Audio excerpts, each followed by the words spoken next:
shooting at 30 frames a second when it's actually shooting, you know, something wildly different. There could be edge defects in the lens, which means that possibly some of these objects that I was trying to look at to determine the width of the field of regard and therefore determine the depth of the field of regard, maybe those could be further apart than I thought. On the other hand, you know, it could be a lucky hit with a Tochka. I kind of don't buy that, because that's like 4 lucky hits in a row. So the jury's still out. When I get satellite photos and I can do really good detailed bomb damage assessments, I can figure out what the 20 psi zone is, all of that kind of happy clappy stuff, happy clappy mathy stuff, I guess. I will be able to tell you for sure what hit these other 2 targets. But yeah, this was a very, very well planned, very detailed, very elaborate strike, using at least 3 different types of munitions with wildly different flight profiles and levels of performance that they synchronized to absolute perfection. What kind of deflection did they use? Did they have 2 different squads of aircraft? Yes. So what I'm looking at here is it looks to me like the likely shoot downs on the Tu-141s, those came in from the east. So they penetrated Russian territory, probably, I'm not sure which river this is here, but I think that might be the Seversky Donetsk. But they penetrated Russian airspace from the east. It looks to me like the ballistic missiles came in from the south. Да, он ведет разведку, но все равно, например, пехота идет, нарывается, значит, на засады и все остальное. Конечно же, беспилотник это одно из направлений разведки, одно из, но нужно понимать, что когда он висит круглосуточно в поле боя, подразделение имеет возможность, at the perimeter action once on Snake Island. They've done it for the Moscow, yeah, I get that, but it's quite unique that they would do it now, and specifically in contested space. It's a little bit of a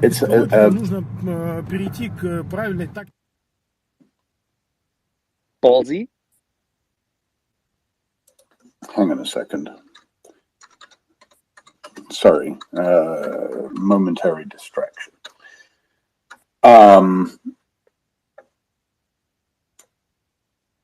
Yeah. It's interesting. The Ukrainians have a little bit of a track record of this kind of very elaborate, joined up air operations. They do this. They don't do it all the time because I think they don't have enough airframes and they don't have enough pilots. So generally speaking, they're looking at husbanding those resources as carefully as they can. But what they've really demonstrated, when you look at the Moskva, you look at Snake Island, you look at this attack, they actually do have the ability to execute this kind of really very elaborate combined munition operation really quite skillfully. The thing is that like the 3 shoot downs that we're looking at here, I am 99% confident that the Ukrainians like knew for sure that they were going to lose those 3. And that's why they fed the Russians cheap, low performance targets, so that they would have shit to shoot at while the actual damage was being done somewhere else. So, but doesn't that require actually 2 squads up? I mean, this is not enough to have this one double pack. That requires an elaborate mission profile for these 4 aircraft. Possible, but these were the evidence that I'm looking at says that these were pretty dumb drones. The Tu-141 it has a waypoint following INS system, and then it dives on a target. So it looks plausible that they would have brought these in from at least 2 different directions, but there's no actual hard evidence of that. Because I'm just going by the logic of what you described so far, and the fact that essentially you need this for deflection, because otherwise, if you have to turn away, if you get a lock-on from one of their systems, you have to turn away, and then the other ones can drop to the hard dive. So I actually don't think that they used any manned aircraft. I think they used loitering. So the Tu-141 is basically a target drone that the Ukraine. I know, but you're sure that it's only drone attack? I am not seeing any evidence here of manned fixed wing. I'm seeing 4 ballistic missile strikes and 3 shootdowns. Yeah. Well, no, I'll rephrase that. I'm seeing 3 ballistic missile strikes, 3 shootdowns, and 1 thing that looks like it got hit with a suicide drone. See, this is where misunderstanding was.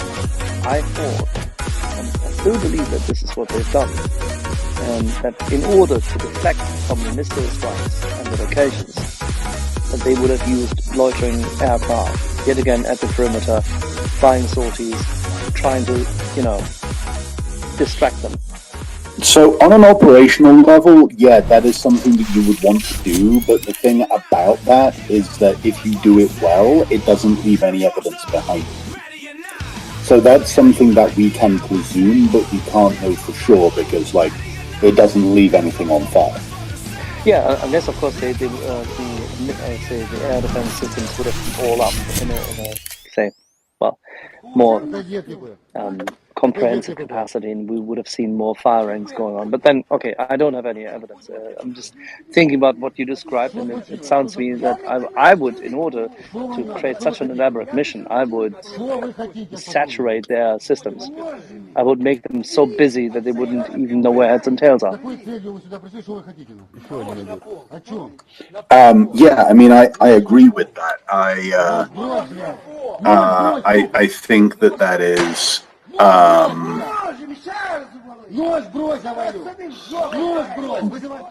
That's pretty much how I would do it. I am only saying that when you do that skillfully. Oh, hang on, that's interesting. 2 more thermal signatures down towards the border, and those are much more recent. I wonder how hot they are. Interesting.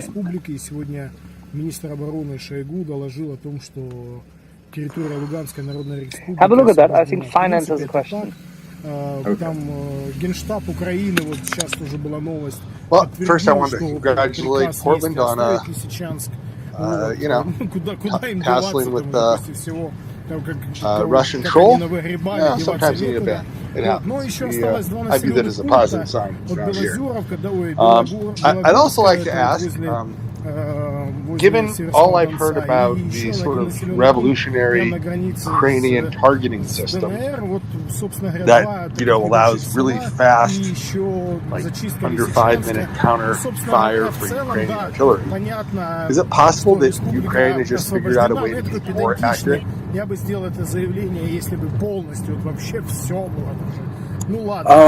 So you would need to. It's plausible, but you would need to replace the gyro with a ring laser gyro, you would need probably a laser accelerometer. You would need probably, I'm not sure how refined you would need to get with your thrust flow sensor. The hardware changes to take a missile from 95 to 150 meters accuracy all the way to under 10 meters accuracy are actually really quite elaborate, and I'm not sure that Tochka with its relatively dumb warhead fusing and not especially impressive range considering how big they are, would be worth the effort. But it's plausible, it's a thing we could do.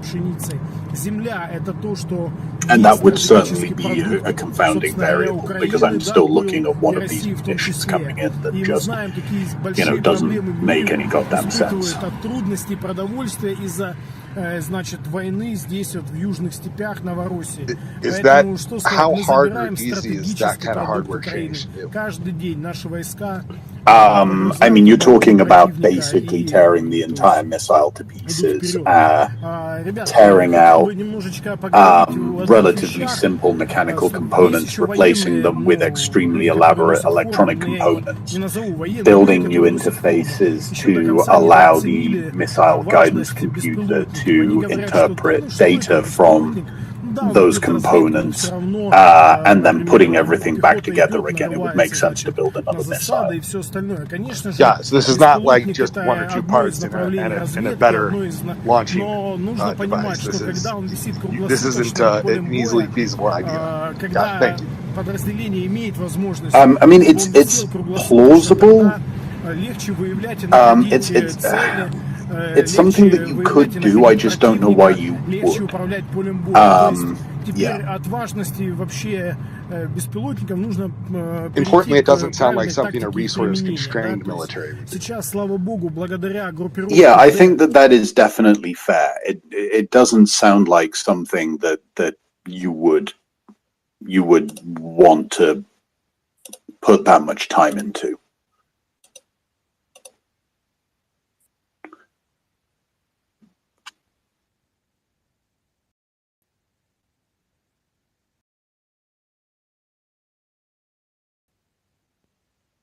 Okay, all good points. Portland, if you have a second, can you remind me what has been hit? Because with all this, I sort of lost the track. Okay, so we've got an above ground warehouse attached to the airport that is burning. Actually, that thing started to cool off now, so I think that thing's going to go out pretty soon.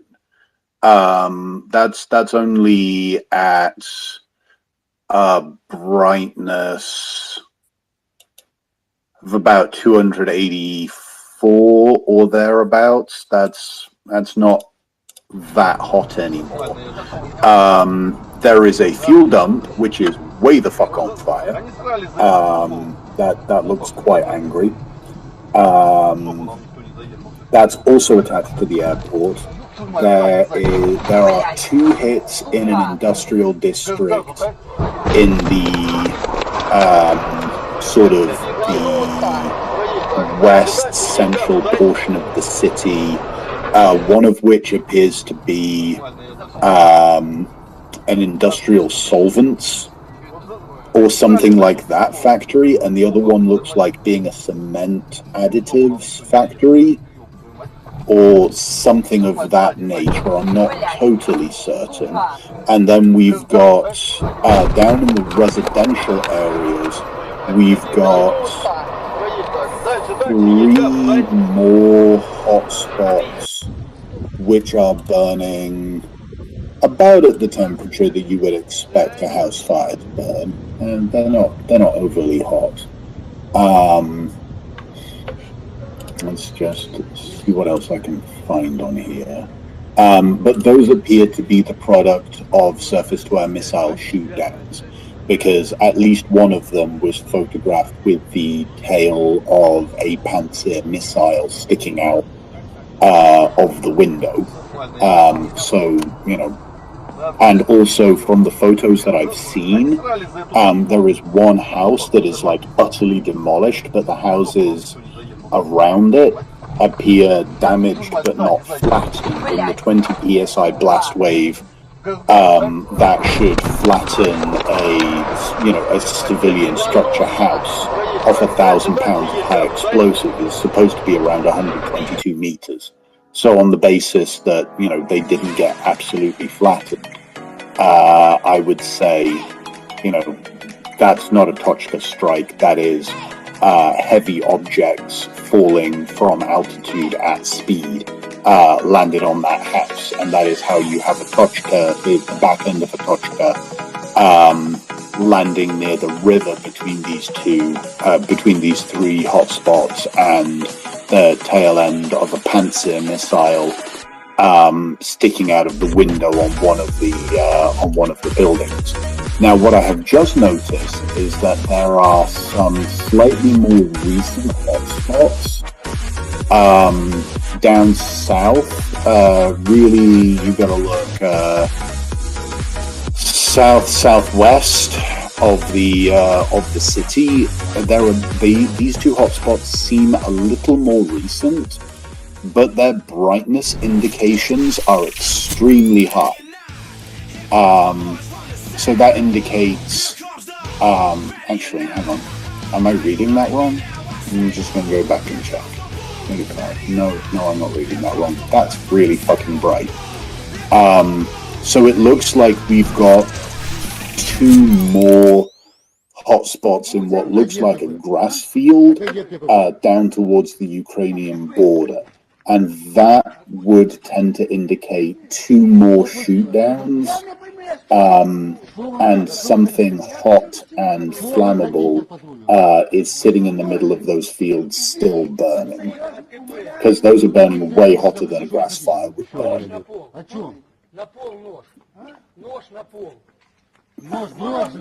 Fantastic, thanks a lot. If you can wait a second, I think we have a lot of questions for you, and the first one, and me included, and the first one is coming from Gurney, and then we'll go to Mr. Finance. Hey, thanks. Hey, Portland, curious. So, was just to set my understanding on all of it, is the timing of all this last night? Were these strikes in a similar last night, or were there new ones? I'm just trying to get a baseline understanding of what we're pulling up. I think these strikes occurred around 9 p.m. my time yesterday. So these are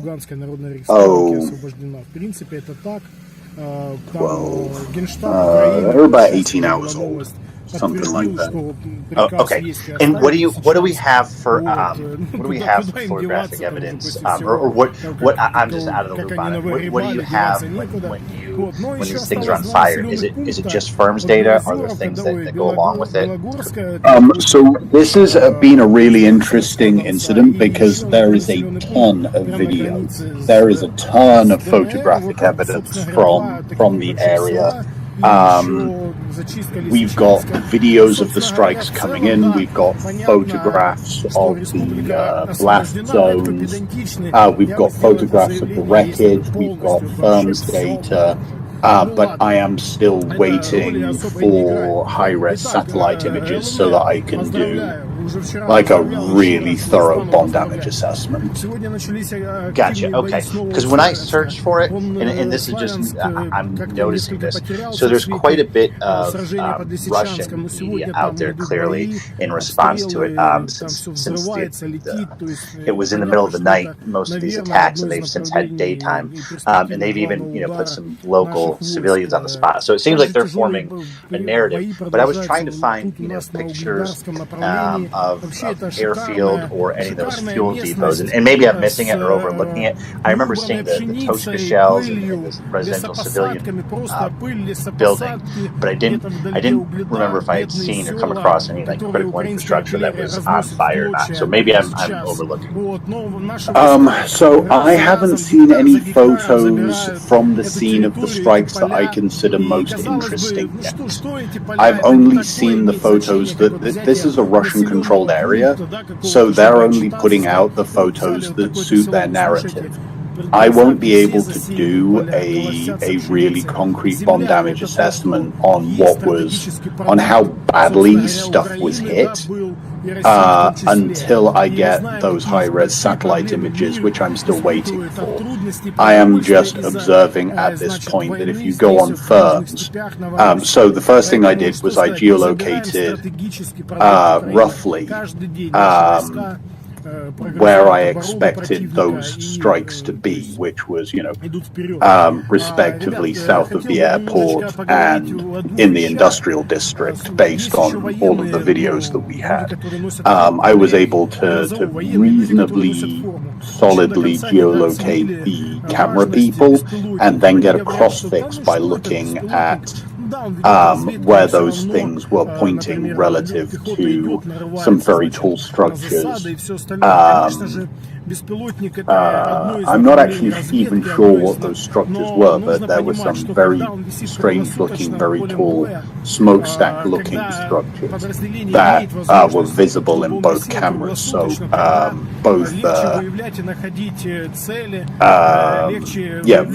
visible on both videos. So I was able to cross-fix and say, okay, that looks like the area, south. East-ish of the airport where the logistics hubs are. And lo and behold, I go on firms and there's a big fucking fire. When I get... Now, if Axel will say yesterday I was saying, based on the one video I was looking at, this doesn't look like a Tochka strike. And it turns out that maybe the specific video I was looking at wasn't a Tochka strike, but there were at least two others that were Tochka strikes. And we've got enough different stuff going on here that once again, we've got the Ukrainians playing very elaborate games with simultaneous time on target attacks from multiple different angles. So, the picture is a little bit confusing, and when I get the satellite images, I will be able to tell a little bit more about what happened. Yeah, and that's thank you for that. Because first three messages are always wrong.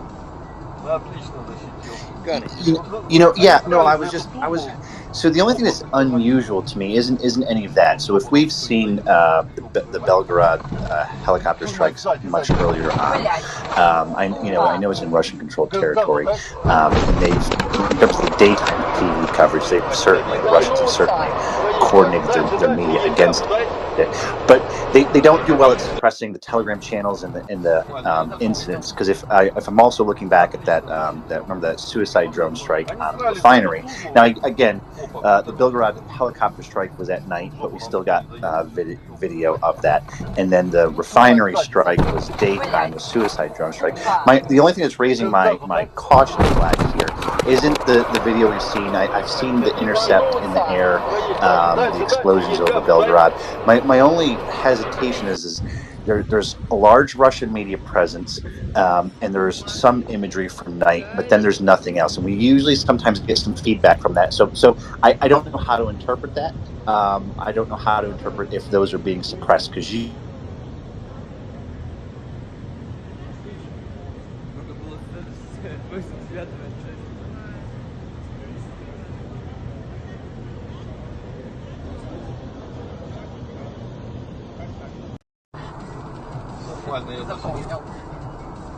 Отлично защитил. Они срались за эту Тузлу. Опа, притормозить. В жопу нам никто не заехал. Сейчас, ёб твою мать. Ёб твою мать, сзади. Блять, сука. Газу, так?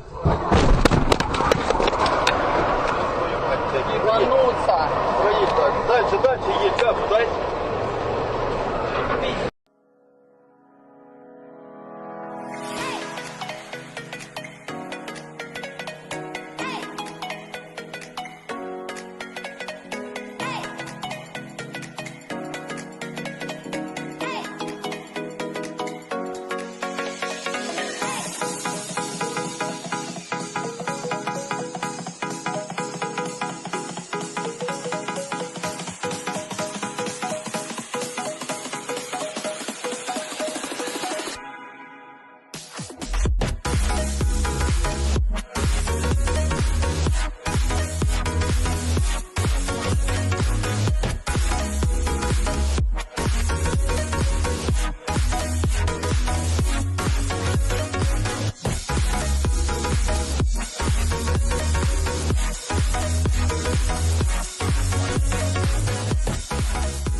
Отойди от КП.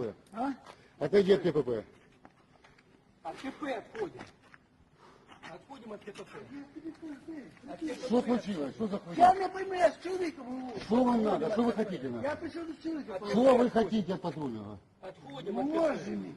Уберите, Отходим я от КП. умоляю. С какой целью вы сюда пришли? Что вы хотите? Еще Нож на пол. О чем?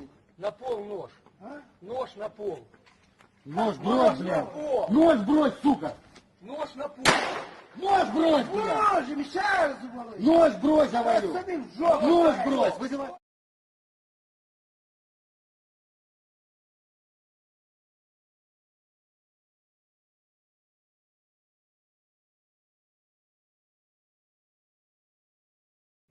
Здорово всем, это вечерний Владлен. И я целый день не был на связи. Как только появился, там все друг друга поздравляют с освобождением территории Луганской Народной Республики. И сегодня министр обороны Шойгу доложил о том, что территория Луганской Народной Республики освобождена. В принципе, это так. Там Генштаб Украины, вот сейчас тоже была новость, подтвердил, что приказ есть оставить Лисичанск. Вот. Ну, куда им деваться, там уже после всего, там, как они навыгребали, деваться некуда. Вот. Но еще осталось два населенных пункта.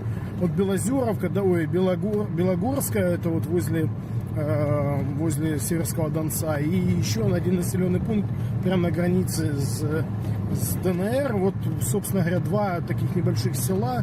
И еще зачистка Лисичанска.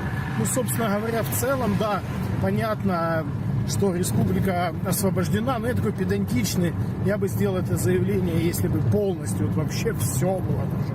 Ну ладно, это роли особой не играет. Итак, ЛНР, поздравляю, уже вчера поздравлял, еще раз не устану поздравлять. Сегодня начались активные бои снова у Славянска. Славянск как-то несколько потерялся в свете сражения под Лисичанском, но сегодня там идут бои, обстрелы, там все взрывается, летит. То есть понятно, что это, наверное, одно из направлений и перспективных главного удара наших войск. Также тяжелые бои продолжаются тут у нас на Угледарском направлении. Вообще это шикарная местность с неубранной пшеницей, пылью, лесопосадками, просто пыль, лесопосадки, где-то вдалеке Угледар, бедные села, которые украинская артиллерия разносит в клочья сейчас. Вот. Но наши войска раз за разом, гектар за гектаром забирают эту территорию, эти поля. И казалось бы, ну что эти поля, это не такое имеет значение, как вот взятие населенного пункта, да, какого-то, чтобы отчитаться, сказать, ну вот взяли вот такое-то село. Ну слушайте, представьте, все засеянные поля, колосятся пшеницей. Земля — это то, что есть стратегический продукт собственно говоря, Украины, да, был, и России в том числе. И мы знаем, какие большие проблемы мир испытывает от трудностей продовольствия из-за, значит, войны здесь вот в южных степях Новороссии. Поэтому, что сказать, мы забираем стратегический продукт Украины. Каждый день наши войска прогрызают оборону противника и, то есть, идут вперед. Ребят, хотел бы немножечко поговорить о двух вещах.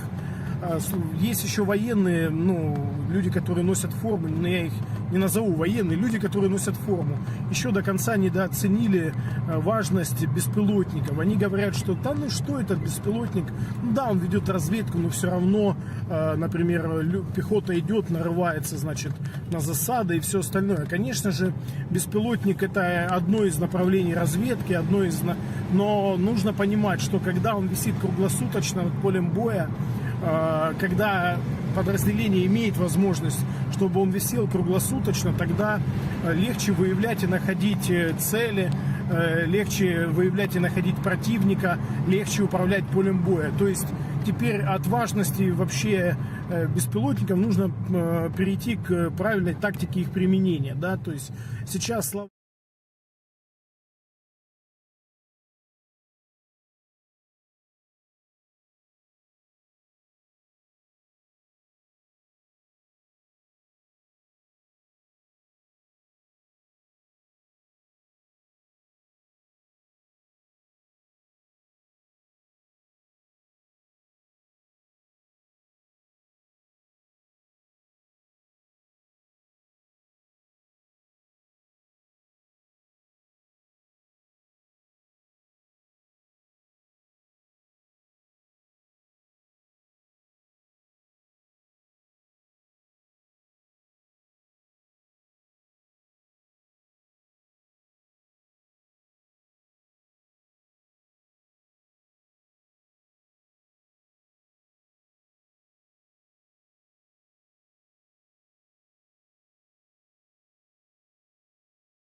Нормально, я защитил.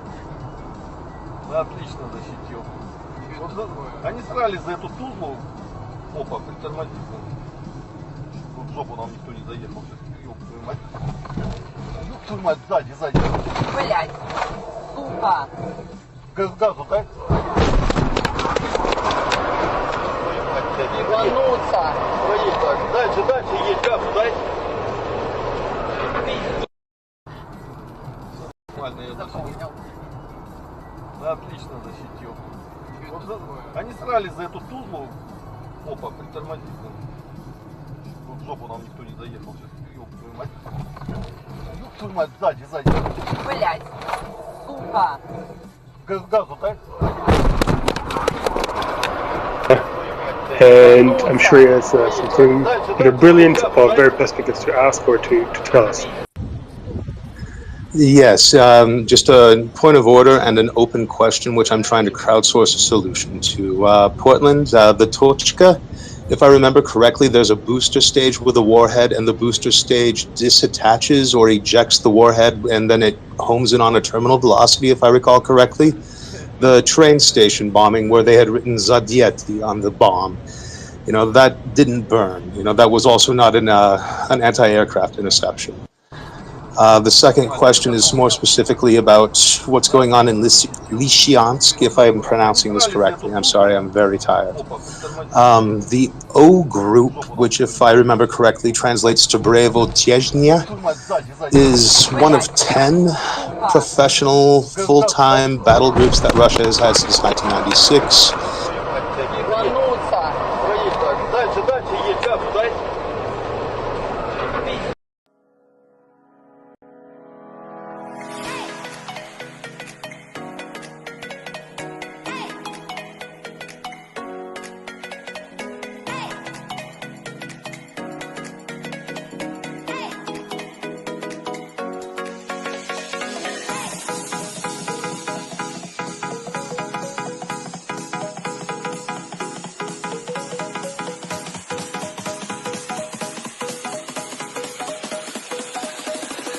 outside of Kazakhstan for whatever reason with the recent events?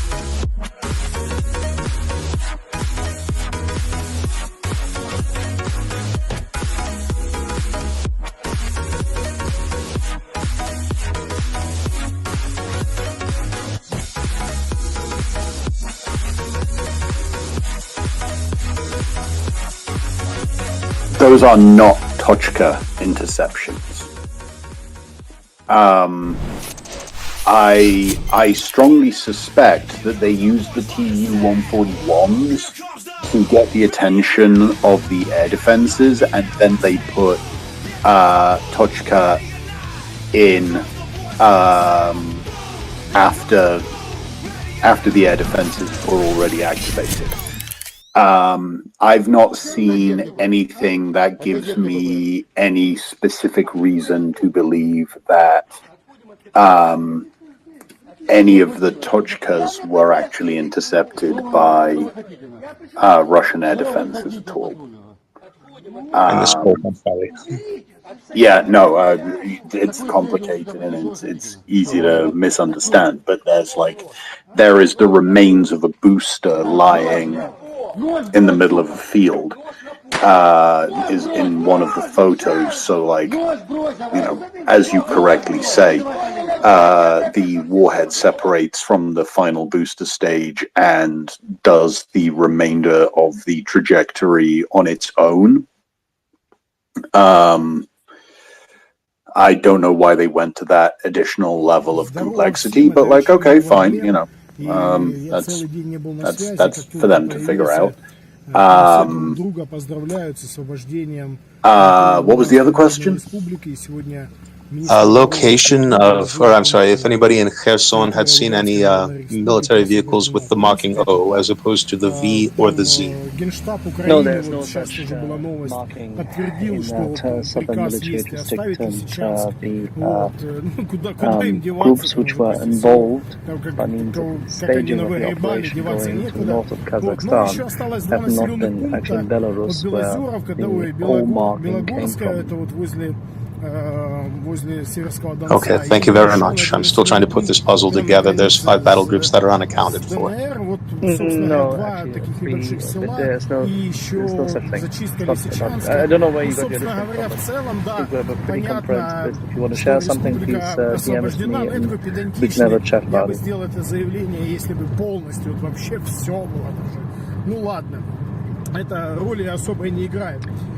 Finance, you've been having your hand up patiently for quite some time. I tend to believe this is a sign you want to be even more patient.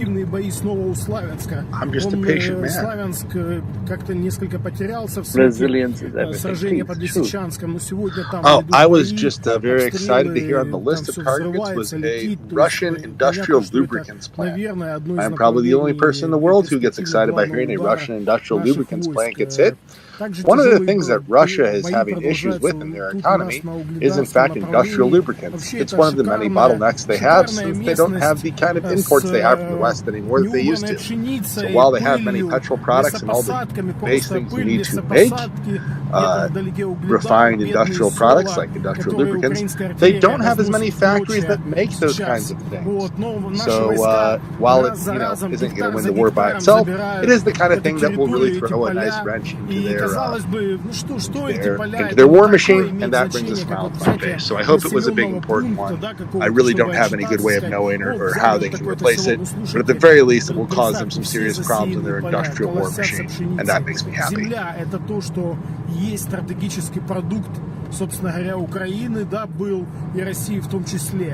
If you're happy, we're all happy.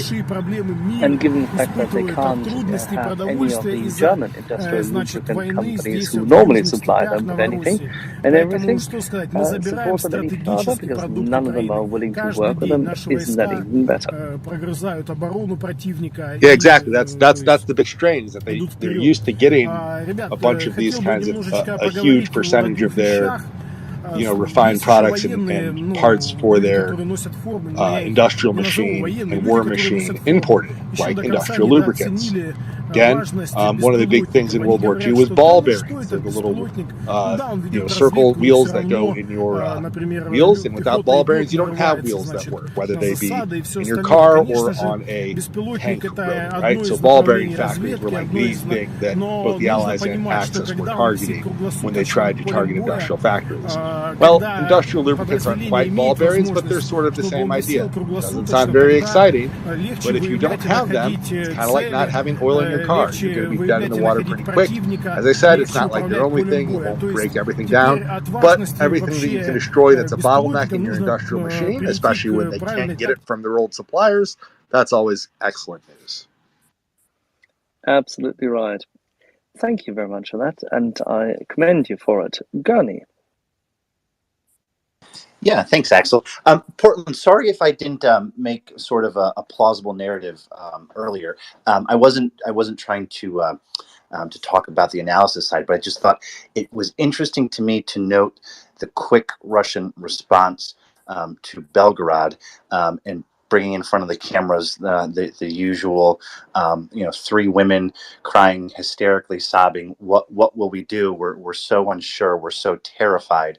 Woe is us. And I say that because I put that into timing with we've seen deep strikes occur with HIMARS throughout Ukraine, and they've been quite effective. So my head was saying a possible plausible explanation for the Russian narrative is, hey, these weapons are working. Let's do everything we can to sort of attribute those weapons to attacking us and muddy the waters and not valid targets, et cetera, et cetera. And perhaps in that they've managed to suppress some of their some of the damage they've taken to infrastructure. But that was a thought that was there that I didn't speak overtly. So apologies if I now add that.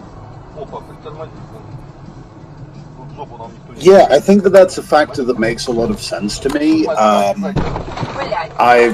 been looking at this one with a certain amount of, not exactly consternation, but there's things about this that don't make a whole lot of sense, and it kind of annoys me.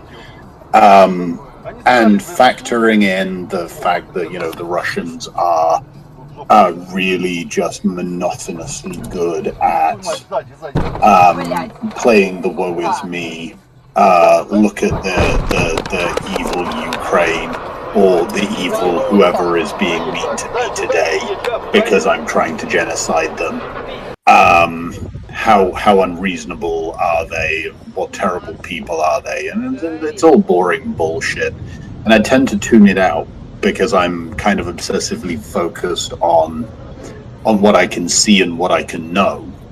But just because I am deeply resistant to propaganda because of my obsessive focus on facts, I tend to assume that everybody else is too, and that's a dangerous assumption on my part. Yeah, great points there. And the other thing, even if it's all bullshit too, right? They're propaganda. It's interesting and maybe worth highlighting for me to point out that this is one of the few times thus far that the Russians have acknowledged some sort of strike or attributed to the Ukrainians, because their previous card used to be, no, that was an industrial accident, that was a safety hazard, that was incorrect, and they were sort of forced into their own box of messaging, even though it was all bullshit, but sort of forced into acknowledging but not acknowledging it. And so my only remarking on this is it seems to be a departure from their pattern, even if it's more bullshit, but it's a departure perhaps from past messaging constraints, and that sort of cues me up to just keep my ears up and see how they're adapting their narrative structure, and if they're doing that because of the result of a very successful week of Ukrainian weapons on Ukrainian territory. Yeah, that makes a lot of sense to me. I'm just going to duck out for a moment. I'm trying to look at the Kursk strike, because I've just gotten a little bit of information there and I'm trying to corroborate it, and I'll be back in a couple of minutes.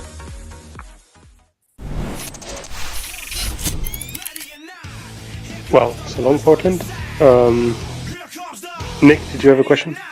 Or was it strictly for Portland? I just noticed, I'm listening with half an ear, and I heard the discussion about, have we seen vehicles with O in that region? And I'm just reminded, about a week ago, I saw an article going past, and I wish I could remember the outlet, saying that the Z and to a lesser extent V branding of the war are apparently being de-emphasized in Russia.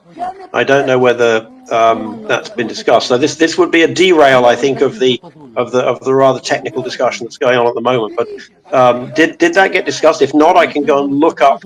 I can go and see if I can look up the reference, because I thought it was quite interesting in terms of the the home messaging that apparently Z and maybe the B and the St. George's ribbon may be going out of fashion.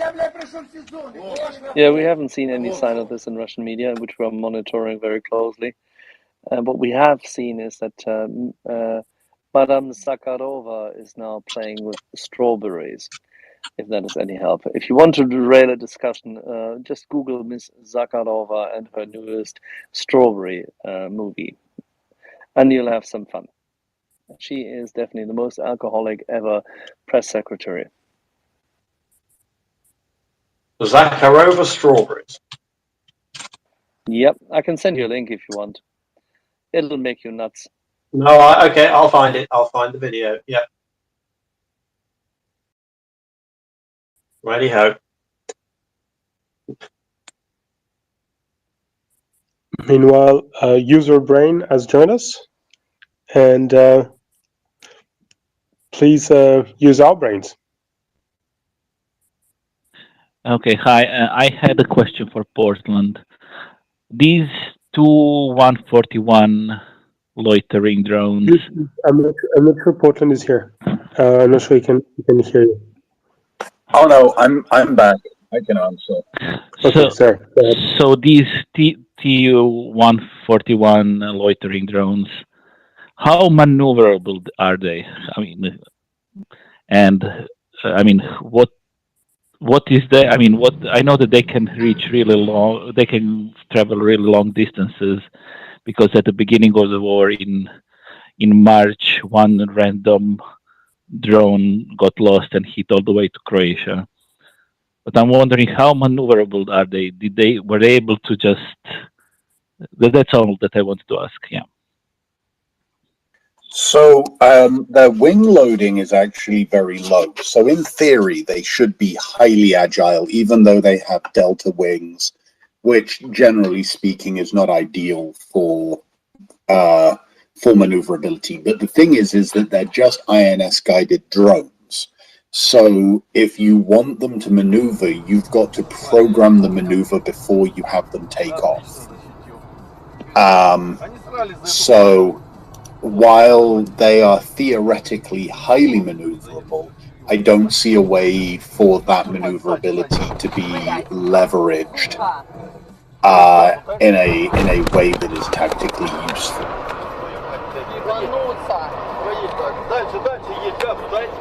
But that means that they don't need to follow just one straight path. You can program paths that they go around something. Oh yeah, you do that all of the time. That's one of the things that these things are very attractive for, because you can actually bring these things in from, say, 3 different directions completely, and really muddy up in a picture. So they can be basically used as cruise missiles in a way. Yeah, they're closer to loitering. They're closer to suicide drones than cruise missiles, but it's the same basic idea.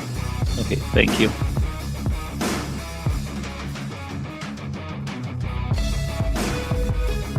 Okay, so just briefly on the subject of Kursk, we've got a video showing a parachute consistent with a Fab 500, which is a Russian 500 kilo, that's about 1,100 pound dumb bomb. You use the parachute for slowing the bomb down so that you can clear the blast area on a low pass. but there's a video from the Kursk region showing one of these parachutes just slowly falling out of the sky.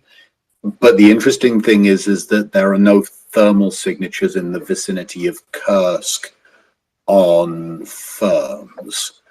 So I think a strike was attempted. I can't see that it has done a huge amount of particularly interesting damage.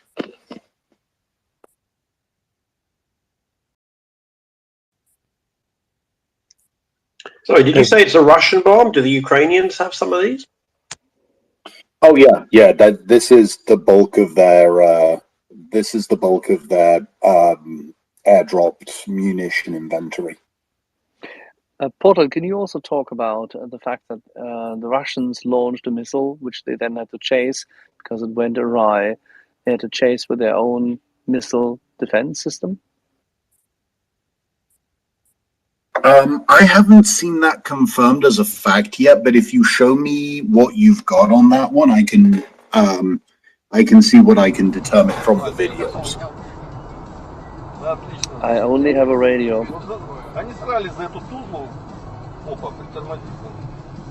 No, seriously, it's only a rumor which came out of the Ukrainian armed forces so far. Rumor because they didn't want to confirm anything, but their view is that the Russians launched a missile, it went awry, its seeker was, shall we say, slightly incompatible with its mission, and they had to shoot it down. I mean, I haven't seen that. I haven't seen any evidence that convinces me that this is the case. But that doesn't mean that evidence doesn't exist. Just that I haven't seen it because, like, I'm just an internet random.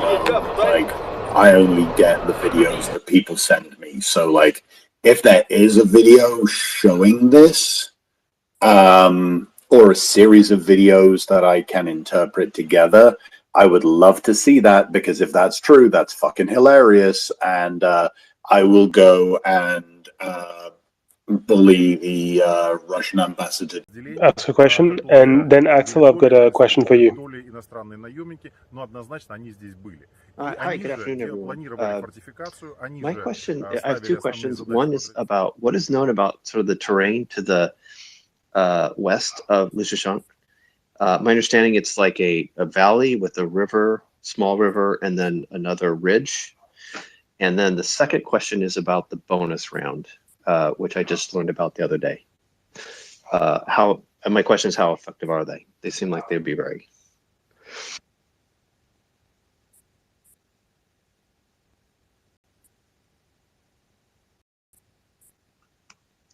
I cannot answer you on the second one. I hope someone will join. And the first one is, I think it's a French round, and as such, it's extremely effective.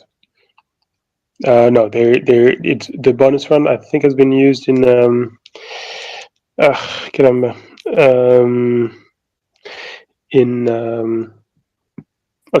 Iraq. I've forgotten the location recently, and to great effect. Regarding the terrain, Nick, you're right. What about the terrain west of Lysychansk? Yeah, good.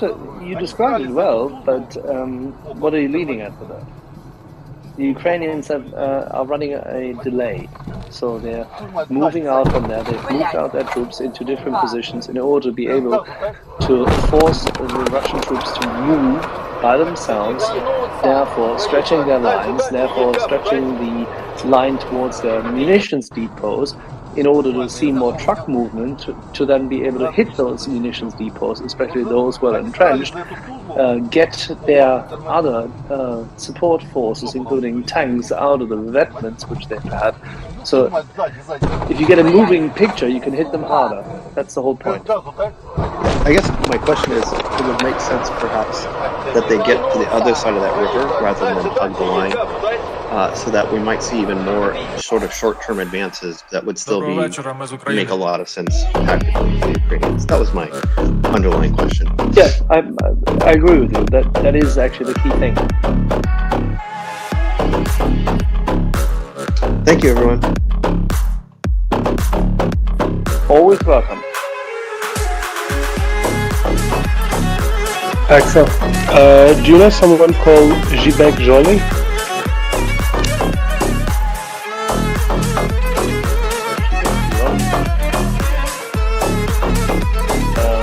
Not off the top of my head. What about if it... Tonic? No, Zhibek Joly. What about if it's it's a thing called Zhibek Joly? It's a she. Наші захисниці.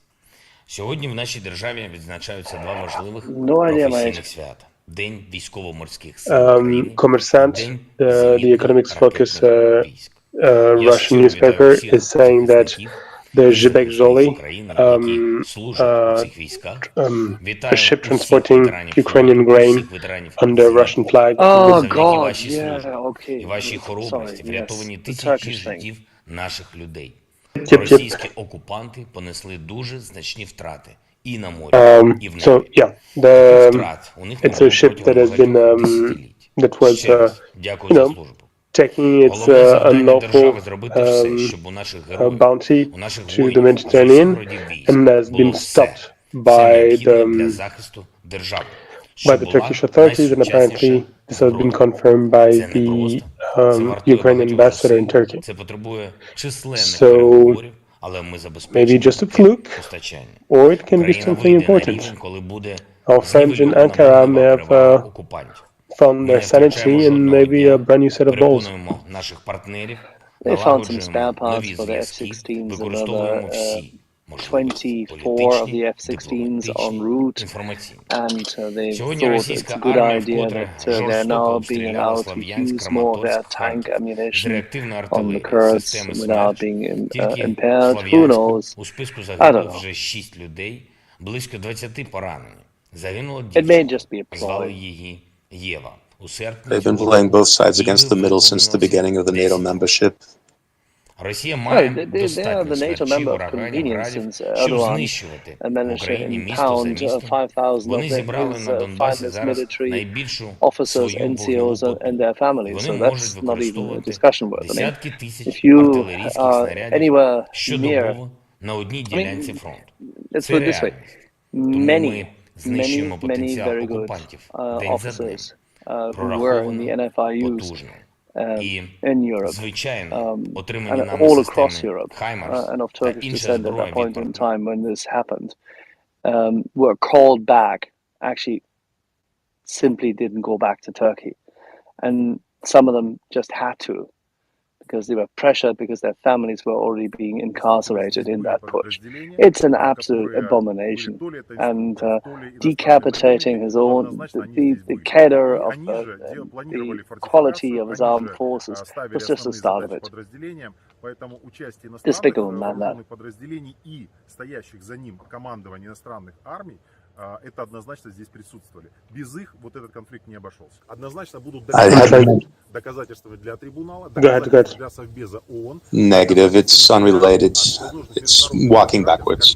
Уже Запад попытается рассказывать о том, что это не наш конфликт. I don't think we have to discuss здесь огромное количество боекомплектов, произведенного Западом. Our friend Mr. Erdogan came up with the idea of projecting the danger of a putsch onto Mr. Gulen, who we were so much friends with. Поэтому их участие здесь, к сожалению, непосредственное. И обвинения будут в адрес Запада, тоже подкрепленные вот этими данными, которые сейчас собираются на территориях, которые уже освобождены. Whoa, suddenly there's a forest of hands. Gunther, then Gurney, then Frank. Thank you. So my question is about the 155mm shell. So Germany, everyone produces a more sort of high-end weapon systems that all have that same shell, and I assume that they all can fire the same, like HE, frag munitions, like that's shareable. But when it comes to things like the bonus round or the German one that's specialized, are those? I assume that those are more tied into the particular systems, and that you need sort of software in order to make those work properly. And then the second one about the bonus round, it seems like that's like designed for counter battery fire, right? Like that was my an additional question. Thank you. That's possible. The bonus round, I think, is GPS guided. And so I do assume that you need something. It's not. It gets above the target, and then it has two submunitions that are infrared heat seekers. Okay. Then I don't know. I may ask someone in the French artillery if you really want to know. Мужество и героизм военнослужащих народной милиции спецназа Ахмат позволили провести совместную операцию по форсированию реки Северский Донец с дальнейшим решением наступления по всей линии фронта. В течение одного дня под контроль Луганской Народной Республики пришли Приволье и Новодружеск, а к вечеру передовые части оборонного ведомства уже вошли в apologies if I take a light step backward. I was going to ask Portland what he did to the Geneva ambassador last time. Разведка местности позволила не только оценить обстановку в городе, но и выяснить... Oh, just like trolling and bullying and like asking questions for which there is no satisfactory diplomatic answers until he blocked me. But like, I have about 30 separate alt accounts that are used for spying on different fascist organizations, so that's not really going to stop me. Okay, I'm sorry, once again, I'm extremely tired, but I had mentioned earlier the 4 battle groups that were allegedly parked outside of Kurgan. This is basically to indirectly antagonize Turkey, which Russia can do nothing against directly without enacting the NATO Mutual Defense Clause.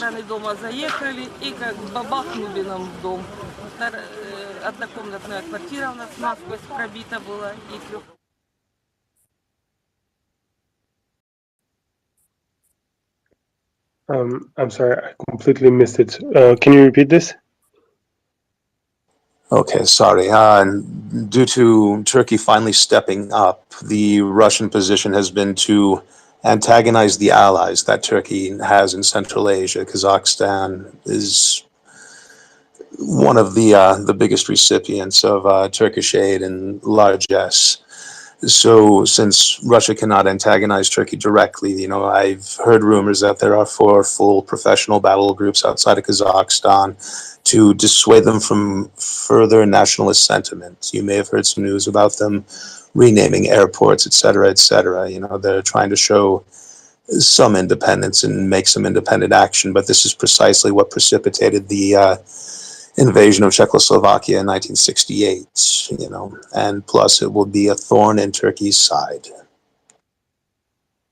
Yeah, I think that the Kazakh army has, since January, taken a slightly different position than before, and Tokay knows what he needs to do.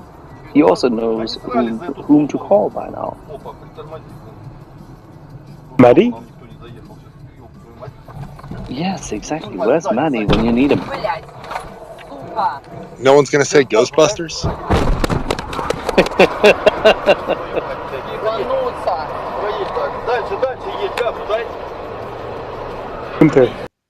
What is it with you people in front of 4th of July? You're all going nuts already without the fireworks. What is it with you? I live in Oakland, California, so it's sort of like, is that a gunshot or is that fireworks? That's just that time of year. Alright, I hear it. Shots fired. Hey, one more thing before I step down. So the other day I wasn't able to listen in or participate, but I imagine it was pretty awesome on here when the Russians were forced to bomb their own equipment on Snake Island and were missing. I just saw that and thought that was like a pretty good thing from the side. So I assume it was a great experience here too.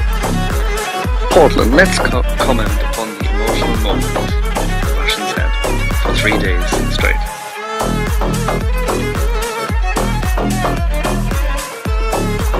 Oh man, that is so confusing. That whole thing made so little sense. Українці, Українки. Усі наші okay, so let's just say you do a good and orderly withdrawal, and you've kind of reached the conclusion that you can't hold a particular piece of ground, or you don't want to anymore, but you can't get your heavy equipment off the island. Okay, so one of the last things that you do before you leave is that you blow all of your equipment in place. Завдяки вашій службі Okay. і вашій хоробрості врятовані тисячі Everybody gets on the наших boat. людей. You fuck off. Російські окупанти понесли дуже значні втрати. So we have this mess Таких втрат у них of a withdrawal at Snake Island, Ще раз, which they seem to have Головне decided to завдання bring держави зробити 4 все, attack щоб у наших helicopters героїв, for.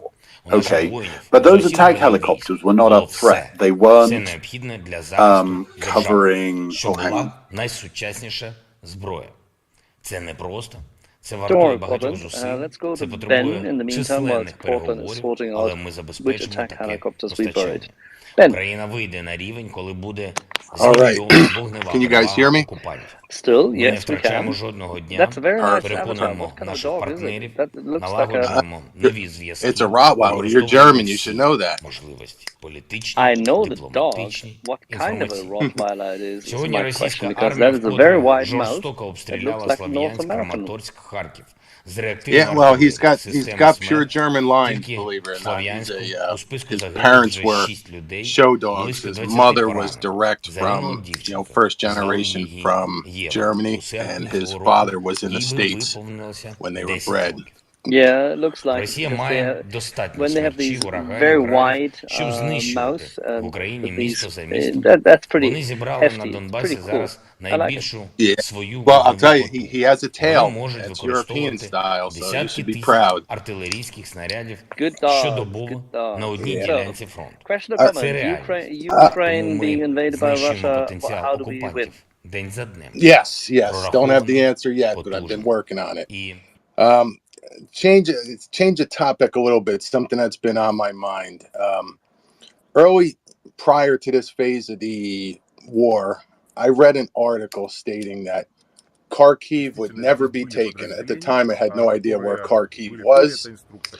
And in the article, which I've searched for up and down, can never find it again, they stated that Kharkiv at one time was very, I'm using air quotes here, Russian friendly, and that's a mainly Russian-speaking area. And ever since I read that and got more knowledgeable about what's going on, I've wondered how the writer of this article knew that Kharkiv would never be taken. What did I miss?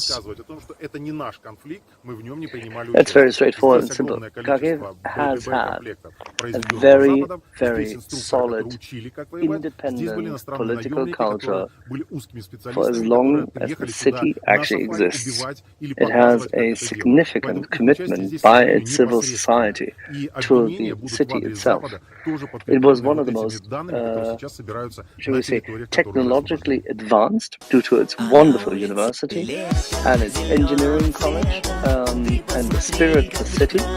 It was exceptionally tolerant of different opinions. It had a vast amount of critical thinkers. It produced extremely good research, and as a consequence, it had lots and lots of people who understood chemistry, physics, mathematics, who were very rambunctious students.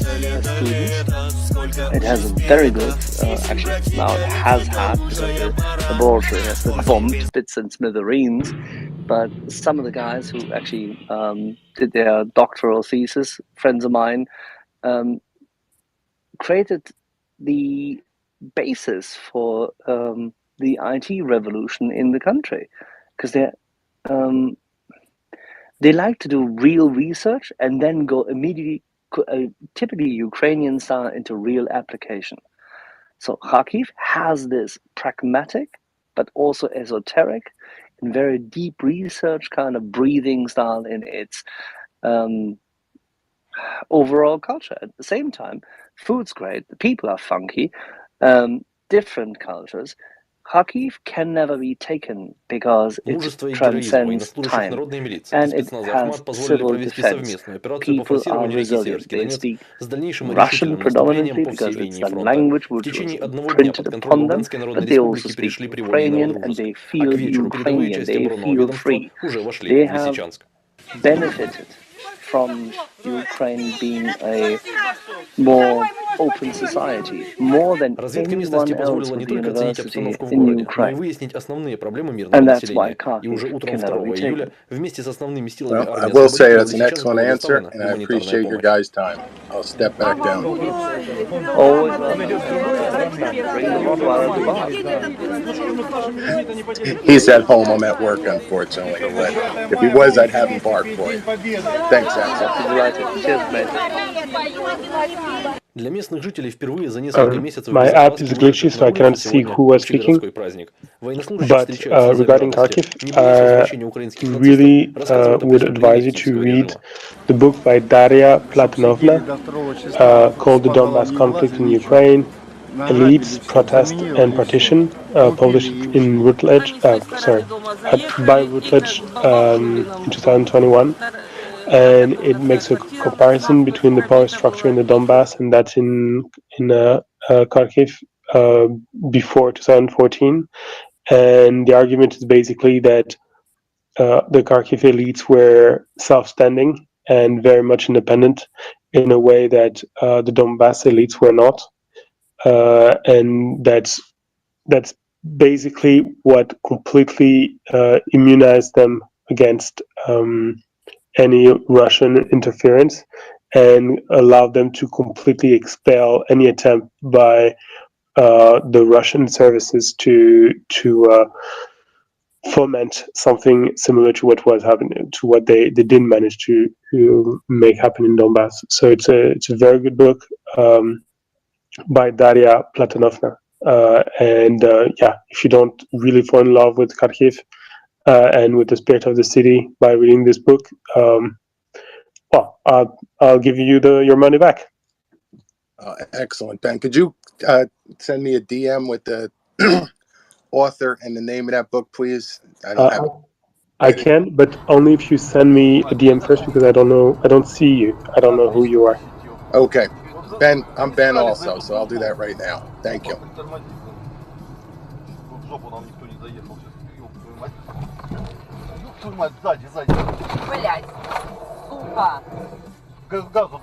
Okay. Little thingy to look forward to tomorrow.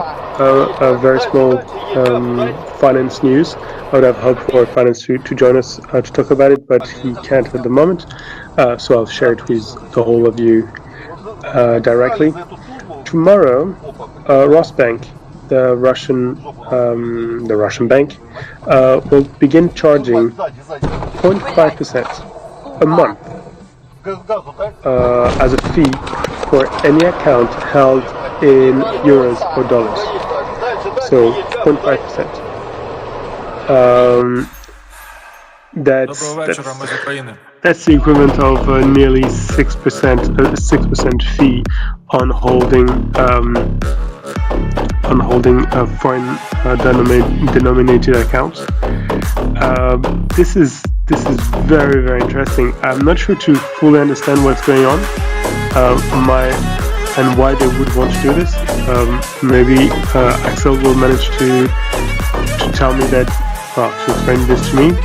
But I would assume that it's a way to force dollars back into the system because they don't want it to sleep on bank accounts. And then the question becomes, why don't they want dollars to sleep on bank accounts?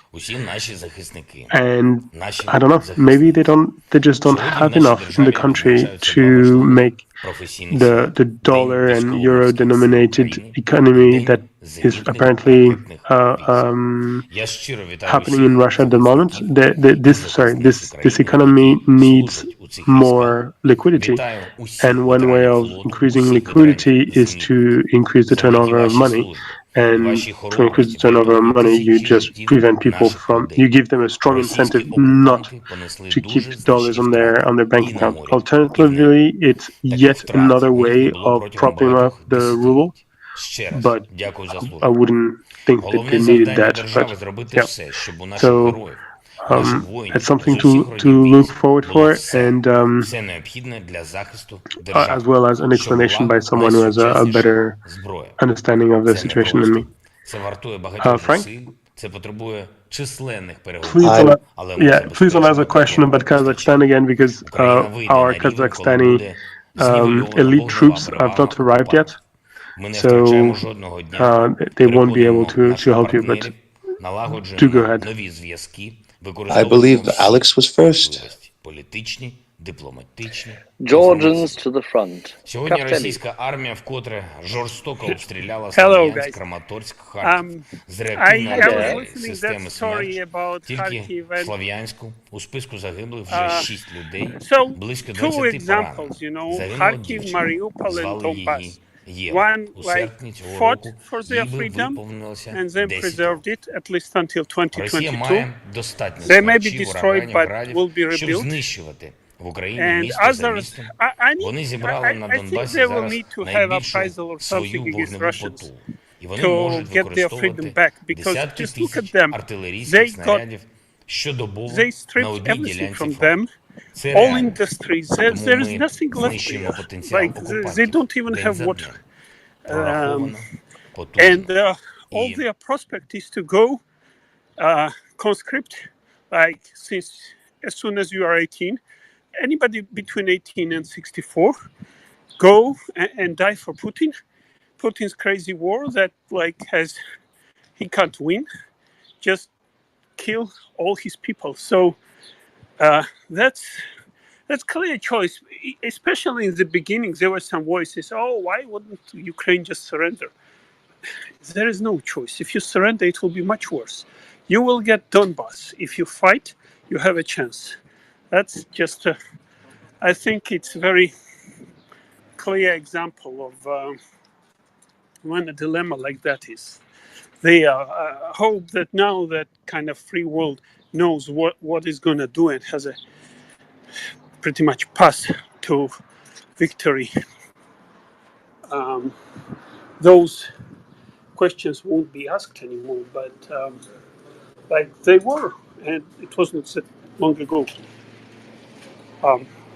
Now, with regards to charging, Luca, give me 1 second, okay? I'll come back. You can order if you want. Regarding the so Russian banks were planning to charge for dollar-denominated accounts. I think the excuse they are using is it's kind of more expensive to service those accounts because banks need to kind of support them. And you would be surprised, with any transaction in dollars, they charge commissions, which sometimes, for example, there is a bank called Tinkoff. It is charging minimum $200 per transaction.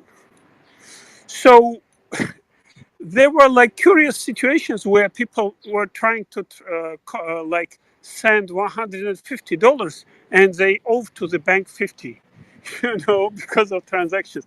You'll hear some crazy stories. Now, the excuse is it's more difficult and expensive to service those accounts. The reality is because they can, who would have dollars these days in Russia? People who still want to, benefit for traveling abroad and whatnot. These things are being kind of cut back and very quickly. Just these days, the goalie of a national hockey league team of Russia, who was to join NHL in a few days, was basically arrested and sent to army for his military service. And that's the indication of it's going to be North Korea pretty soon. You can't leave the country. There will be or think of Berlin Wall. There will be something very similar to that. Thanks.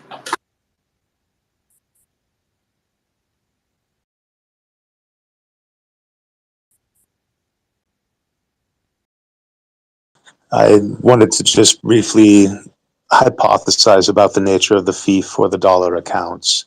It's true the ruble has consistently appreciated against the dollar during the course of the conflict. Russia started the conflict with a fairly high cash reserve. And if there is a bubble, I'm pretty sure they would understand this. The economic plan is there and may do everything they could to take a currency that will have a higher value for the long term. I don't know, it's just speculation. It's irrelevant because the currency is not convertible into the purchases they want to make. They can't purchase spare parts, they can't purchase the chips, they can't purchase things they want. It's at the moment, it is a currency without heft and without capacity, and therefore it is not convertible. It's completely irrelevant whether it appreciates or not.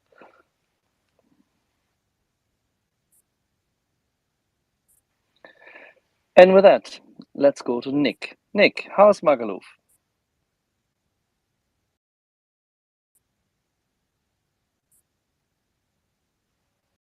Nick? Did I have my hand up by accident, or are you just making?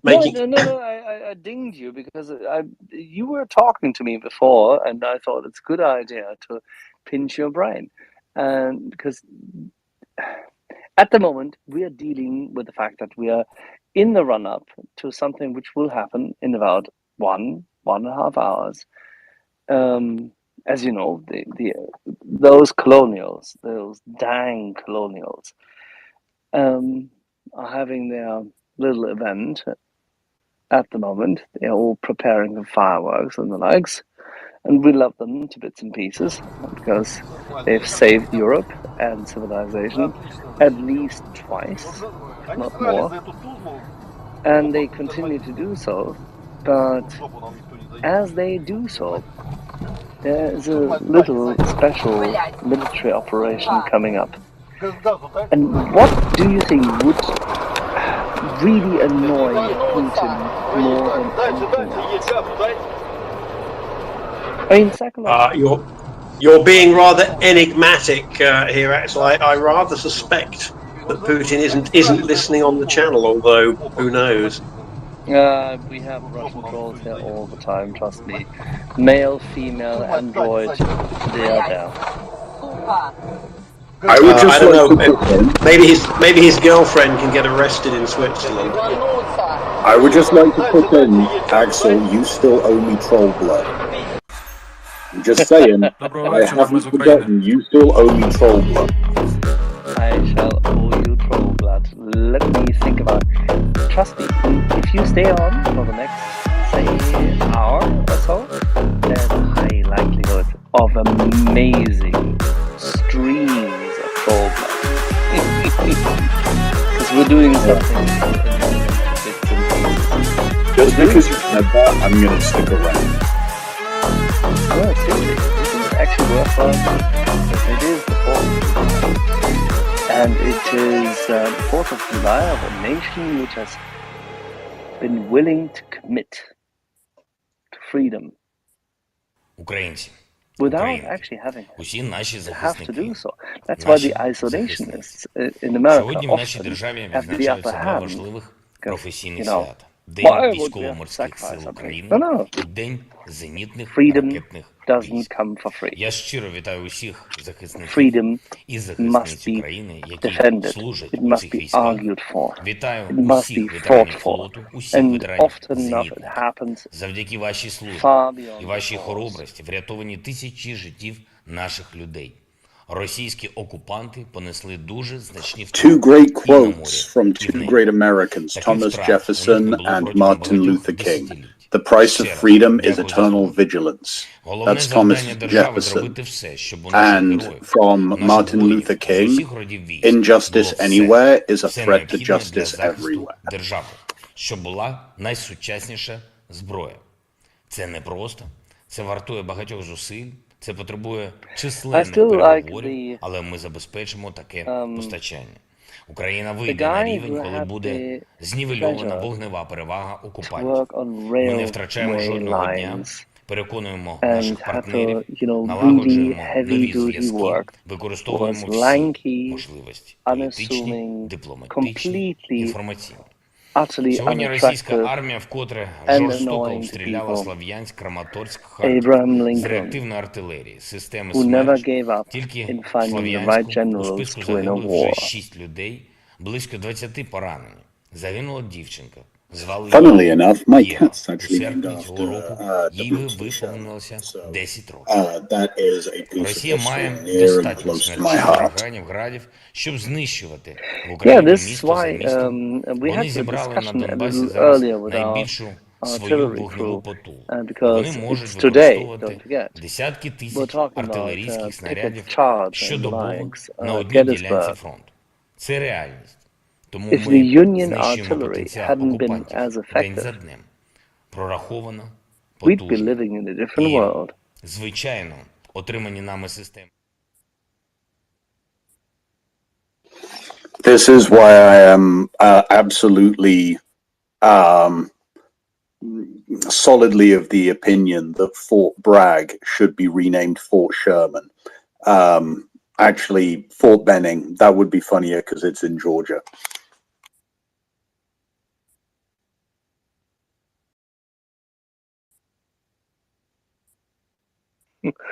You do not, I mean, Fort Bragg is called Fort Bragg for different reasons, and you know this. But then again, I have no issue with Sherman. Nope. When you just need a whole lot of shit wrecked and you need a guy that knows how to look after his soldiers and to extract from them every ounce of courage and resolve of which they are capable, you want Sherman. If you need somebody that does not give a rat fuck what the enemy does out of his direct line of sight, you want Grant. And when you have both of them, I absolutely believe that they are probably the best command team in military history. The stuff that they managed to pull off, and the lengths to which the lost causes went after the war to slander them both, tells you everything you need to know about what brilliant military men they both were. You're forgetting one person. The Attackums of Sherman. That's Sheridan. Because he would not have gotten there without him. Oh yeah, I mean Sheridan was. I mean I'm a Mudfoot, so you know. That all feels like a bit of a sideshow to me because, like the artillery guys, the cavalry guys, they're just there to make sure that I can win the battle for them. But yeah, you're right, Sheridan. Brilliant commander. Let's go to our Americans. Vic, please be patient, and Crystal, please be patient. Let's go to Dryfly, because I'm quite sure we'll get a 4th of July message. Oh yeah, that's what we're doing here. Right now I'm picking catnip for the cat and drying them out and smoking a brisket that will be eaten tomorrow. You have to start a big brisket about 14 hours in advance. So it'll be a Texas brisket. But Dryfly, you're not in Texas. No, I'm not, but I've been all over the United States and I know how to do barbecue. As a kid, I lived in the Deep South and I did business in Texas for years and years. Okay, so I mean, I know how to do brisket.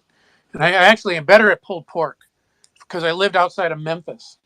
And I had a couple comments. Oh yeah, I had a couple pulled comments. pork in Memphis. Yeah, absolutely. Yeah, so I was about 100 miles east, not even 100 miles east of Memphis, between Memphis and Nashville as a kid. But I was thinking of Portland's thing about Martin Luther King. And when I was there in the 1970s, it was an ugly time. I was there in a school that was integrating for the first time. I would say desegregating, but it never really, or not integrating, it was desegregating and never really integrated at that time. I mean, it was so much tension and hate. But years later, I went back on business to the same town. And I went out to dinner with a very conservative white guy. And I thought I was going to get a bunch of Jim Crow and cracker from him. And we were just talking about economics and stuff like that. And he looked at me because he knew I was a Yankee that had lived there, you know, a carpetbagger type. My family had run the largest factory in the region. And he looked at me and goes, who do you think I attribute most of the economic growth in the South to? And I figured it'd be some Southern senator or a Southern governor or something like that. And he looked at me and says, Martin Luther King. And he said, even though my family was adamantly opposed to desegregation and the civil rights movement at the time, myself, as a conservative Southern white, attribute almost all our economic growth to Martin Luther King teaching us to quit wasting our time trying to keep our neighbors from getting ahead and spending more effort trying to get ahead ourselves. And I never forgot that. That was probably 20 years ago. And when people ask me why I don't give up on the other side of the spectrum, the political spectrum, I remember that guy. I remember him like it was yesterday. And then the other one I was thinking about was you guys were talking about Sherman, because I've walked all those battlefields. My dad spent 25 years as a military guy himself, 5 years active in World War II, and then 20 years in the Guard and Reserves after the war. And so he had me walk every single battlefield. Plus, we had family in them. We had family in Gettysburg. We had family in Antietam. We had family in the whole peninsular campaign down up to Appomattox. And we went through Chattanooga and then down into North Georgia and saw the campaign that Sherman had there, and then visited the cities he spared, you know, Savannah and I'm trying to think of the other one, Savannah, and then Charleston, and seeing how, you know, and Sherman was, he loved the South, but knew how to defeat it. He knew he had to destroy the economic backbone of the South to actually win the war. You know, Grant was going to grind him up north, but they had to take away the people that were feeding them, and that was in Georgia and North Carolina and South Carolina. So anyway, the point is that looking at that battle, my dad always told me, he said, the reason we never had an insurgency amongst the Southerners was because Lee saw what Sherman did and knew it would be done everywhere if there was an insurgency. So prior to signing the peace treaty at Appomattox, he was asked by his generals to go into the mountains and keep the fight, you know, going on as a guerrilla. He said he wouldn't do it. And a lot of historians to this day attribute that decision to having seen what Sherman did to Georgia. And I will listen to your guys' input, because I'd love to hear what your thoughts are on that. Українки, усі наші захисники, наші захисниці. Сьогодні в нашій державі відзначаються два важливих професійних свята. День військово-морських сил України і День зенітних ракетних військ. Я щиро вітаю усіх захисників і захисниць України. I would love to answer, but I can barely understand what you guys are talking about. I'm sorry. If someone wants to reply, please waggle your tail or move your hand. Otherwise, we'll. Okay. У них не було протягом багатьох десятиліть. Christoph, I cannot see your full name, but Christoph, go ahead. And everyone, please remember, at the end of the day, even though we love our American friends, we are talking about Ukraine. Все необхідне для захисту держави. I know here in Virginia we are about to celebrate 4th of July, and I'm a little curious on what's about to happen soon. But going back to the Civil War real fast, I've actually visited where Pickett fought in the Battle of the Bulge in Spotsylvania. Ми не втрачаємо жодного дня, переконуємо наших партнерів, налагоджуємо нові зв'язки, використовуємо всі можливості політичні, дипломатичні, scorched earth tactics, but not on the level of Russians and what they've done, and along with the Soviets, unless other than some of battles of World War II. But other than that, if the Civil War hadn't really gone the route it did down it with Sherman's march to the sea, I really think we would be living in a different world. Росія має достатньо смерчів, ураганів, градів, щоб знищувати в Україні місто за містом, Вони зібрали на Донбасі зараз найбільшу свою вогневу потужність. Вони можуть використовувати десятки тисяч артилерійських снарядів щодобово на одній ділянці фронту. Це реально. Тому ми знищуємо потенціал окупантів. Yeah, well, happy Fourth to my American friends and well, calling from Rome now. My question was about something that I just read about some agreement that was reached at the G7, and the Japanese PM just reported some information. Kishida-san mentioned about the G7 agreeing to effectively form a cartel, if I might say, to force the price, the market price for the Russian oil to be discounted 50%. Then I don't know how they enforce it with third parties, but I'm sure you guys heard about it. I'd like to hear from, for instance, Axel, our investment banker and maybe finance or whoever else. Do you think that this seems to be creative, but do you think it can work, or what's the theory behind it? What's your opinion? I've looked at it and I still can't make heads or tails of it. And I don't think that regulated markets and price suppression work. You have to find ways of actually declaring the counterparty unattractive, and that's the state-sponsored terrorism. Without that, you have no legal grounds. Yeah, it looks weird to me too, yeah.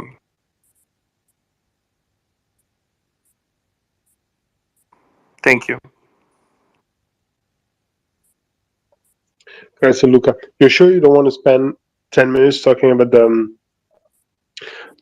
wars of the 1860s in Italy? Because I'm all up for it. There's no reason we're the only one having to bear this sort of history lessons. No, I'm joking. Vic, just go ahead.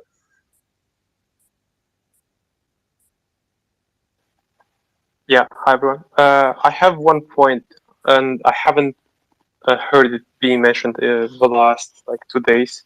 I just spotted in some of Russian forums, and I'm just wondering if it has been covered or if you have any comments. And the point is about the Russian government planning to oblige businesses to work for the needs of the army. And apparently the bill has been submitted to the State Duma, which will oblige companies to fulfill the orders of the needs of the counterterrorism and other operations, and people to work nights and weekends if needed. Has this been commented? It seems almost like some sort of a war economy or something like this, or not really, but yeah, thanks. It's totally the equivalent of a war economy. It's actually almost a copy of legislation that was passed in 1941, with, of course, the difference to apply. So, yeah, it's very difficult to understand what's going on, at least from my point of view.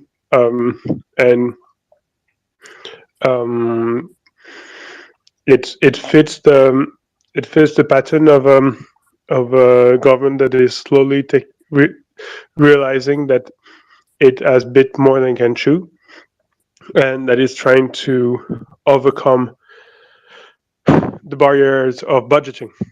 By forcing people to work for you, you can set the price, and by setting the price, you can push back the real cost of the war economy on someone else, and that fits with several other moves that have happened recently, which are designed to move the cost of the war away from the fiscal base. It's as in many ways, it's as if they are trying everything to be able to claim that the regular Russian taxpayer and the regular Russian whatever has not been directly impacted, because that's the sort of numbers that economists are looking at. But in every other way, they seem to be trying to collect as much money as possible. So you're right, it fits the move towards a war economy, and it also fits the sort of shadowy way they've been doing it so far. Does the answer suit you? Yeah, thank you. Okay. Yeah, thank you very much. I just sense again on this forum, I see that a bit of like panic and agitation, like when entrepreneurs or like more tech people, they really hate this sort of initiative, and I really understand it. So yeah, thanks. Ben and Vic, can you say more about what you mean by war economy? I mean, I read something here and there, but maybe, if you guys can elaborate a little bit more about, what it means and practically what's happening. Vic, you want to begin? No, please go ahead. Well, the war economy, it's a concept that was best organized by the Germans during World War I, and it's a way when the state takes the control of the economy as a whole. It goes from ordering the number of calories that the average worker is going to eat to of course assigning which resources will go to the building, to the construction of what type of weaponry. So it is the sort of socialization or communization of the economy, but not with the aim of creating a new history or whatever else. The point is just to build more guns. And collect more people for the war, and etc. And of course, the most evident way of thinking about it is to think that there are going to be more factories building more stuff, or at least that's going to be the number one aim of the government. But they also need to pay and organize for all this, and to basically reorient the civilian economy towards the army on the one hand, and the factories that are directly building the guns do need. And this includes. But it never works. It never works. Oh no, I'm not. Centralized economies don't work. And what you're highlighting, of course, the war economy, as we define it in the West, is essentially the arsenal of democracy, proving all the totalitarian systems completely, utterly bereft of any sense. And that is the United States coming out of the Depression in the 1940s. Because they built everything more. They built it better, faster, harder, and the war economy there was a successful one, and it was a capitalist one. I'm not saying the country. What I'm saying is that, at least in my understanding, a war economy is a socialist economy designed for the production of for the waging of a war as a whole.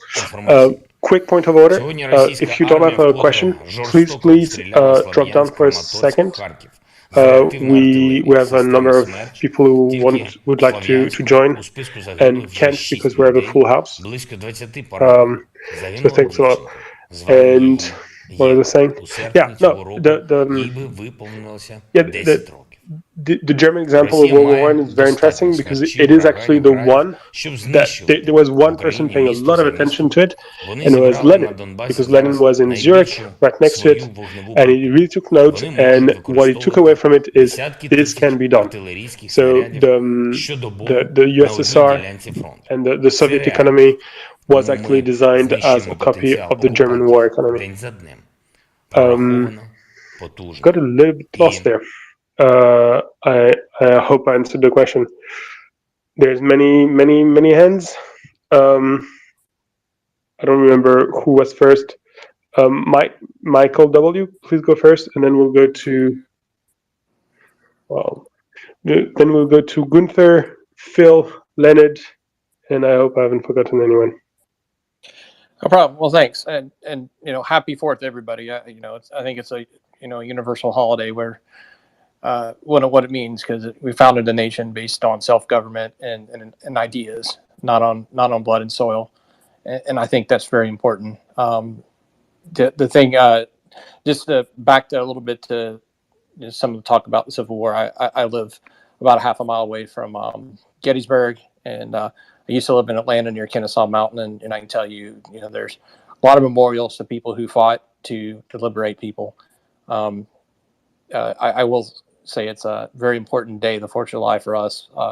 And he's right; it takes a while for reconciliation. I would say that there was some, there were people who were against the settlement of the Civil War. They were called the Ku Klux Klan, the first iteration of them, and it took a while for that to happen. But I did want to just say a couple quick things. One, we're actually having some Ukrainian food for our 4th of July feast. I'm barbecuing some. We got a recipe for some pork kebabs, so we're going to give that a shot. We're looking forward to that. And my wife is making some gluten-free pierogi. She's got celiac disease, so I can report back on how that turns out. But we're really excited about that. And I did have a question for the group as a whole. Has anybody heard anything? I saw something about something on fire at one of the towers in Moscow, like one of the towers in the business district. I didn't know if anything has been reported on that, or if y'all have discussed that. But thanks. We have another fire burning, Portland.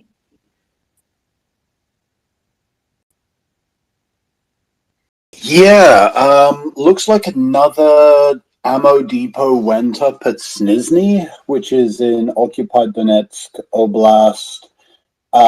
Confirmed on firms, it is burning really hot. The video show lots and lots of propellant streamers, so I think it's a rocket ammunition dump. Yeah, less than an hour old. Burning very, very violently. It's on firms. I had like a dozen people send me the same video at the same time. It's very telling. Lots of very clean, white, high albedo smoke, which is consistent with butadiene-acrylonitrile. Lots and lots of sequential, very bright, very intense flashes, consistent with fairly large, high explosive warheads cooking off. I don't know. Oh shit, there is a lot of stuff on fire down there. I don't figure out what that is. Yeah, interesting. Yet another ammo dump goes up. And what do we do when an ammo dump goes up? Well, we drink, but my liver can't take it. I swear to God, guys, you're going to kill me. And we're going to part this conversation just for a very brief moment, because we have very, very good news to announce. And I welcome Alex Backus here. And I want all of you to look into the nest. We made it, and you made it. And Alex, to you. Thank you, Walter. I just want to appreciate and give a huge voice and huge deepest appreciation to all of the listeners of the Walter Report. We launched our campaign on June 28th, shortly, a few days before 1st of July, which is Canada Day. And I'm super happy to announce that we have oversubscribed by 104%. And it's all fully raised. So 30,000, just under 32,000 is in the bank in PayPal. We're going to be transferring that over to the single contractor who's licensed to sell the CAT, which is the combat application tourniquet in Canada.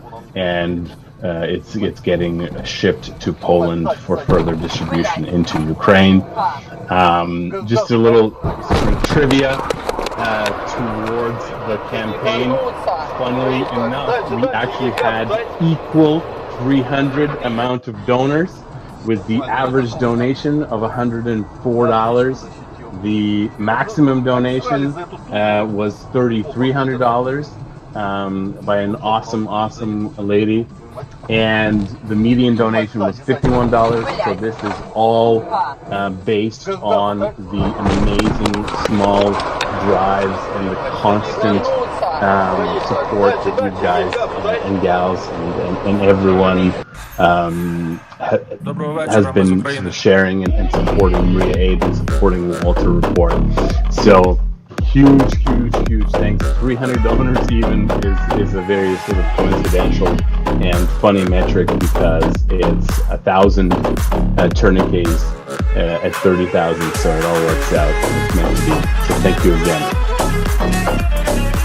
Thank you, Alex. And again, you made it happen. It's because of all of us here and everyone who contributed. Even if you haven't donated, we are thankful because you spread the message. Please continue to spread the message. It is important. It's just one fundraiser, and we are more than happy that we made it with your help, but there will be many more. The thing is far from ending, and today is a day of celebration. Again, it's 1,000 combat duplication tourniquets, which is potentially and very likely 1,000 human lives saved. Every single human being who contributed, who helped, actually helped in saving a human life. So again, we are expressing our gratitude to all of you who helped, to all of you who conveyed the message, who spread the message. Please continue to do so. Please continue donating. Maria Aid, MariaAid.org, they're translating and conveying your help into a tangible thing in Ukraine, on the ground, close to the front lines, and they're saving lives in Ukraine. So please continue doing so, and tonight we can celebrate.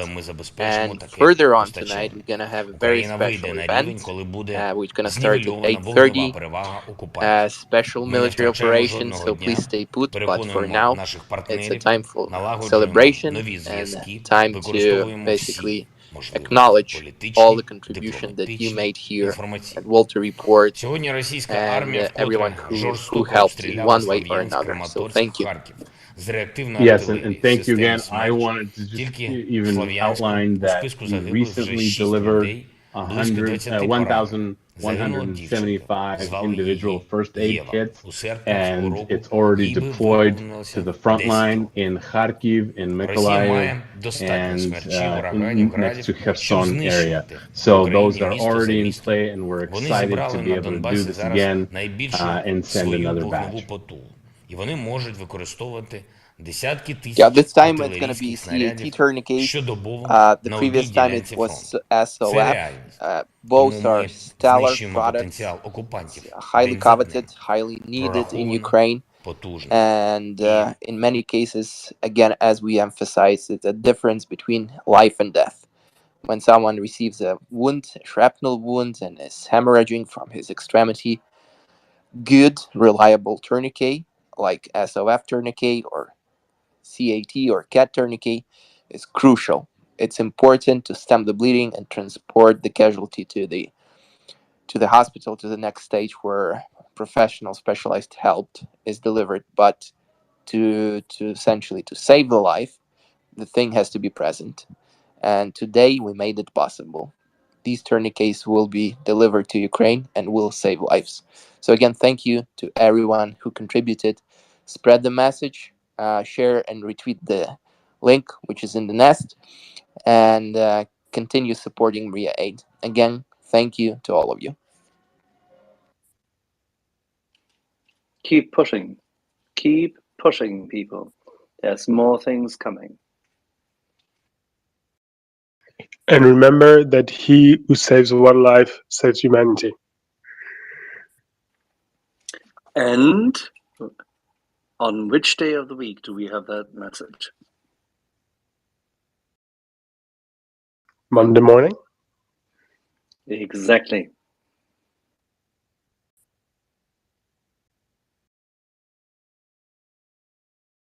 And again, don't forget that 8:30 or so, it's gonna be something special tonight.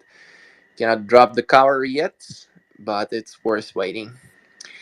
And it's gonna be a combined Walter, you're really exhausting all the Europeans. You know this.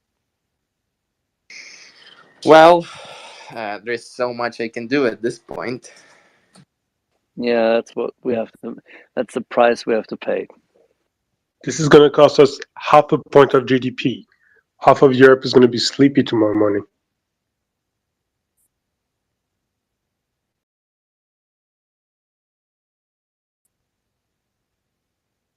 Anywho, Reda, you had a question? Oh, sorry, Walter. Can we go on or? Yeah, absolutely. Again, just one final remark. We had the ladies here from Hospitallers Combat Medic Battalion earlier last month, I reckon it was. Katarina and Anna, and they emphasized how crucial these things are and how important that it's a high quality product because of its importance. Literally, like saving a life relies upon that, and unfortunately, some of these people are not with us anymore because their medical evacuation bus of Hospitallers, it got into accident as it was evacuating people from the combat zone, and one of the ladies unfortunately died, and their orthopedic surgeon, trauma surgeon, had his wrist amputated, and many of them are being treated right now, but they will return, and a number of them already returned to the front lines to save lives.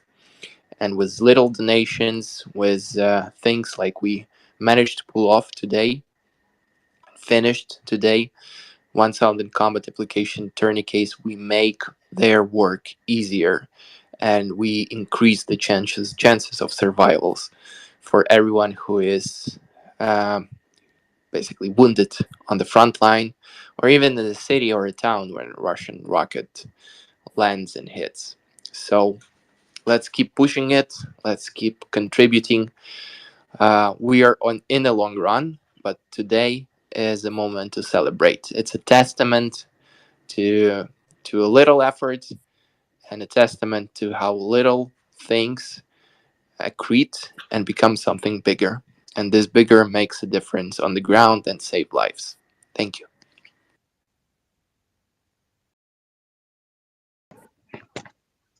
Yeah, thank you to everyone who contributed. And Reda, you were having a question, I guess.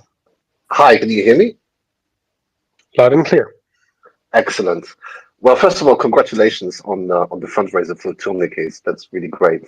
I have a bit of a complicated question, and I first want to start with a disclaimer. First of all, I'm a random European that happens to live just outside of Kiev at the moment because of business reasons. I am not afraid of nuclear war because I call bullshit on all these threats, and we can't live our lives based on any threats from a bully. Second, the question I'm asking is not some kind of lame or veiled attempt to give credence to any of the justifications for the war now, which is being waged by the Russians in Ukraine. And thirdly, the last disclaimer, I am not a military person, and I'm not a scientist, and certainly not a rocket scientist. So with that out of the way, let me get to the question. So, like many of you probably, I spend my life on YouTube watching videos about very advanced scientific topics, even though I have not even basic knowledge of the science in question. And one of the topics that got me really interested, I think about 2 years ago, was hypersonic flight, hypersonic missiles. And one video caught my attention in particular, which I unfortunately am not able to find anymore, the reference. it talked about the development of hypersonic missiles and how basically the Russians and the Chinese seem to be ahead of this development. And recall this correctly, it took a certain amount of time before this even reached the president. And all in all, you were talking about 15 to 20 minutes to make a decision.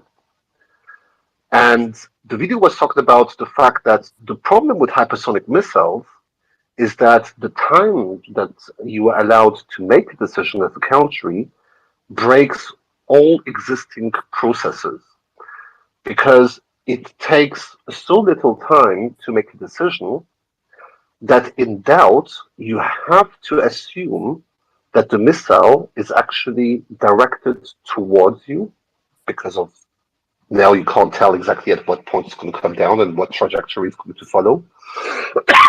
And therefore, in case of doubt, you are now more likely to send a full salvo back, because you assume that basically you have to trigger now the protocol of mutually assured destruction. So what I was wondering are a few things. First of all, what is the state of technology to intercept these things? 1.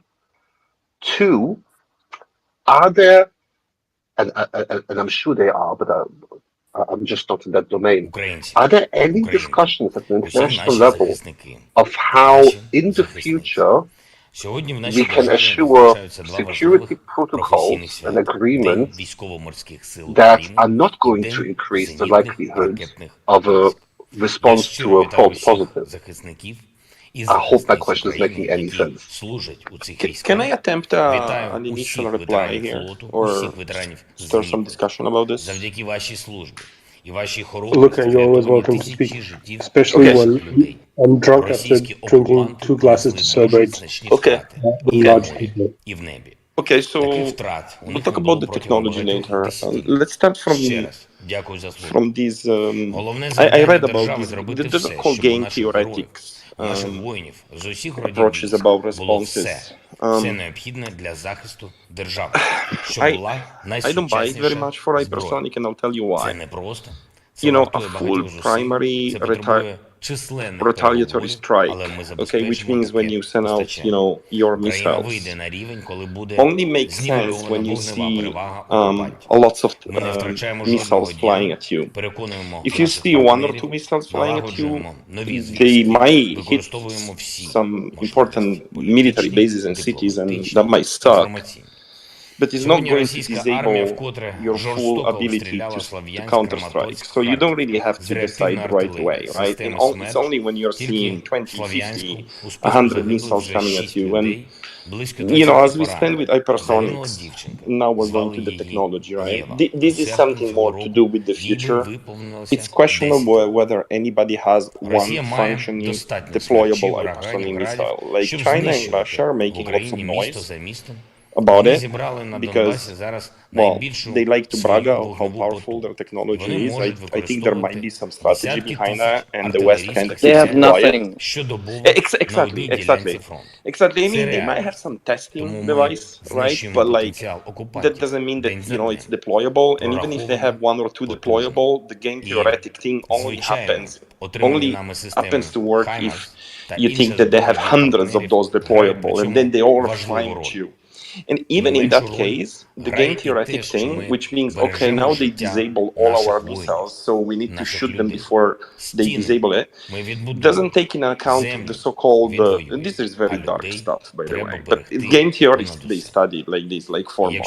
Like, it doesn't take into account the secondary strikes. The secondary strike are the stuff that nobody knows is there, nobody sees, like submarines or things that fly all the time and you don't know where they are because they're like stealth. And so it means that even if you're disabling all the military bases that could do a primary strike, there are still submarines, there are still like B-2s that are flying, and you know where they are, but you don't know where they are. So that analysis to me doesn't stand the test of reason, and certainly doesn't stand the test of time as it is now. Now, in terms of technology, I agree with Axel. I think here there is some secrecy, right? It's a little bit hard to say where things stand. But yeah, it's true that the Chinese and the Russians made a lot of noise, but in practice, you know, Like, is it noise? Do they have some technology on how far ahead they are, if at all? What I tend to think is that, you know, I don't think that the West, you know, I don't think that our alliances, I don't think the NATO, I don't think the United States, with the level of like technology that it has, would just be sitting on the, you know, us, so to speak. I'm fairly certain that we have things that you know, like they don't know. It's like what I call the quote-unquote UFOs, you know, from Area 51 kind of thing.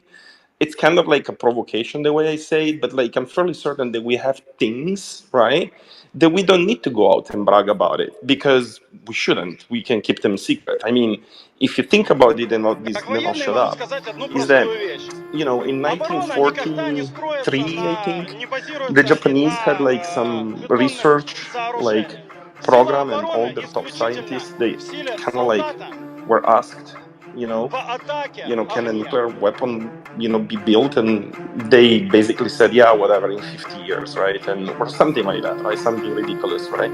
So now, of course, at the time, the United States was not going around and said, yeah, but we have the Manhattan Project, and, you know, we have a timeline of 2 years for doing it, right? So I would be like highly surprised that this whole like hypersonic is a problem now. It might become a problem later on, but like I'm fairly certain that you know, I can poke lots of holes in that narrative.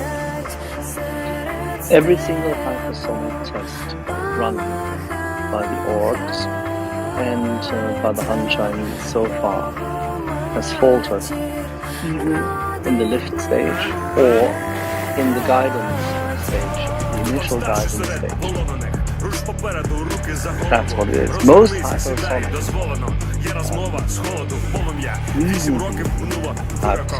missiles so far are reasonably unguided. That's the issue.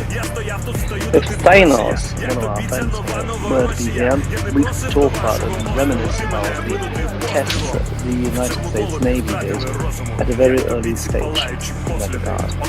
And what they developed, rather than creating their own hypersonic missile system, was a defense system against unguided or badly guided systems. And that's how you create innovation. There's no fear about what the Russians believe, or want to project and fearmonger that they have, because they don't have it. Otherwise we'd know it. But thank you, Reda.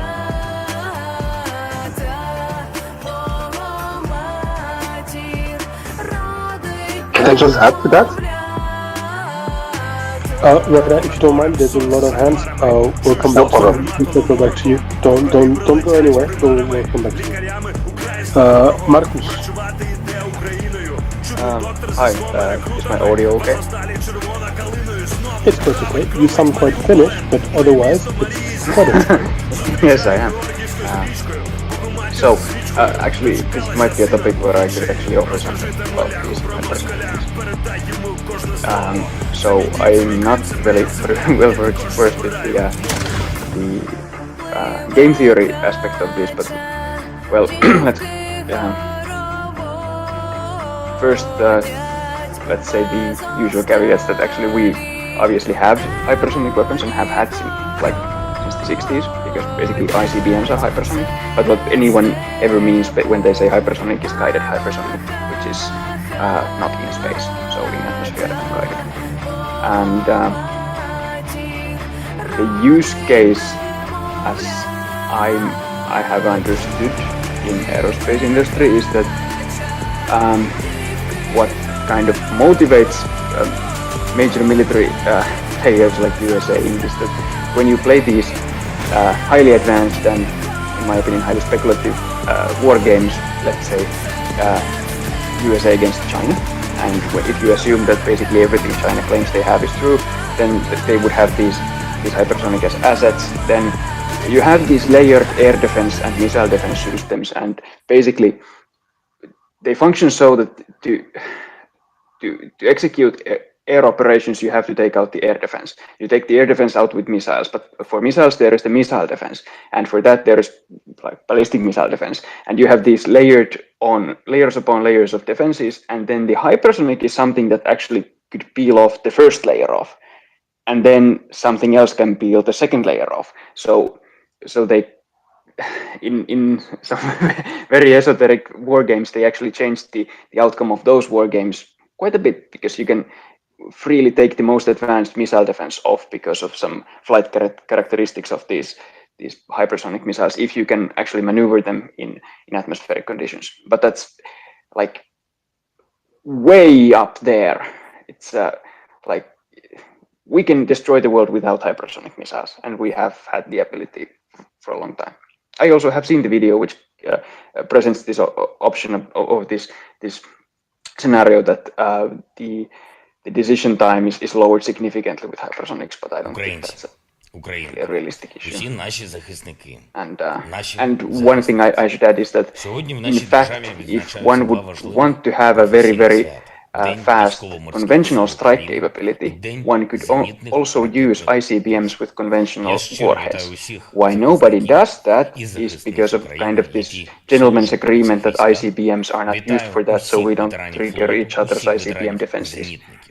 And that's, by the way, why US Prompt Global Strike didn't end up using their ICBM forces for conventional strikes, because there is a major risk of triggering like nuclear escalation, because everyone's scared of that. And that agreement was born out of basically it's a gentleman's agreement that ICBMs are only for nukes. It's not written in some international treaty. Okay, I'm finished. Thanks a lot, Marcus. Leonard, I think you had a question, and you had a question. You had your hand raised at some point, but we didn't get to you. Oh, okay. Thank you, Ben. Actually, my question came up from the conversation just a few minutes ago, and it kind of changes direction a bit. I don't know if we still want to go there, but it was a specific reference to our American friends and their July 4th celebrations, and specifically with reference to what Dryfly had said regarding William Sherman, General Sherman. So I don't know if we want to pursue that any further or what. The only Shermans I know and recognize landed on Normandy's beach on June 6th, and otherwise I know no other Sherman. Okay, well, that's fair enough. Anyway, Dryfly had said some fairly interesting things about the importance of General Sherman, and I would just wanted to endorse that from the Canadian perspective. But also, just to note that General Sherman was actually William Tecumseh Sherman, and Tecumseh is the name he's known by in Canada, because Tecumseh was actually an Indian. Famous Indian chief of the Shawnee, who fought in the War of 1812, and he originally out of Ohio, but he was engaged in many of the frontier wars and ended up fighting with the Canadians and the British in the War of 1812. And he actually why? Did you say why? Why did he fight the British? Oh, because he had been pretty much continuously at war, more or less, with the American expansion into the West, and he had been fairly instrumental in organizing the Shawnee Confederacy. It had a couple of different names, but regardless, he was very instrumental in organizing. Who was giving the Shawnee protection to acquire rifles? Oh, of course, the British. The British. So he wanted the money and the guns. He wanted the money and the guns, but he ended up actually giving his life for Canadian ground. So that was the point I was getting to.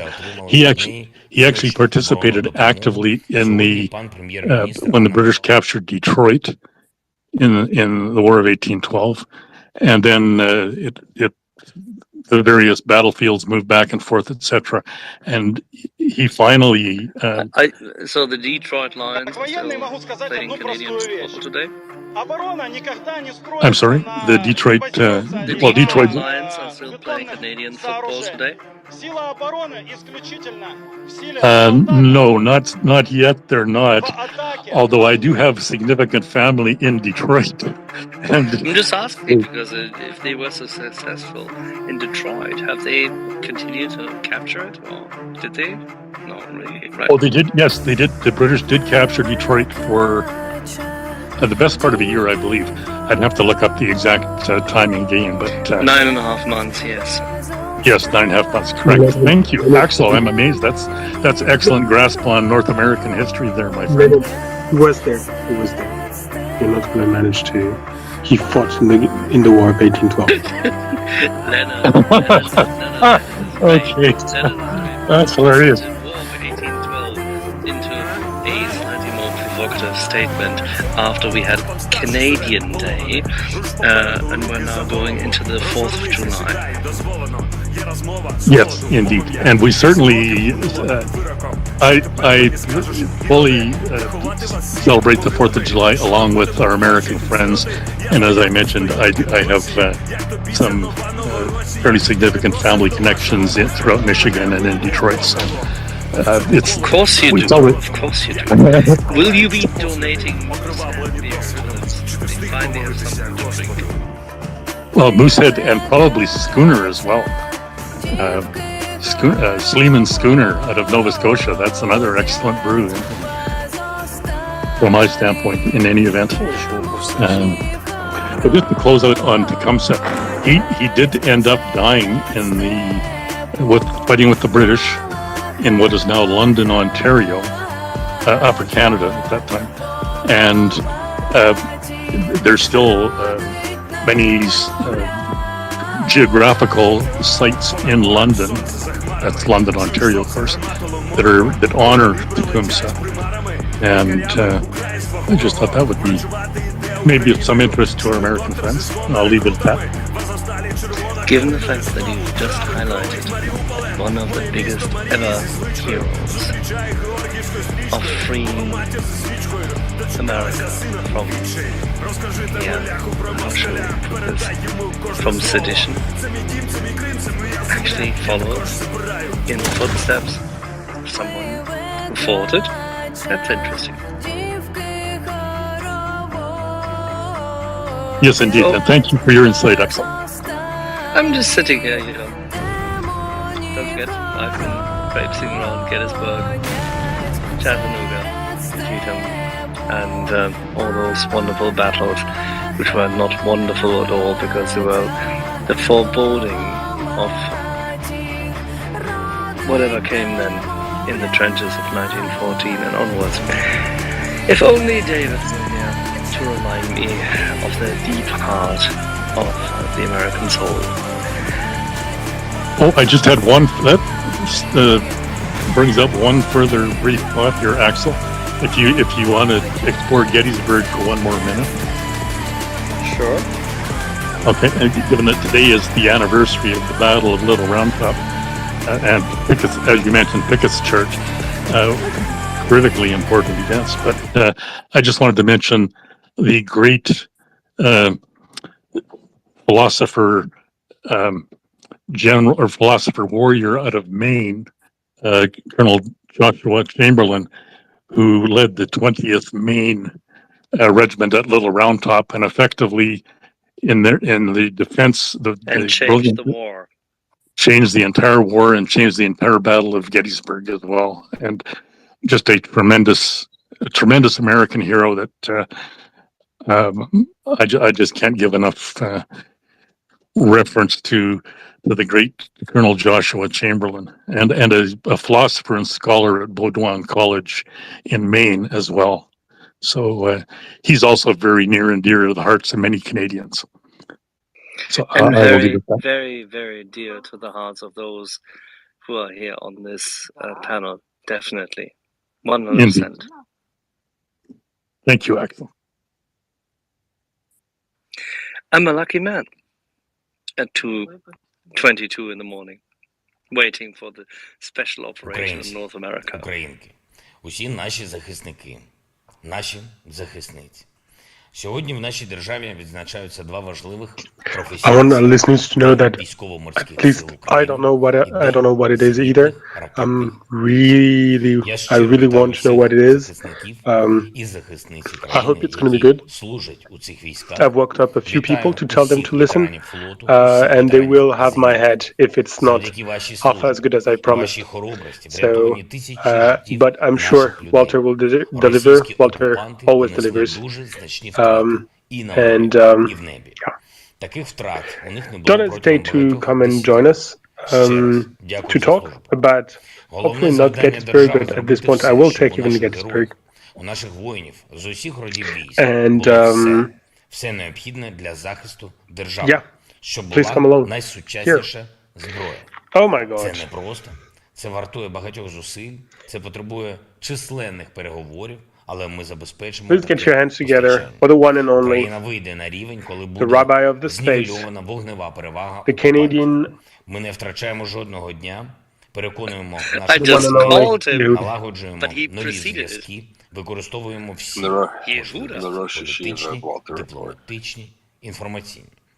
Сьогодні російська армія вкотре жорстоко обстріляла Слов'янськ, Краматорськ, Харків з реактивної артилерії, системи «Смерч». Тільки в Слов'янську у списку загиблих вже 6 людей, You have близько to tease 20 people a поранених. little bit Загинула more. дочка, We know so звали little. її Alright, Єва. well, У we're серпні цього this is року where їй everyone виповнилося needs 10 to років.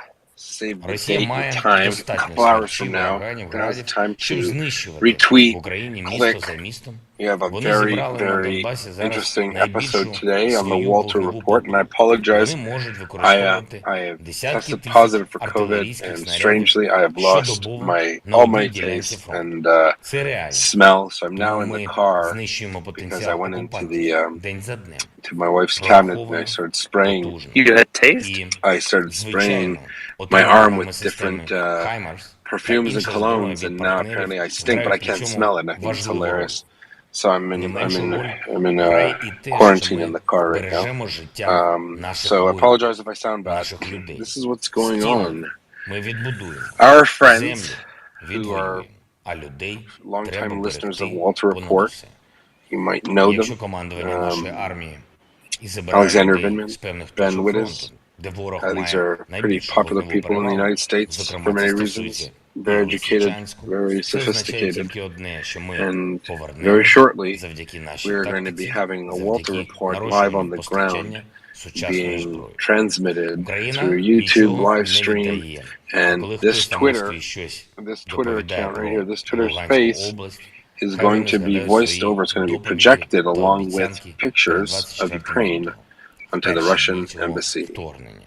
That's Навесні right. This is your chance to хай speak вони to the реально Russian оцінять, ambassador що вони мають за in цей час, Washington, і D.C. скільки вони We за will це be заплатили. speaking as a panel, Бо теперішні and їхні we will be доповіді literally так само підуть talking прахом, loud як enough. і тоді. It'll be. Поступово I'm ми not going to рухаємось explain the вперед system і на setup, Харківщині, but і в everyone Херсонській on the Walter області, Report on the і на speakers морі. channel Зміїний will be тому гарний speaking приклад. to our friends in the те Russian саме embassy. скажемо і про And Донбас. there will be other places Сьогодні that we Київ will go відвідав throughout the evening. прем'єр-міністр Австралії. Please stay tuned. Let people know. Special Це military дуже важливий досвід. operation Австралія is in. одна That's з a топових joke, держав, obviously. якщо оцінювати рівень її підтримки. Police know Ми about вже it and all that отримали good від stuff. неї But значну the Russians оборонну don't know. So if you're a допомогу. Russian Сьогодні baddie listening in, better call your friends in Moscow and let them know. We're going to be reporting live from a Russian diplomatic mission in the United States with our friends Ben Wittes and Alexander Vindman. There will be a projector screen with slides from the Walter Report and Maria Aid. And we invite you all to retweet because this is a pretty awesome situation. Literally, we are going to be speaking truth to power. We will be talking directly to the possibly the security staff at the Russian embassy. I doubt they're working on a Sunday afternoon. I doubt they work much at all. But after that, we will go to another place where someone will be listening to us, because just might be someone's house, and we will be showing dozens and dozens of slides collected from Walter Report with the genocide that Russia is conducting in Ukraine and exploits of the Ukrainian armed forces, maybe as a gentle reminder to our Russian friends in Washington that they should advise their leadership that they should get the heck out of Ukraine and not come back. So I think everyone's excited about that. I'm very excited. Maybe a big hand for those at the Walter Report who helped organize the slides, and for our friends who are promoting this. This is big news. It's a big deal, and it's going to be a great time. So just please retweet it, let everyone know, and we're going to be literally, we could even be on the news if CNN and all those other companies go and videotape it. It'll be the Walter Report talking through the speakers to our friends in the Russian embassy. So I hope you're happy about that. I know I am. Helena, go ahead. This is fantastic. It was obviously kept secret from people involved with the Walter Report, and I was just going to ask, how long has this been in the works, and how many people were involved in getting it together?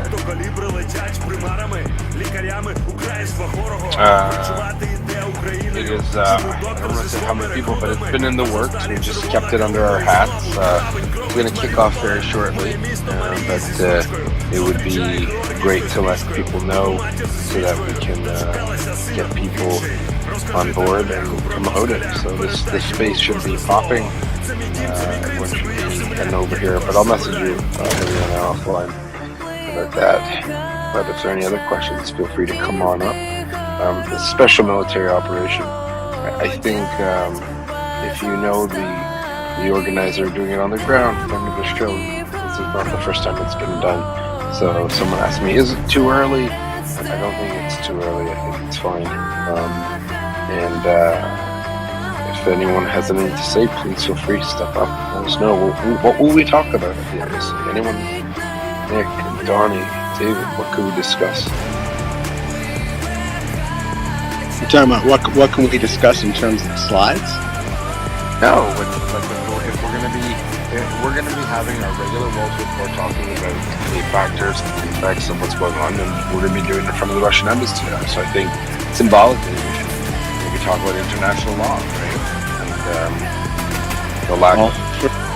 I think war crimes comes to mind. War crimes. That's something I'd probably raise. I think barbecues, cook-offs, maybe. What? I lost you there. Cook-offs, like big barbecues that they're having in Donetsk right now. Russians burning. Go ahead, David. I think Donnie was alluding to images of tanks burning off. I don't know if that's what you mean by barbecues. My question was to do with dress codes. Obviously, as an amateur, I don't know if we're supposed to all wear the same thing and turn up at the same place, but if I'm not going to be at the place where you're broadcasting from, then I'm going to dress up in a long coat and dark spectacles and a hat, because this is as close to spy jiggery pokery as I'll get. So my question is to do with the dress code. And then second question, if we should discuss topics, perhaps some of the most impactful discussions that were had here in the space to date, maybe just have like a short list, 12, 13 of the best conversations or topics or whatever they were, guests, whether they be exclusively Ukrainian or the subject matter experts. But there's already a rich body of work that should be tapped, and this seems like a perfect opportunity to fire off some of the greatest hits. Dress code aside. Yeah, I agree. I think if you're near Washington, D.C., it's not New York, it's Washington. So I'm not sure if you've got a fast car. I'm in the wind, Yehuda. In the wind. Fair enough. So I think it's great. I think it's so clever. And what's really awesome about it is it's the first time we're going to Walter Report live on location. Live on location in Washington, D.C. What's the Russian ambassador have to say about this? Who really cares? We'll just talk at it. It's a good opportunity. And I suppose he might be very, very unhappy. about it. That's just too bad because the world isn't happy with Russian genocide. Frankly, we're sick of it. So let's speak truth to power. Let's do things we've never done. I know tonight I'm going to have my mother-in-law's chopped liver. Usually I gag when I smell it, but I figure why not? I'll make her feel good. Tell her I love it, and I can't taste the damn thing. It's amazing. Go Helena. Sorry about the COVID. That's really awful. Have we? So I have not been listening in of late. In the last maybe hour or 2 or 3, but have we talked about? There have been strikes on ammo depots, I believe, of the Russians. A whole bunch of them, 4 of them in occupied Ukraine. And so where would those be? Have we talked about that recently? Or I think one was in Popasna, one was in Popasna, one was, I'm not sure now, Donetsk City maybe. Anyone want to help me out, feel free. The 3 behind Russian lines, weren't there? There was one. Oh, there were Russian lines in Ukraine, though. There was 4 occupied. Forgive me. Yeah. And they also hit Volgograd, so that's in Russia. But yeah, no, I know there are 4 in actual Ukraine that the Russians are controlling, and oopsie daisies, HIMARS in full effect. Let's just say that HIMARS in full effect. Let's see the Russians. Move forward without any ammunition, all their artillery, shells, bye-bye. And I think the Ukrainians are so smart at that, they're just so clever. They've obviously got great targeting information from friends who care. And I think people, again, some strange person that some of the people in this room comment on. He's supposedly a journalist. His name's Tracy something, or his last name is Tracy, I don't know. He seems to be an angry person who hates Ukraine, and he's mocking. He says, another strategic victory for Ukraine. They lose Lysychansk, or something stupid comment like that. Obviously, the man's not in the military. He doesn't understand a damn thing about, what the Ukrainians have to do to affect change. How they have to conduct delays in mobile defenses in order to trade space for time. But I'm sure the blowing up of these huge ammo depots is lost on the man. God help him. Adrian. I just wanted to help you out. His name is Michael Tracy, and everybody who's serious in the OSINT community and serious journalist deservedly call him the Butter Goblin, because Butter Goblin. Why? Because he's a little bit pudgy, and he spent the beginning of the invasion in Poland hiding behind fences and photographing Humvees that everybody could see, and presenting them as this huge NATO conspiracy to escalate the war in Ukraine or something like that. Nobody took him seriously. Nobody takes him seriously, but he does have a following who pay his Substack. So I rail on this often about so-called lefty journalists who have gone completely mad since the invasion and just translate Kremlin propaganda for Substack and Patreon money. But yeah, Butter Goblin.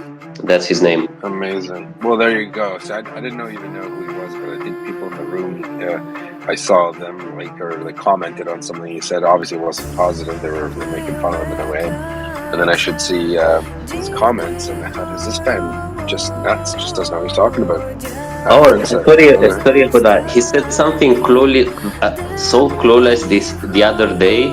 Apparently, at the NATO press conference, Erdogan fielded his question, and he said Erdogan is the only leader in NATO who is speaking about peace.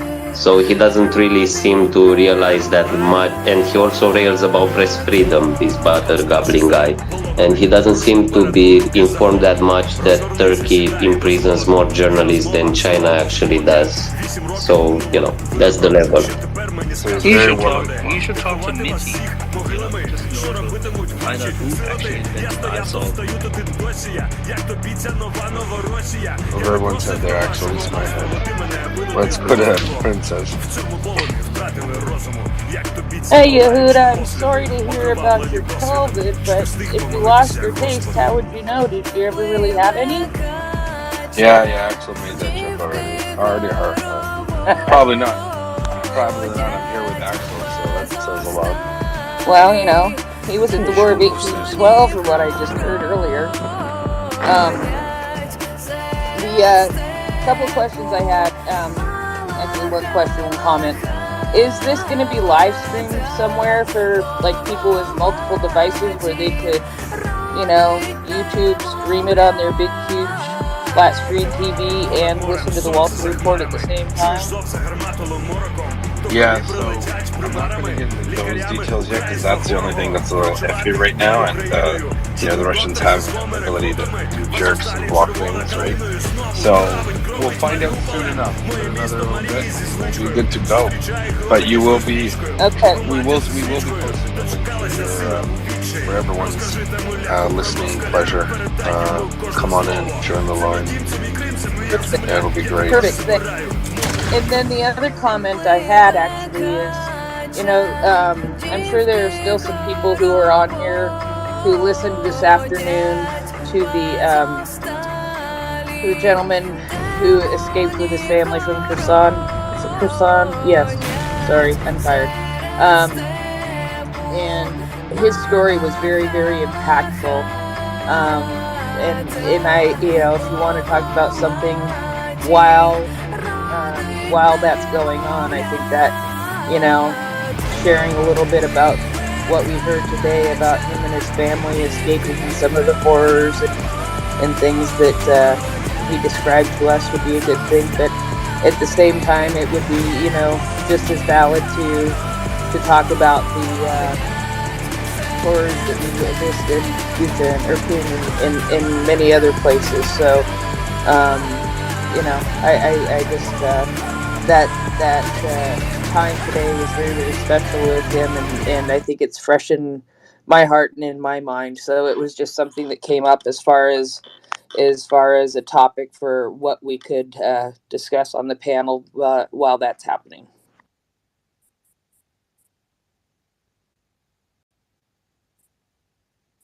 Sorry, I was just fielding some questions there. Axel or Ben, if you had that. I didn't. Sorry, have you developed taste now for French and Germans?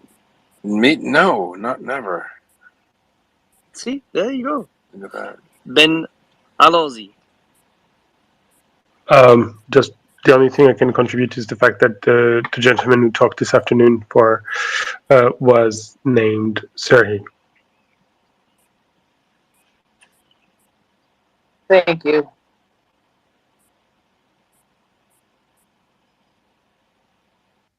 I thought that was his name, but I didn't want to mess it up. That's all right, Heather. And by the way, if I may add one thing, it's not just 4 ammunition depots. That's just the list of the last 24 hours. Prior to that, there's another 7. So we are now at 11 ammunition depots.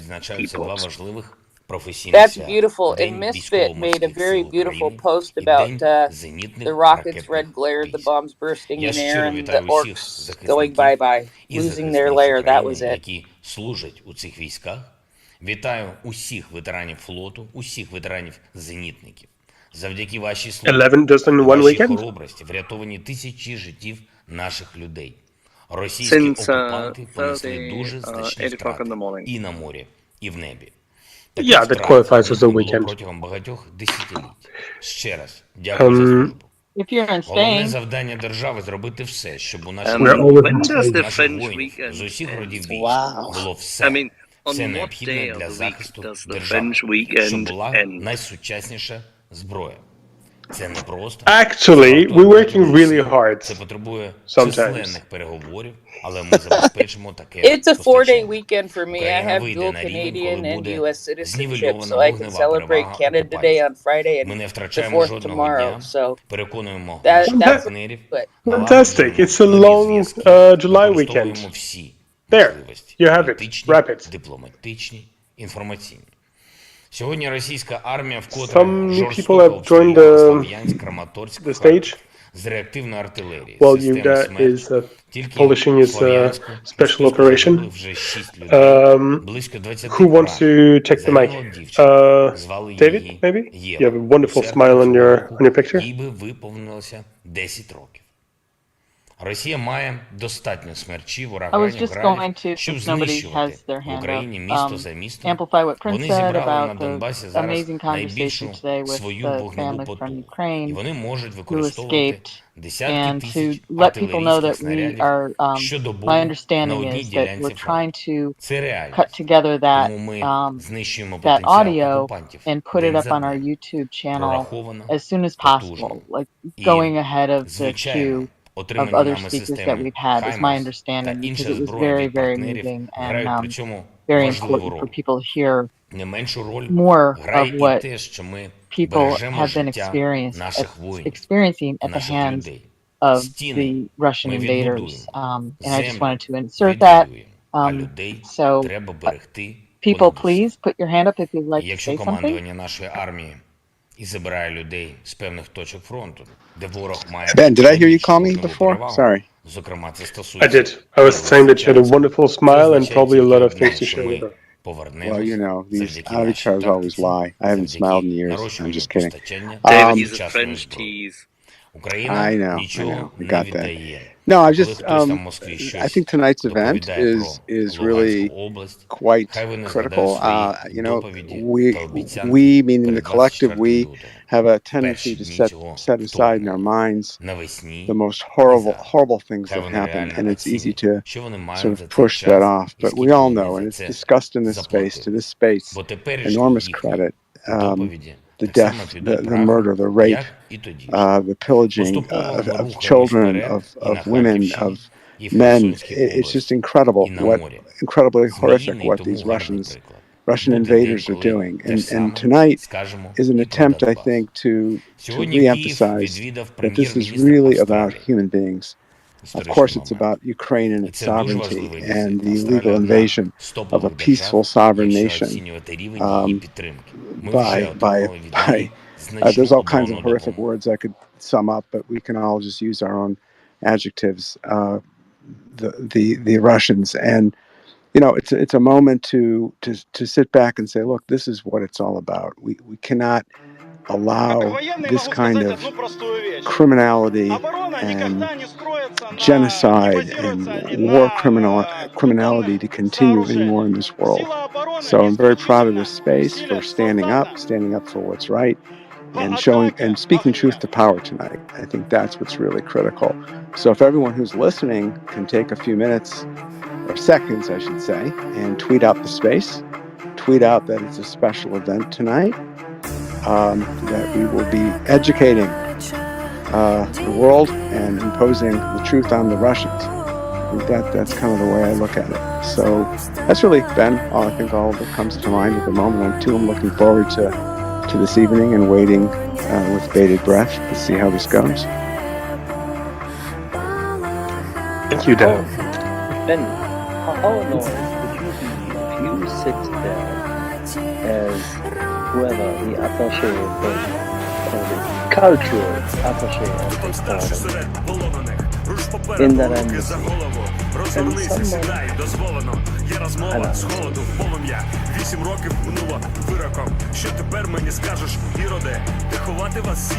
I'm sorry, the question is over, or did you just keep a beat? I question you, my friend. I asked you what would happen to you if you were the cultural attaché and somebody would highlight you and make your building go like boom.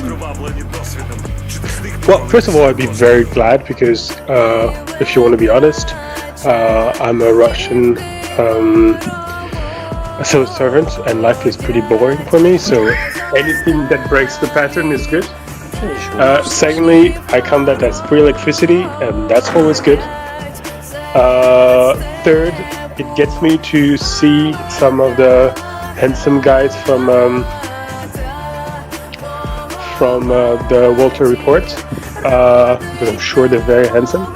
And beauty is beauty, so just feast on the eye. So I count it as a complete win. Yeah, Ben, I'm going to push back against that handsome part because I was looking at Yehuda's picture there, and you said that. So, same. The funny thing is, these are very jealous, man. I gotta be honest with you. The room is green. That's all.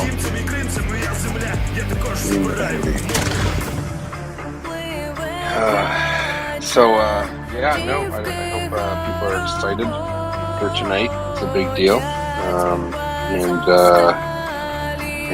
It's gonna be great. It's a great message, and symbolism isn't lost on everything, on what it means for Ukraine, what it means for the support that all of you have given us here. You've made this all happen, so this is, and hopefully more to come. Let's just leave it at that. We have some great plans ahead, and we look forward to bringing more and more of this to you.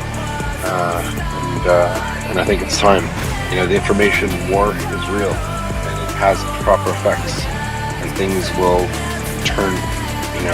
You'll see the results of these actions, because the Russians are doing everything in their power to dissuade people like us from speaking up, and we won't be cowed by them. You're perfectly right. Before we potentially crowdsource what we should be talking about, I'd like to thank the Walter Report as a whole for taking my idea on board, because I went to the Russian embassy, well, not the one in Washington, the less important one, on the day after the sinking of the Moskva, and give them a little serenade. So, yeah, well, thank you for how did I say? Copy is the best of compliments, something along those lines.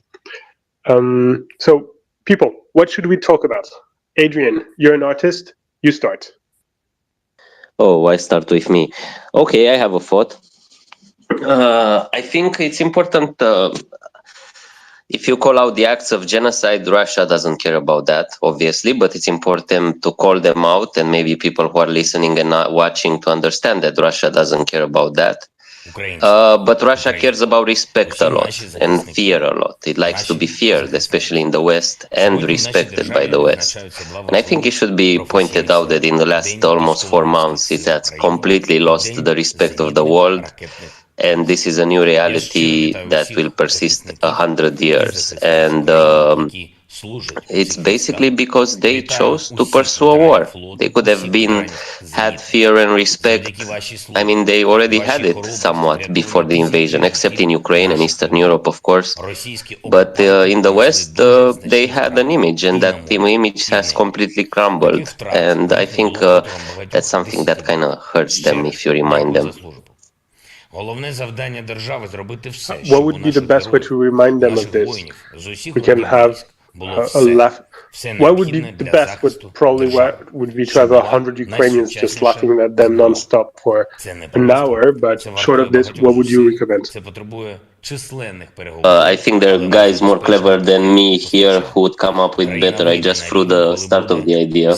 So, and it's 4 in the morning here almost. I might fall asleep before then. So. No. The truth is, this isn't going to be about laughing. This is going to be about hard-hitting comments, discussion.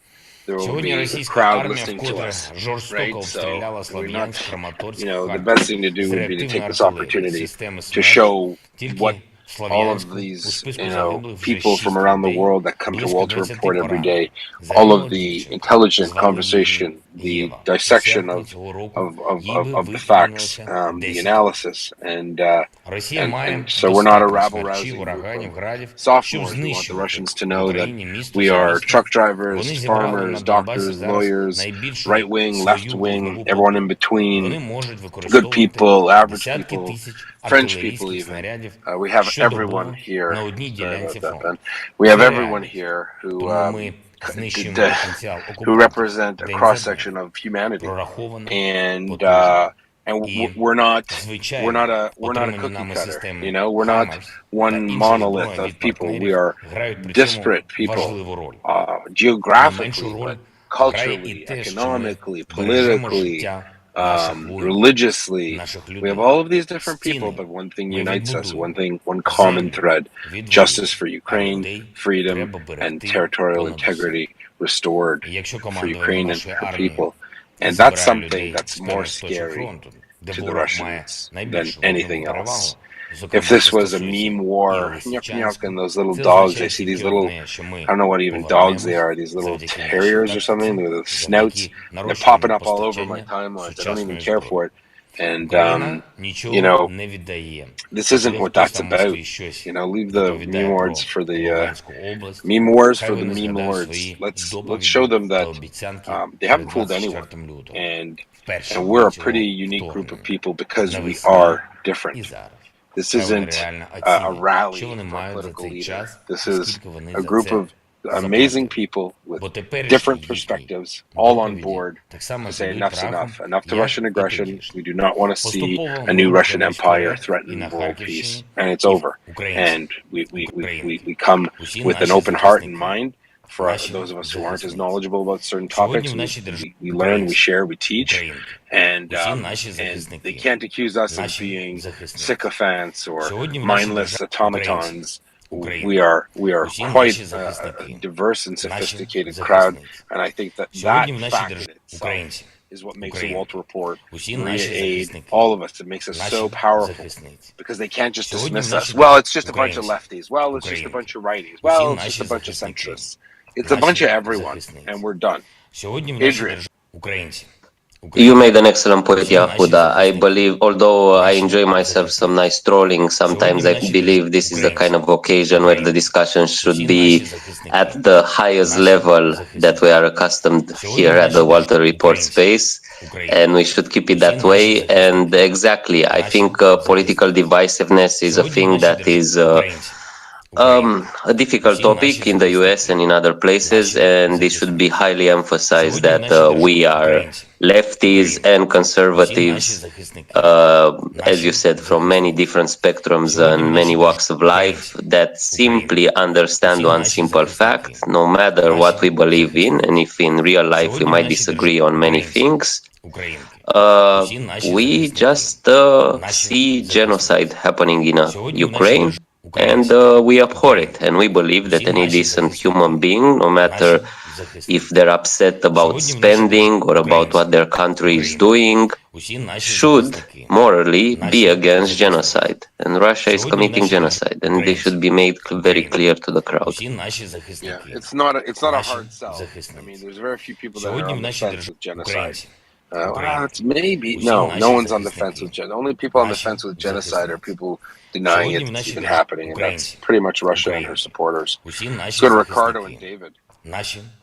Yeah, I just actually asked these speakers about topics, and I think you guys have answered it. So I'm going to drop down. If I have anything to input at some point, I'll just ask to speak again. But I think that was my question: is what was going to be the demeanor tonight, and how do we go about it? And I like what you said. We need to go on as usual and be serious, or we could talk about his mistresses, but I don't know if that would be too good. All right, I'm going to drop down. Thanks. Thanks, Ricardo. Yeah, no, good point, and totally on board with that. Hope Nick's awake. I know he's past his bedtime in England, but maybe you can contribute when we kick off. Go ahead, David. Українки, усі наші захисники, наші захисниці. Сьогодні в нашій державі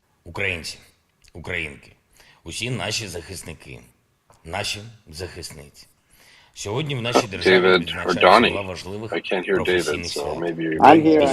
Can you hear me now? Okay. Now I can. Okay. So I wanted to piggyback off of what was just said, and I want to say, first of all, look, many of us have been here since the beginning, the very beginning, and many of us, joined. All of us have heard internal, disagreements. We have a robust debate here, which is appropriate. But I think tonight it's critical that we stand as one. This is about Ukraine. This is about its sovereignty. This is about the criminal invasion. This is about the children, the hundreds of thousands of children that have been kidnapped from their homes. It's about the people who've been murdered.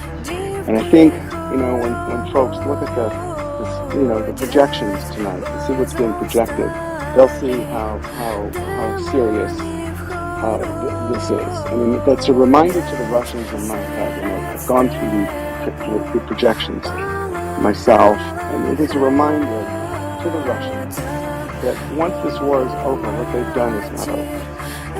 And what they've done will be remembered for eternity, the war crimes, the genocide. So tonight, this space is always about serious business, about Ukraine. But tonight is the focus. The Walter Report is about. And we stand united. We stand united in support of Ukraine, in support of its people, in support of freedom throughout the world. And standing up, Ukraine is fighting for us. It's fighting for the world against totalitarian, I don't know what the word is to describe Putin, a monster, criminal, you name it, fighting against that kind of behavior. It's not the first time, sadly, in the recent history of the world that we've seen those things. It takes us back to the darkest days of the 20th century. Nazi Germany, and the murder of people because of who they were. That's what's going on in Ukraine. And that's what tonight is about, at least for me, and I hope for many on the space. And it's about, in a way, not in a way, it's not even in a way, it is being in the space, putting ourselves in the space of these murderers. We can speculate, about what that clerk sitting in the embassy tonight is going to think. You know what? That clerk should be thinking, I'm a criminal and I'm working for criminals, and I'm just as guilty as the rest of them. And that's what this is about. This is about taking it to the murderers, taking it to the war criminals, and telling them we are not going to fucking forget this. This war will end one day, Ukraine will be victorious, and there will be a rebuilding of that beautiful country of Mariupol and Severodonetsk and the cities that have been taken down. But they will pay. The Russians will pay. And war criminals will be brought to justice. We may not be able to articulate exactly how, when, where, but it's going to happen. And they will have to answer to the free world. They will have to answer to the justice, just like the Nazi war criminals, just like others in history after the war in the Serbian War and so on in Bosnia. These are war criminals. War criminals don't get to just end it and end the war and go on. There's going to be hell for this, and justice is going to be needed out. 100%. The world is far less. Some people think the world's a worse place today than it's been, but it's empirically not true. The world is a less racist place than it was in 1945, and still to this day, 100-year-old Nazis are being prosecuted. The world can wait, Russia. They can starve you out. You're not going to escape justice or punishment. Ribbentrop, whoever is working there at the embassy, reports to Lavrov at the end of the day. Lavrov should know the name Ribbentrop and remember what happened to him. The Nuremberg trials didn't turn out so good. David's 100% right. Justice will come. There will be people in the dock in The Hague. Donnie. Yeah, just a recommendation. For anyone who has a feeling wants to come up and speak truth to power, as Yehuda says, I recommend writing something down. Spend some time, open a Google Doc or what have you. Make your thoughts clear, and maybe even pass it off to one of the guys here. Just DM them and say, "Hey, is this and because you have an incredible opportunity to speak directly to, the dollar store Paris, or what I like to call Moscow. This is an incredible opportunity, and everyone should do as much as they can to take time and make it as powerful as they can. And even practice saying it out loud, just so it doesn't sound rehearsed. But I know I say rehearse your not-rehearsed speech, but take the time and let's get it right. Головне завдання держави зробити все, щоб у наших героїв, у наших воїнів з усіх родів військ було все необхідне для захисту держави, щоб була найсучасніша зброя. Це не просто, це вартує багатьох зусиль, це потребує численних переговорів, але ми забезпечимо таке постачання. Україна вийде на рівень, коли буде знівельована вогнева перевага окупантів. Ми не втрачаємо жодного дня, переконуємо наших партнерів, налагоджуємо нові зв'язки, використовуємо всі можливості – політичні, дипломатичні, інформаційні. Сьогодні російська армія вкотре жорстоко обстріляла Славянськ з реактивної артилерії. Системи загиблих вже 6 людей, близько 20 поранені. Okay, so starting about an hour ago, Ukrainian units have repelled an assault on Dolnya.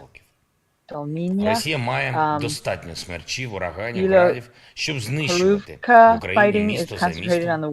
Вони зібрали на Донбасі зараз найбільшу свою вогневу потугу, і вони можуть використовувати десятки тисяч артилерійських снарядів щодобово на одній ділянці фронту. Sorry, no, I need to interrupt you. Тому ми This calls for 2 or 3 hip hip hip hip. Прораховано, потужно і, Звичайно, отримані нами системи «Хаймарс» та інша зброя від партнерів грають при цьому важливу роль. Не меншу роль грає і те, що ми бережемо життя наших воїнів, Russian forces conducted assault operations on Spirne. They suffered significant losses and а withdrew. людей треба берегти. Kherson occupiers continue to build defenses in occupied settlements. They know what's coming. Russian forces shelled Sloviansk heavily today out of the frustration of their limited progress to the north. Reportedly, Russian forces broke Ukrainian defenses just east of, oh my gosh, I'm not going to be able to pronounce this, but Verkhovkamyansk. Fighting continues around the outskirts. Russians launched another attack on Bohorodishne today. Every attack is the same strategy, yet they expect a different outcome. Yeah. Norwegian self-propelled guns M109A3GN working constantly on the front line. There are big battles just north of Polohi, and Russian units in Severodonetsk are so badly damaged that they cannot rejoin the ongoing hostilities. And that is almost the end here. I think the last couple here. Russian assaults on Berestov are being repelled. Defenders hold positions. And yeah, that was the last one. This is from War Monitor's tweets, and I edited slightly, so thank you. Great. Yehuda, do you think we might broach on the subject of Snake Island when you're speaking to His Excellency, the Russian ambassador?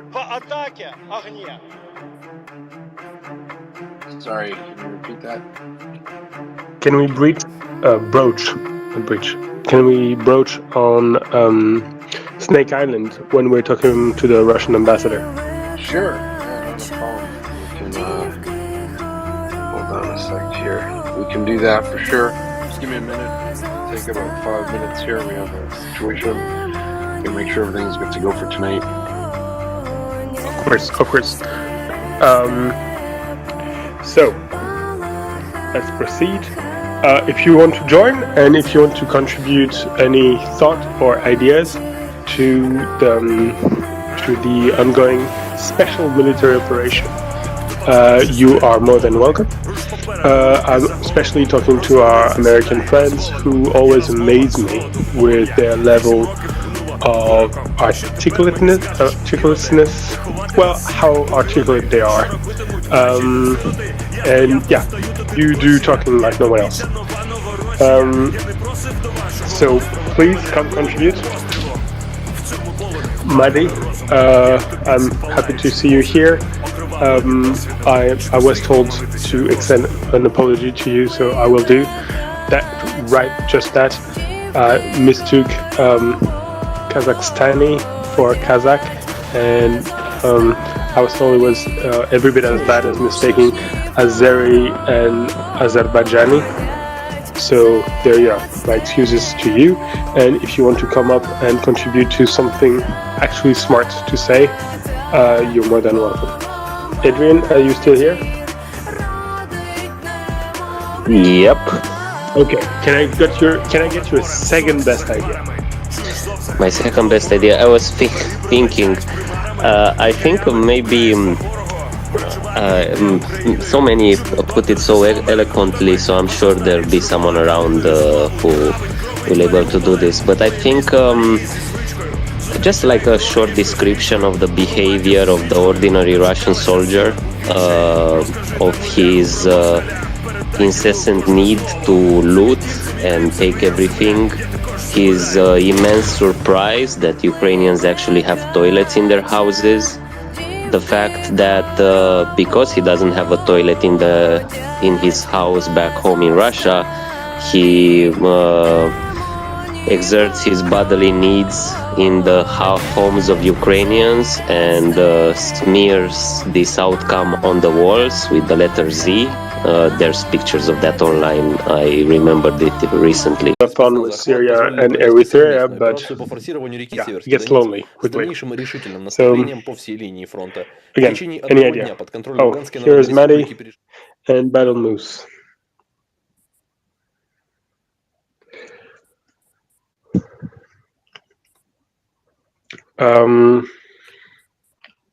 Right. So, Maddie, you're more than welcome to chastise me and tell me what is the proper way of talking about the good people from Kazakhstan. Oh, no worries. We can talk about it a bit later. I just wanted to talk about the special military operation that you have planned. I do have an idea of addressing them in Russian, actually, and asking them, they really like using that phrase, "Sila v pravde," which means power and truth, and just asking them if power is in truth, do they really think that they've got any power at all? Did you say parrot? Power. Oh, pirate. Power. Oh, power. Or either power or strength. That's closest. Well, the thing, Maddie, is you're probably the only one that's fluent in Russian in the room. Well, with discernible Russian. Can you put something together and we'll bring you up? I think it's a quote from the movie Brat, right? Yeah, they're using it extensively in their propaganda efforts. Yeah. I would say очень хорошо, and спасибо большое. I think it's a great idea. Although I don't think they're going to respond anything, so we would at least try and equip for them. So then, why do you think they're using it? Почему?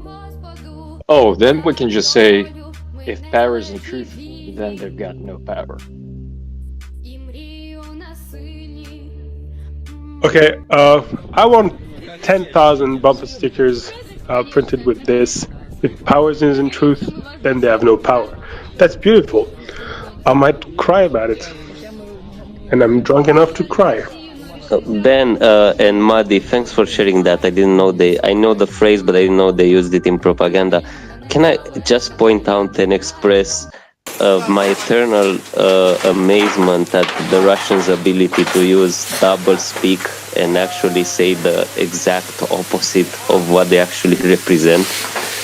Yeah.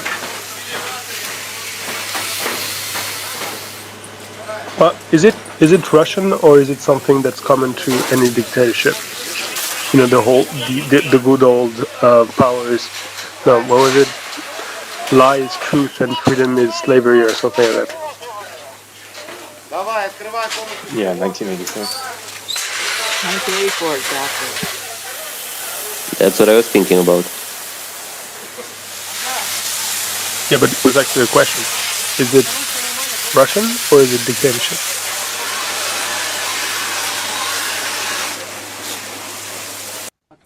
Maddie, you're smart enough to talk about it, and Adrian, you're sensitive enough to talk about it. Thank you, Ben. Very sweet of you. You're looking for some more, just not to say smart. No, you bring amazing stuff to the space, but I mean, let's be honest. No one can fight Maddie when it comes to smarts. So you bring something else. You bring sensitivity. Oh, that's so sweet. Let's go to the moose. Let's go to the moose. Absolutely. Sorry, you are too high for me. Go ahead, Better Moose. Oh, thank you for having me this evening. And I had a thought. Maybe we should start reading out the articles of the Geneva Convention as this is going on. I mean, we could do that, and that's good too. But I really think when we have our friends on the ground, we're going to be having literally like a normal Walter Report where we speak about, I think more importantly, the war crimes, as David was saying. And I don't know if we want to read them out because we can talk about them directly. I think that would be possibly more effective for this time around, right? Not to poo-poo the idea there. You totally poo-pooed that. Sorry. You know what I mean, right? I know you have zero regrets about it. Zero. Like almost none. No, hold on. No, none. I had to think about it. Oh, I love the bottomless. John Spencer's here. Should we tell him the story? Does he know what's going on? Does he know that Walter Report is going live on YouTubes and Twitter Spaces from the Russian Embassy? And we're going to be doing a slideshow, courtesy of Walter Report and Ben Wittes and other cool people. And we're going to be going to other places as well, in Washington, the District of Columbia. Hold up, I missed everything after going live. Say again, all. We're going live from a certain diplomatic mission in Washington, D.C., which will have a YouTube live stream where we will be, our Walter Report will be voiced over on projectors and on certain buildings in Washington. And we will be talking about Russian war crimes. And then we're going to do a little drive to a certain house of someone, and we're going to say it over there too. Because we obviously know they're celebrating Independence Day on a Sunday night barbecue somewhere. It's going to be a lot of fun, John. Of course, you do this when I'm leaving country, and I think you're probably doing it with our friend Alex.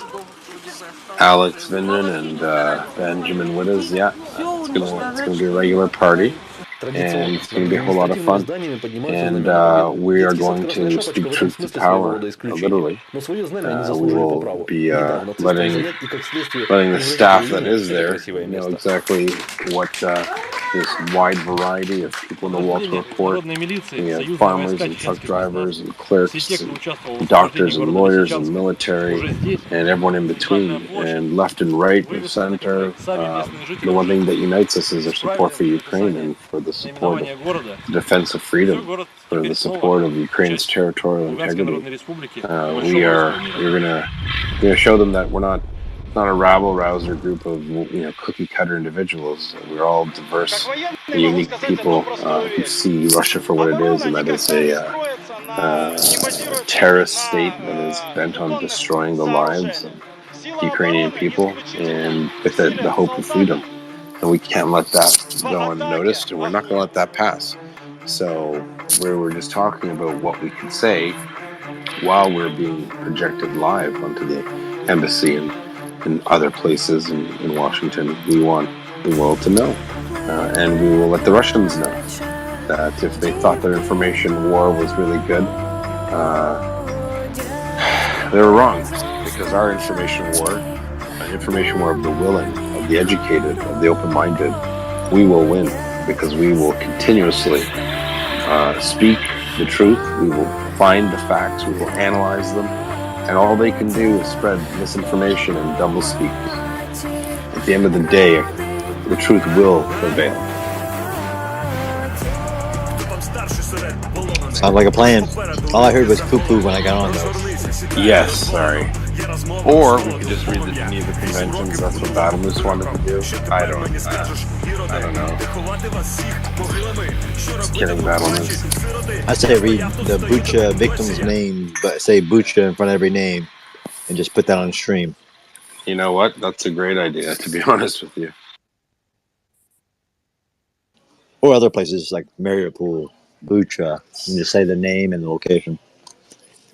No, definitely. And, we can incorporate all of that. Maybe do one of the Geneva Conventions, the main one, Battle Moose, get that one ready. And then from there, spread off into the names of victims. And then we can show them what free and democratic peoples do on our spare time. We don't immerse ourselves in a bubble. We're not sycophants. We're educated people who believe in what we say, and we're going to support our governments, and we're going to scream it from the tops of the tallest mountains that we do not recognize Russia's behavior and the polity of nations. We will not accept it, and we will do everything. We will lobby our governments to send HIMARS and ATACMS and everything that Ukraine needs to remove Russia from this territory. I think it's important. I think it's a unique opportunity. So thank you for that, and thanks for being here. Battle Moose, you there? Yeah, I'm doing a bunch of stuff in the back end. Okay. You don't hate me, right? Pity. It goes up and down? Yeah, wait, come see, come saw. Can we call the question on that last question? Yeah. So that just for everyone, that's what we call CAF French. It's, I think Battle Moose knows what I mean. That's when you join the Canadian Forces and they want you to learn French, they take you and drop you off in this place called lovely Ungava Bay. And they tell you, learn French or you don't eat. That works. Comme ci, comme ça. Yeah, Ben. Just sobering thoughts. Even if we only allocated 2 seconds to every name of every person that has been lost to the Russian invasion, it would take us well over an hour to say to just speak them out.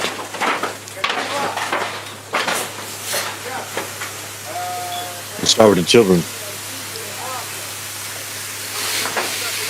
Yeah, I know it's serious stuff here. I think maybe the preamble to the Geneva Conventions with respect to war crimes. Actually, that's not such a bad idea. If we read that first one out, and then we set the tone, and we just go into the legal background and make it very clear to the Russian entity. We're getting a lot of questions as to what exactly is going on. I think closer to the next, in about 15 minutes, we're going to be good to go. But in case you haven't heard, you might want to Google the Russian embassy in Washington. Start with that. For those who are asking me, those who are in Washington, D.C., definitely worth your time. Maddie, go ahead. I get a suggestion from one of the listeners, I think Zara is here. She suggested that we read the witness accounts of the rape survivors. It was published on Euromaidan Press. Yeah, well, it's definitely, we don't have an organized list right now, I think, but we need to collect these for sure. And Axel or Ben, take over for a bit. I gotta speak to our friends on the ground and just try to coordinate some stuff. So I will be back, but I'll be on mute. I don't actually have a copy of the Geneva Convention, and I don't care for the summaries that they have online. Is Colonel Spencer still on here? Because usually in your leadership handbook, it's the first couple pages. Sorry, I'm just talking to him offline. He's off. He's he's boarding a plane right now. We will talk to him soon. You don't have an example of the Geneva Convention? That's weird because in France, any soldier has it, but I guess we take surrendering a lot more seriously than you do. Oh, I was so gonna say that. I'm sorry, Ben. Touche. I've been out for 7 years. I really didn't think I was going to require them anytime after I released. Мужество и героизм военнослужащих народной милиции и спецназа Ахмат позволили провести совместную операцию по форсированию реки Северский Донец с дальнейшим решительным наступлением по всей линии фронта. В течение одного дня под контроль Луганской I appreciate everyone who's sending me emails, messages about the word of the words. Please stop. It's really tough to read all this in one go. Thanks. Разведка местности позволила не только оценить обстановку в городе, но и выяснить основные проблемы мирного населения. И уже утром 2 июля вместе с основными силами армии освободителя в Лисичанск было Anyway, people, we're still looking for great ideas about things to tell the Russian ambassador, even to those who have not contributed much to the space or never contributed to the space. We're really happy to take any suggestion. The power of the crowd. You may be the one who has the great idea. I'm reading all my DMs at the moment. So please contribute. Any thought, any idea could be the one that gets us through, if nothing else, to the cover of the Washington Post tomorrow or the New York Times or something along those lines. Yeah. We do have a list already of very decent topics. Ricardo's may condense the list: world support, military support from 40 countries, war crimes, stealing of grain, steel, global food insecurity, propaganda, Russian military failures. We do have a big list. We just want to get people in, I think, and just let's really blow it out of the water and show the world the effects of social media when it's harnessed for good. We are going to show, as you said, the Washington Post or whoever's there, CNN, that we're not bots, we're not a troll farm, we're an organic group of tens of thousands of people and tens of thousands of unique listeners, not all at the same time, but different times of the day, and we are here, and we are we know we're onto Russia, and their lies don't fool us. And we will, one of our voices here is worth 1,000 of these Twitter bots, or 10,000. We're quite powerful in this group because we're actually real people with real lives and real concerns, yet we're here. We could be a lot of different places, but we're here. We could be enjoying our families, but we're here. Not mothers-in-law, but whatever, other family members, but we're here. So, I think that's, yes. Would it be helpful to quickly summarize the 4 classes of crimes that... Sure, go for it. And I don't want to, but it might be helpful just to sort of organize this. So under the Nuremberg 1950 Principle 4, you've got 3 crimes.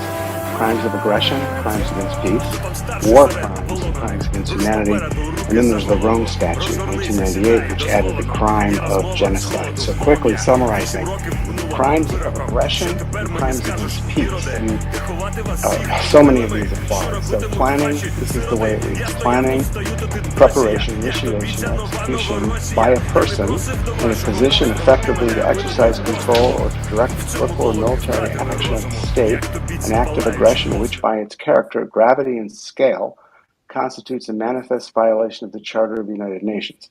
So invasion or attack by one state against another, military occupation, bombardment, which is clear here, blockade, an attack of the armed forces of a state on the land, sea, or air forces, or marine fleet against the fleets of another, the action of a state allowing its territory, which is placed at the disposal of another, to be used by that other state for perpetrating an act of aggression. That's Belarus is clearly guilty of that. Sending by or on behalf of the state armed bands, groups, irregulars, mercenaries.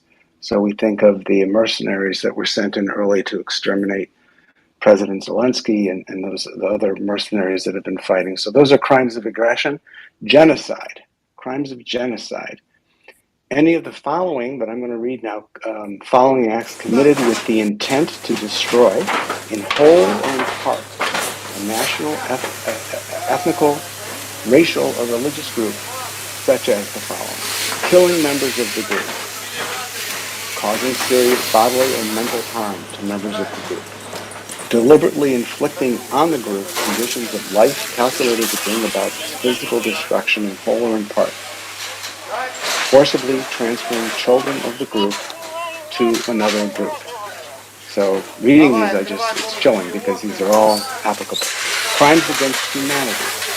These include murder, extermination, enslavement, deportation or forcible transfer of population, imprisonment or other severe deprivation of physical liberty in violation of fundamental rules of international law, torture, rape, sexual slavery, enforced prostitution, forced pregnancy, enforced sterilization, or any other form of sexual violence of comparable gravity.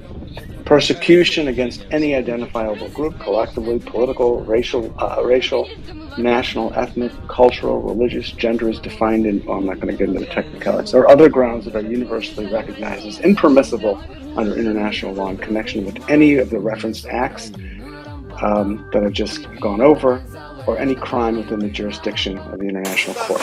Enforced disappearance of persons, other inhumane acts of similar character.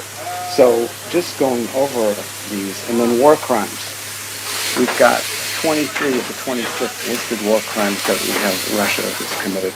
Attacking civilians, attacking civilian objects, attacking humanitarian assistance or peacekeeping missions, attacking knowing it will lead to civilian casualties or environmental harm, excessive to military objectives, attacking undefended settlements, killing surrendered combatants, improper use of flags or truce or Geneva emblems, such as the Red Cross, transfer of population or deportation of occupied civilian population, attacking civil buildings, houses of worship, schools, hospitals, physical mutilation or experimentation on prisoners, declaring no quarter, no place to be safe, destroying or seizing property, abolishing or suspending rights of individuals, compelling individuals of the other side to be combatants, pillaging, poisoning, indiscriminate weapons, causing unnecessary suffering, committing outrages of dignity, humiliating, degrading treatment, sexual violence, rape, enforced prostitution, forced impregnation or sterilization, civilians as human shields, attacking medical buildings, transport, and personnel using Geneva emblems, starvation of civilians, impeding relief supplies, conscripting children. Okay, so you read this and it sounds like the newspaper. I'm not trying to be funny here. This is what's going on. And the Russians, Putin and his hench people, are guilty of most, if not all, of these war crimes and crimes against humanity and genocide. And this is what we need to be reminding the Russians of tonight. It's truth to power. They have they have no defense against 99% of what I've just read out. It's just chilling to even read it. And, so this is a very serious moment, and we can, if we have the ear of, well, we will have the ear of the Russians. They're not going to have a choice, and I think we need to remind them that they are not engaged in any military operation. They are engaged in a crime against humanity, a crime of genocide, a crime of aggression, and these are all crimes in violation of the Geneva Convention, of course, the United Nations Convention, the treaties, but also the norms of human behavior. The norms of human behavior. Humans do these sorts of things to each other, unfortunately. Animals don't. So this is just beyond the pale of any kind of behavior, and it just, I'm rendered speechless just going through the statute again. So those are the types of things that we should be reminding. And I think the projection tonight is going to be very powerful in this context. Thank you. Appreciate it. Let's go to Joseph. Yeah, thanks, guys. So I heard the news. It's exciting. So I don't have a big history with civil activism or anything like that, so I don't have an next great idea, I don't think. But just my thought generally was, in terms of like Russian embassies, right? We talk a little bit about on the space how Russia clearly uses their embassy for various criminal. It's just another front business in their criminal empire, right? So. I don't know if we could have any kind of just general information to talk about either that specific embassy or just Russian embassies in general and how they're used for criminal activities. It might be kind of, I don't know, just to educate our audience and maybe, bring attention to the fact that, containing Russian embassies is a good idea for countries. That's all I got, sorry. Thanks. Традиционно над административными зданиями поднимаются знамена победы. Детский сад I can give a low-level anecdote about that, but just that illustrates how fundamentally corrupt these people are.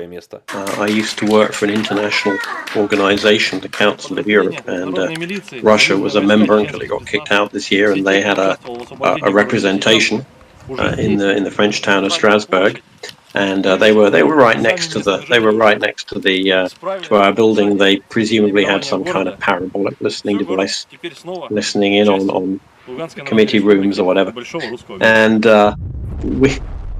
one of the privileges of the senior staff at this organization was that they could buy a car and put diplomatic plates on it. For the diplomatic representations, was they could buy a car, put diplomatic plates on it, and not pay value-added tax. And very shortly after the Russians opened this consulate or this representation, it was discovered that they were basically buying 2 or 3 BMWs a week, buying them and registering them under the VAT-free deal, and then importing them as used, which enabled them to take 20-25% off the book value, pay the VAT on that lower amount. And, this only saved about €1,000 per car. But, if you were doing 2 or 3 of them a week, it made a nice little, supplement to your Russian civil service salary. So that's just it's not quite sort of assignations in parks or bumping off Putin's opponents with a cup of tea, but it was just this sort of for goodness sake, what kind of just this ridiculous low level of constant grift, which plagues their armed forces, which I suppose we should regard as a good thing. But what a sick society. Yeah, I definitely wish I had more anecdotes, but I think just I guess my general point, and you made a good point, Nick, is just to be more like, hey, those guys in that building over there are actual criminals doing specific crimes, like in that building right there that you see, I think that's just my thought. Thanks a lot, guys. I'll leave it there.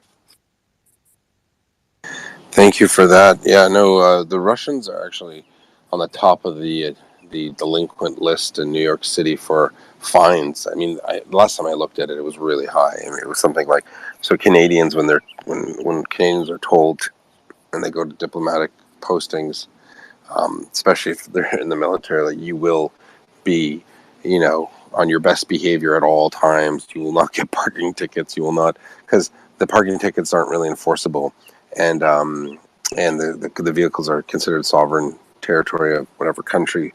The Russians, literally, I don't know the number, if someone can find it, not just millions, but tens and tens of millions of dollars in outstanding parking fines and things that they never pay. It's one thing to have a one or two here or there, I guess, in the course of a year, but they just don't care. They milk the system, and they're pretty known for that. Anyway, so I think Donnie was next, and then. Yeah, I wanted to be sure someone said something along the lines that, it's too late for them to be part of the Western world. It's too late for Russia. They've gone too far. They've committed too many crimes. It's over. Like, they are no longer part of the Western world, of modern society. You really kind of dig in the fact that there's no possible way Russia is coming back the way it has been acting for the past 30 years. And I think it's a really... I get I get anxiety coming up here and talking, and that's why words don't come out of my mouth, but something along those lines. But yes, sorry, that's it for me.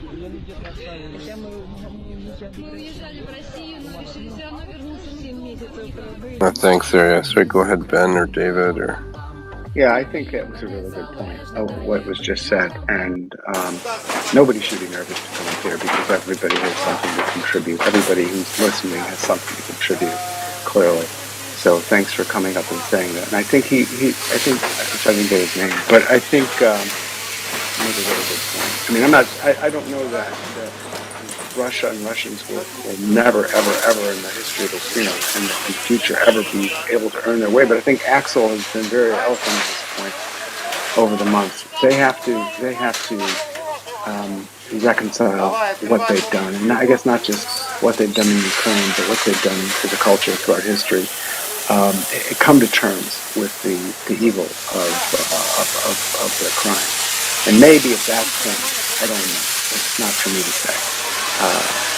But they can't just, this just won't end and then Russia will be brought back in. No, there has to be a some sort of a reconciliation with their own consciousness, some sort of learning from, and transformation into a better culture, into a better place, and taking responsibility for what they've done. I'm thinking, maybe a German can speak to how Germany was Germans were held accountable for the sins of their father for decades, and how that felt, and what that caused, and what their atrocities caused in World War II caused generations of their families.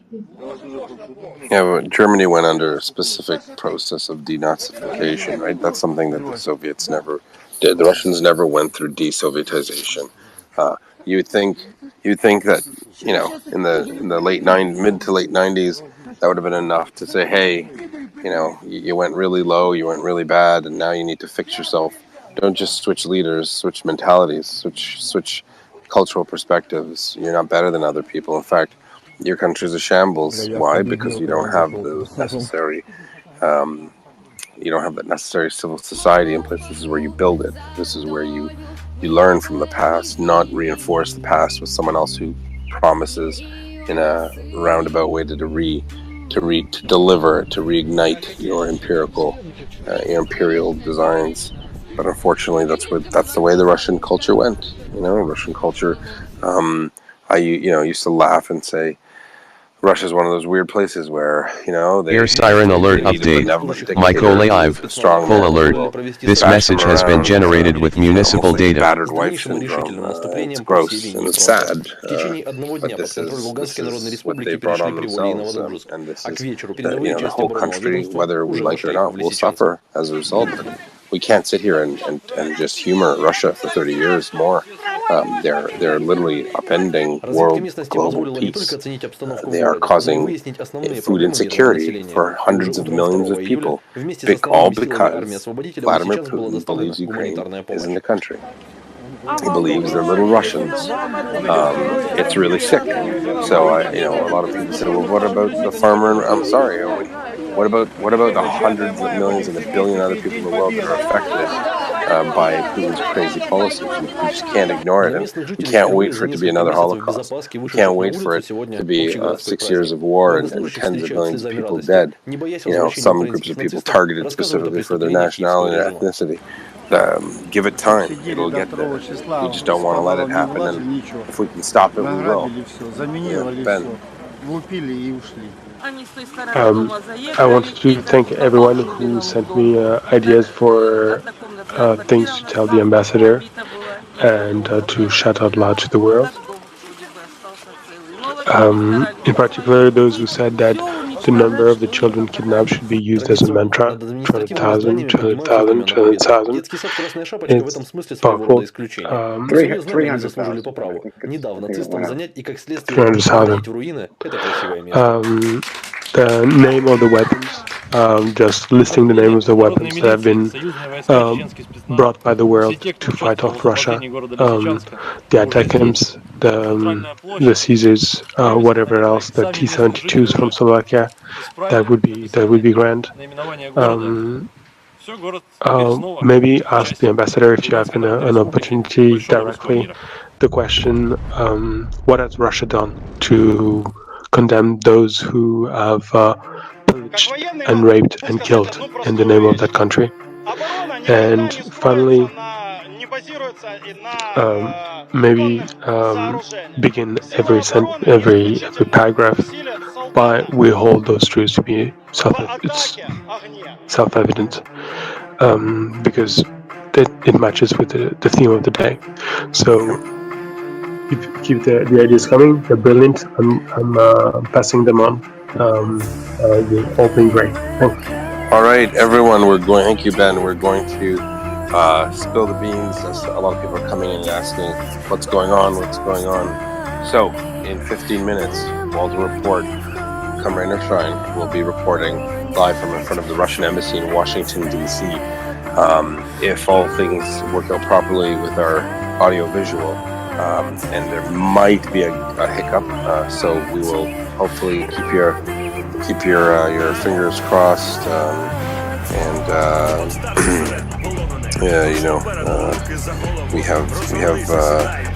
we have a large projector and a generator. We will be working on this. We will be working on this presentation. It is already a pre-planned presentation. We have slides from the Walter Report and Marie Aid that will be, God willing, will be projected onto the walls of the Russian embassy in many places. And say Misha Berach, if that the projector should work, that's where we're going with this. And we have hundreds of slides, actually. We will be speaking as the Walter Report with our, proper decorum. We will be news media. Air siren alert update. Probably Odessa. Full alert. This message has been generated with municipal data. We will be demonstrating what it means to be erudite and sophisticated and discussing the points that matter, the war crimes, the theft, the rape, the pillage, the murder that the Russians are conducting, and the whole world will hear the Walter Report in all its glory.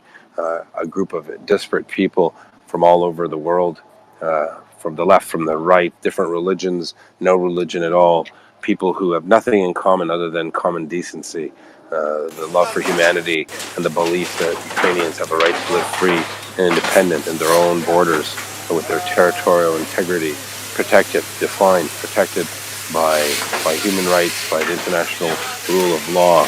And we are going to be reporting to you live in less than 15 minutes in Washington, D.C. We will provide a link to YouTube so you can view us, and you have to turn down the volume because you'll be hearing us talking through loudspeakers to the embassy staff, whatever poor souls are manning the stations there. then we will go to other interesting places in Washington at a later after this event, just to make sure that that key principal representative of the Russian Federation in the United States hears our message and knows we're out there. So this is a big deal. First time World Report is physically going to be reported live, recorded and broadcast live at a diplomatic mission, the Russian Embassy in Washington, D.C. You can retweet it, let people know this is, quote-unquote, a special military operation. It's tongue-in-cheek. It's nothing militaresque. This is going to be our American friends, Benjamin Wittes. He's quite a well-known entity. Colonel Alex Vindman will be there, a friend of the show. This is a big deal. We're translating this into direct action, public, loud. If they want to close their eyes to the images of death and destruction, rape and genocide that the Russian soldiers are committing in Ukraine, they'll be hard-pressed not to look at their own walls. And the blood is on their walls, and we will project it on their walls. That's what we're doing. Walter Report, 13 minutes away. Dusk is 9:09. We'll start a little earlier, and hopefully all the equipment works. That's what we're doing now, and that's why I've been going off on the other messages and DMs. I just want everyone to know what's going on, and I hope you are as content as we are. We definitely will be doing this more often, and we will be reminding the world, and in the world's most important capital, arguably Washington, D.C., we will be doing this on the representative of the Russian Federation, which is right now the largest threat to world peace, global food security, morality, humanity, and we will let them know exactly what we think of them, and that they can't ignore our voices because we're not one voice. We're tens of thousands of voices. We're not bots. We're not paid trolls. We are freedom-loving people from around the world, and we will be reporting from the Russian Embassy in Washington, D.C. Hey, Matt, Yehuda, I think Maddie had a hand up. Yes, I was going to go to him. You can go. I was done, so go ahead, Maddie. Oh, just a quick thing. And another example would be the 64th Separate Motor Rifle Brigades that after the massacre in Bucha was awarded the honorary guard status. So I guess that's how the Russians reward war crimes. They don't punish them.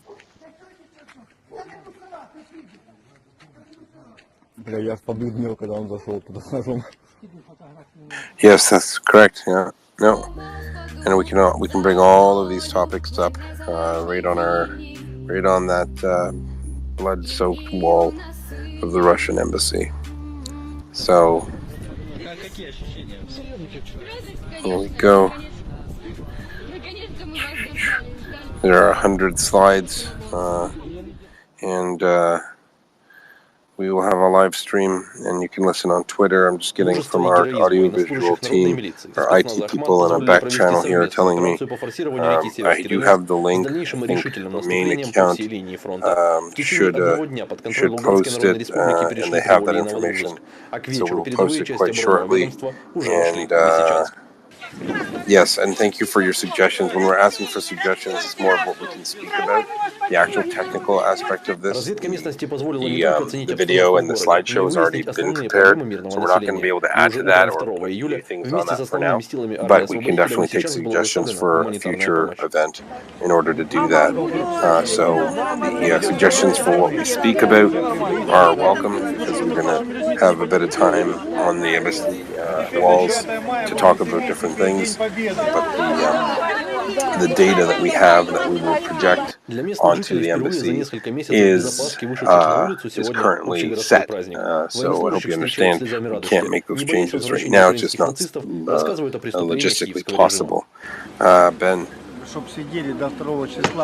Yeah, Becky is telling us that the Russian embassy, owes $101,000 in unpaid parking fees, and she wants to know if the question will be raised. Sure. That number sounds low. Maybe that's the embassy in Washington. I know that in New York and Flushing Meadows, the UN, the number is ridiculously high. But sure, we can talk about all of these things. So just get ready. It's in less than 10 minutes. Very excited. Please retweet the space. Please, people, if you can go to that the large blue circle with a plus sign in it, and retweet the space. Say, Walter Report live from the Russian embassy in Washington, D.C. Protest. We are exercising, our friends in the United States are exercising their First Amendment right. They're going to do so with dignity and honor, and we do so in the memory of those tens of thousands of children and men and women and elderly murdered by Russian troops in a genocidal fashion. And we will find, unfortunately, more graves once all of the Russians are removed from Ukraine. This is our promise to you. We will be here 24/7 until this war is over. We support the freedom of Ukraine, the right for Ukrainians to live in their own land, to speak their own language, and to believe in whatever they believe in. So this is a watershed moment in social media, if I dare say, where random people get together and we produce and we provide a clear, concise, rational argument to support Ukraine. And I hope everyone please does retweet the space. Please tag blue tick checkmark people and let people know this project we have is now live on the ground in Washington, D.C. We have a very large truck right now with a very large generator and a very large projector, a huge projector, very expensive one. And it is sitting on the back of this truck, and it is projecting, or it's warming up right now to speak truth to power. So I'm very excited about that. All right, Ben again. Yeah, this time it's me speaking. I wanted to thank you for all the work you're doing, and I think you're being a wonderful, wonderful person, wonderful human being, wonderful Canadian. And we all love you. Thank you. Thank you, Yehuda. Well, thank you, Ben.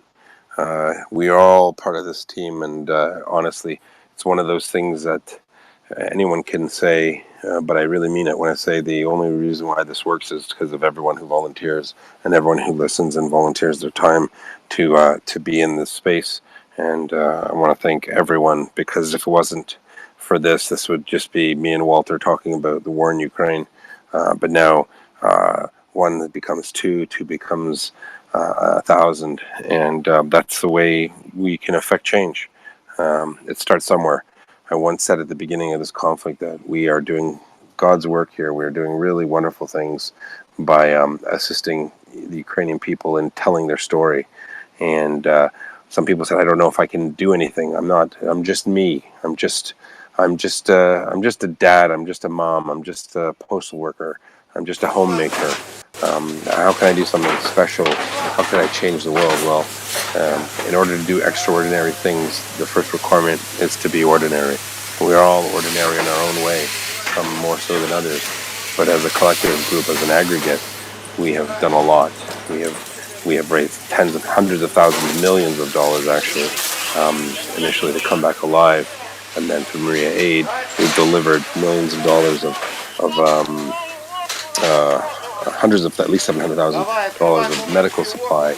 We've raised 60, 70,000 just for tourniquets in total and combat first aid kits, I think. We've raised tens of thousands for drones. We've received money from international organizations that believe in us at Maria Aid and bought dozens and dozens of drones for the Ukrainians, all because we have a platform here that we use to tell people, we've got commitments for millions of dollars of reconstructive surgery, medical surgeries, medical support, because of people who listen here. And on top of it, every single volunteer that works here and helps out, every single person does it on their own dime. There's no administrative costs. No one. I joke and say there are no pizza parties, but it's literally like that. There are people who had to buy a second cell phone just so they can help organize and run the channel, and they buy it out of their own pocket. That's what this is about. And there's nothing more wholesome and real and legitimate in what we're doing here. And today, we're going to let the rest of the world know on CNN's and MSNBC, because there's going to be, well, there already is a big truck in front of the Russian embassy as we speak, about to project the Walter Report onto the Russian embassy. So, unfortunately for Walter, he might be banned from Russia. So there'll be no vacations for him in Moscow. I'm sure he'll be really sad. In the meantime, please go retweet the space. I'm going to go on mute for a second. Thanks to you, Lena. I think you shared the good news. And we're grooving. We're moving and grooving right now. I have the link, team. I'm going to go in the co-host position. Ben, thank you so much. A big round of applause to Ben for bringing us to this point. It's late in Paris, and thank you, Ben, for your help and your guidance today. Welcome to the panel, Michelle. I see you joined, and Adrian is here, and Nick. Hopefully, Nick stays up. Always has good things to say.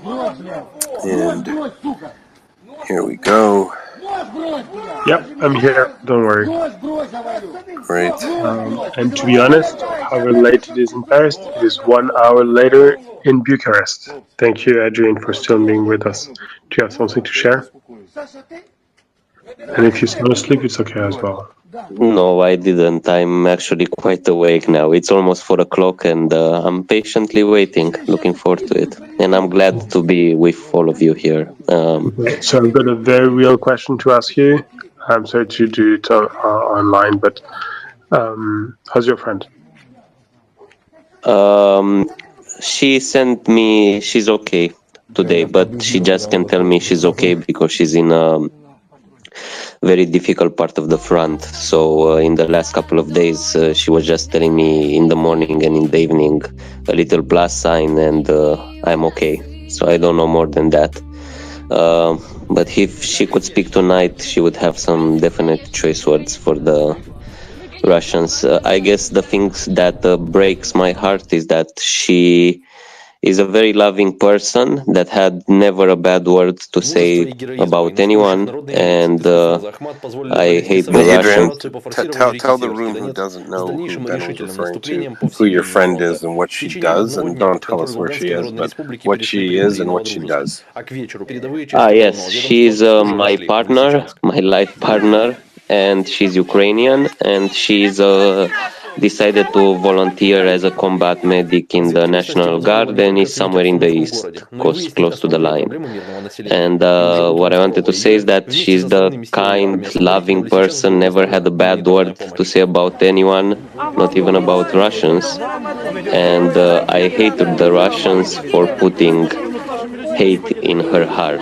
She said that she will never forgive and never forget them for what they've done to her country. And nor should they. So it takes a special kind of person as well for you to be there to support her while she's supporting her country in its time of need, and it's a beautiful thing. And I guess welcome, Katarina, co-founder of the Shadows Project. I assume you're here to hear us broadcast live to the Russian embassy staff who are there on a Sunday night before a holiday. I think we're going to give them a bit of a surprise. Projector is up.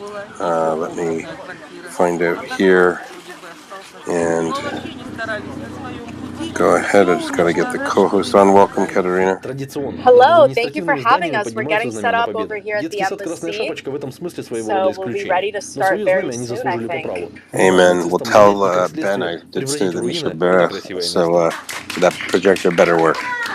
Tell I'm here with Katarina, the almighty, listening to your Misha Bera, the lamp fired up just fine, and we are pulling up now on the back side of the embassy where they don't expect us, and we are now live on the back of the consulate.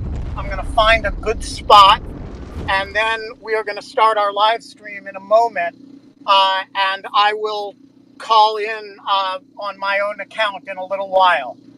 Thank you, Benjamin. And just so you know, that that humming sound in the background is a generator of truth, and it will power generator. it will power that beautiful projector, and it will send that message to the Russian embassy staff and eventually the world that we will not ignore the genocide in Ukraine. We will not give succor to the Russians, and we certainly won't let them sit there in the United States and think that the whole world doesn't see what they're doing. Thank you so much, Katerina. Amen. All right, so we have a bunch of people. It was touch and go. I was worried. I was getting text messages from Benjamin about the generator. About the projector. So if you can, just give Katerina a follow. And when Benjamin gets in, if you don't already follow him, he is an amazing individual with great conscience and leadership. And we're so glad to be working together. And Katerina as well. Thank you so much. And here we go. All right. Do we have Yehuda? Do we have a link yet for folks? I have the link. I'd like Walter Report. I will send it. Let's get it up and running. Let's post that link. It's not live yet, I guess, but we will get it live. Did Katerina drop down? Yeah, so she just dropped down. And for those that just tuned in, that link is a link to the YouTube visual of what's going on at the Russian embassy, right? Yep. It's a link. It's a link to see what's live. Now, here's a trick. Here's a tip for those who aren't the best at the interwebs. If you're going to be watching it on your computer, and you will probably hear the feedback from the Twitter that you're on your phone. So definitely, you're going to have to lower one so you don't hurt your ears. Air siren alert update. Welcome back, Katerina. Mykolaiv. And, all clear. It feels good. Odessa. It feels good all to clear. Be, this message has been generated with municipal data. Embassy or behind it where they didn't expect them. And if the Russians have little stingers in there trying to play around with connections, I don't think it will be effective from your position. We've been coy with what's going on. Let the cat out of the bag officially very recently. I received a dozen messages from people asking, can I come? I'm in Washington. I want to be there. So you might get some stragglers showing up, and that's great. So let's go ahead and wait for that link. Walter, can you get that link going, please?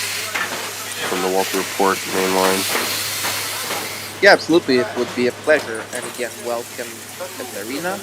Кого просимо на space. And if you have a link, shoot it to me, and I'm gonna take the video feed from In Lieu of Fun YouTube channel. Actually, Yehuda, you can attach it to the net to yourself as well. I'm on it. That YouTube link, okay? I will. Apologize, I just got COVID and I am going to barrel through. We're going to do this. We will go live. Hold on a sec. Okay, Battle Moose, the link. Where is that link? Here's the link. I will give it to Battle Moose. Okay. I'm going to post the link myself. Hold on to your seats, ladies and gentlemen. We have a projector fired up. We have 4 minutes to dusk in Washington. They're just a few more minutes ahead of me, where I am. And Michelle, do you have questions? Are you ready to go yourself there? I notice you don't always come up to the speakers panel.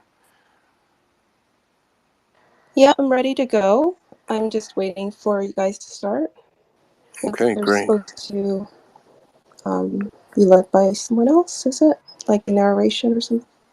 No, yeah, we'll go through it. You'll see the In Lieu of Fun. I hope that's the right one. Someone sent me a link. I just hope that's it. And I'm just gonna. I believe that's the link. Yehuda. In Lieu of Fun. Okay. All right. Let's retweet and get ready. How do I do this here? My goodness. I wish I paid attention in school. So the video fin is not yet up on YouTube channel. We are monitoring it, so stay put.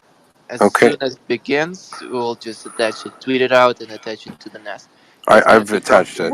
In Lieu of Fun YouTube channel. We just set everything up on the Russian embassy. So we're around back where they aren't expecting us, and we are almost ready. So I think there will be a link very soon. Perfect. Now, some of you wonder why we didn't have it ready before. Well, we wanted to make sure that no nasty trolls do silly things on the interwebs. So that's why we have it coming live. I did post something. I hope it's the right link. If it's not, we will post the correct one as well. And my Nest is not working 100% here, so. Yeah, we may need another link. I think that is just to a library of In Lieu of Fun. I don't see any specific link there. Okay, never mind. So someone better than me should do that, because I've clearly not risen to the occasion. Is Ben on? Ben Woods? I'm No, here. No, the other Ben. No, I'm not here. No, got it, David. Benjamin's going to join shortly on his own account once everything's up and running. Okay.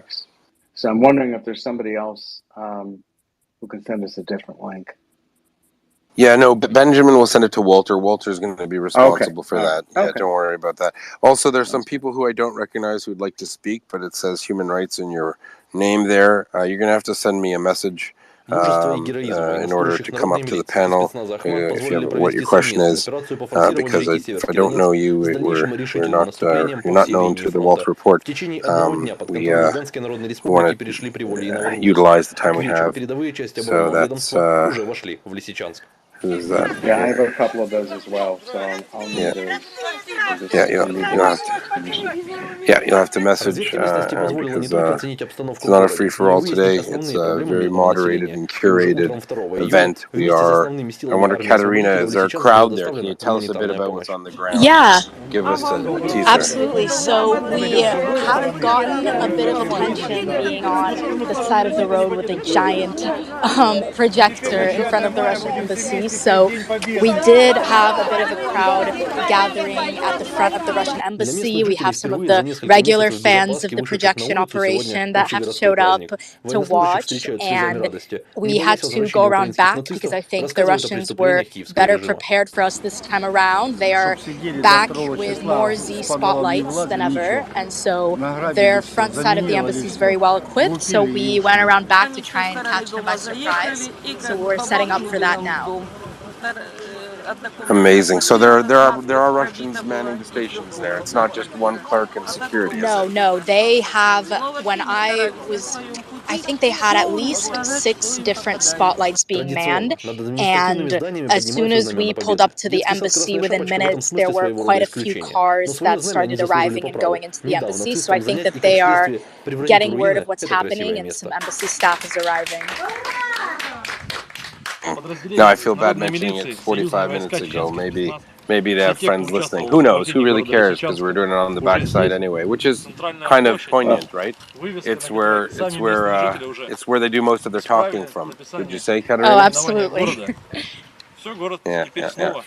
Well, it also just goes to show you, look how many resources they're putting in to keeping, projections off their embassy. They're afraid of what we have to say, and they're absolutely afraid of the truth. They're terrified of the truth, and just for the audience as well. So Katerina and her crew and Benjamin and Alex, they've been doing projectors for a while. It's a known thing. So the Russians try to be prepared. They try to obfuscate the projection by putting spotlights on. They think they're very clever with their neo-Nazi Z symbol, which is what it's become. And they're not as clever. Having it on the backside of the embassy where the Russian foreign ministry does most of its talking from is, I think, especially poignant, and I think it's hilarious. So thank you, Katerina. What about police presence? Is there good security there? Police around? Not yet. I suspect that we will have some police presence showing up as things get started, but we did not see any police presence when we pulled up, and there still hasn't been any. That humming in the background is the projector arriving, but yeah, as of now, pretty quiet. I don't see a lot of police presence now. Okay, that'll probably change when the Russians start calling. amazing. What's amazing is they're sitting there on a Sunday night, right? And what they're doing is, you can imagine what's going on inside that embassy. They're probably in touch with the overseers in Moscow. Look what's happening. They're spending resources and time. And this is, it's causing them to pay attention to something they wouldn't ordinarily have to pay attention to and devote resources. And the hell with them. Let them waste their time and their money on this. This is good. 100%. Thank you, David. Okay, so for those again who are looking to speak and we've not heard from you before, please send us a message. We do know that we're getting new people being interested just because of what's going on. So go ahead, please, and send a message. That means you, Mary, and then our Arabic friend whose name I did not see, but it has some human rights organization in your bio. Feel free to send us a message. Let us know who you are, friend or foe. All right, so we're just waiting right now to the room. We're waiting to hear back from our friends on the ground. They're going to set up they're setting up a projector right now on the walls of the Russian embassy in the rear, and the front is covered by a lot of camera spotlights to try to drown out our presentation. So we're going to have a presentation over 100 slides from Walter Porter Murray, right on top of the Russian embassy. We will conduct ourselves as we do any normal night with plum and proper decorum and manners, and we will speak truth to power. So thank you again, and just give it a second. We will be posting the link. You can view it on your computer, and that's great. So Katerina, how many people there do we have assembled roughly, do you think? On our team, sorry, let me move away from the giant projector. We have 4 people here on the ground from our team. We have 1 reporter, I believe he's from the Washington Post, and we just got a string of some other bystanders. So we have a small crowd of bystanders as well. I think that everyone went to the front, and now people are locating us around back. We have people here wearing Ruski Voyenny Kорабль Идти Нахуй t-shirts, so it's a great crowd. It means, and for those who wonder, that it says, hello, Russian worship. And then, well, you know what it says. I won't repeat it, but yes, definitely amazing. Katerina, can you tell us a bit about the previous, the mood and the composition of the crowd? Is it people from all walks of life? What have you seen over the past couple months? I think it's people from all walks of life, which is really awesome to see. We have a few people here in the crowd that have come to the previous projections that are Americans, that are not Ukrainians, but have just really enjoyed, taking this stand in such an unconventional way and being able to participate in this kind of movement and, seeing something different going on. And so we also have a lot of the residents that live on Embassy Row that are here to watch the show, because their Sunday nights are being disrupted by our giant projector running. But it's great. I would say it's a really good mix, actually. I think it's a lot of interested Washingtonians that are here to, do something different and show that they still care, they're still watching. And I think people are enjoying kind of sticking it to the Russian embassy in this way, which really shows that the spirit is still high even after 5 months, 4 months. Incredible. Yeah, no, we've got messages from people who have asked, like as we were announcing it, asking, when does it start? I'm an hour away. I'll drive there right now. That's how interested people are to actually support. I got about a dozen messages, people who wanted to be there. So we wanted to keep it a little hush-hush, but I hope that, that's pretty amazing. Yeah, and I think that it goes to show that when you give people an opportunity to be involved in such an unconventional way, people are really looking for ways to get involved. People want to show up, people want to show out, and people are still supporting Ukraine. That's incredible. All right, so we're just still waiting here for for our friends to give us. Народной милиции. Спецназа Ахмат позволили And now провести совместную we're just операцию waiting по for the rest of форсированию it. реки Северский Донец с дальнейшим решительным наступлением по всей линии фронта. В течение одного дня под Alrighty. контроль Луганской Народной Республики. You know, Yehuda, it occurred to me when we were talking earlier about the various crimes against humanity, war crimes, and others, and that the Russians have perpetrated upon Ukraine, the Ukrainian people. I believe it was Ben that mentioned the deprivation of food, and you know, obviously the that goes to the country of Ukraine, but it's really an international war crime, right? When you think about it, because the what we're hearing coming out of Africa, other places in the world that rely on this grain and aren't getting it from Ukraine because of the Russians.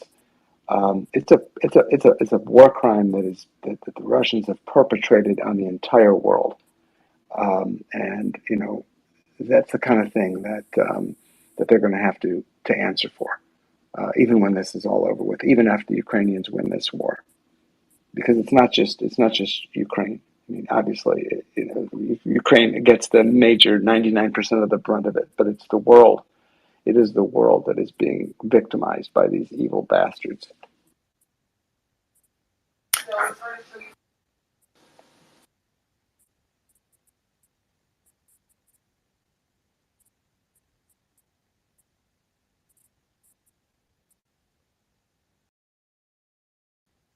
Sorry about that. Just had a situation, and no, 100%, David. And you know, I think it's great. I think we have a great panel here tonight to bring up and talk. Alexander Backus, brother from another mother, only guy that makes me look small, and he's here. Thanks, Alex. We also have Michelle, who's a accomplished lawyer and an activist, and she's joined us, so that's fantastic.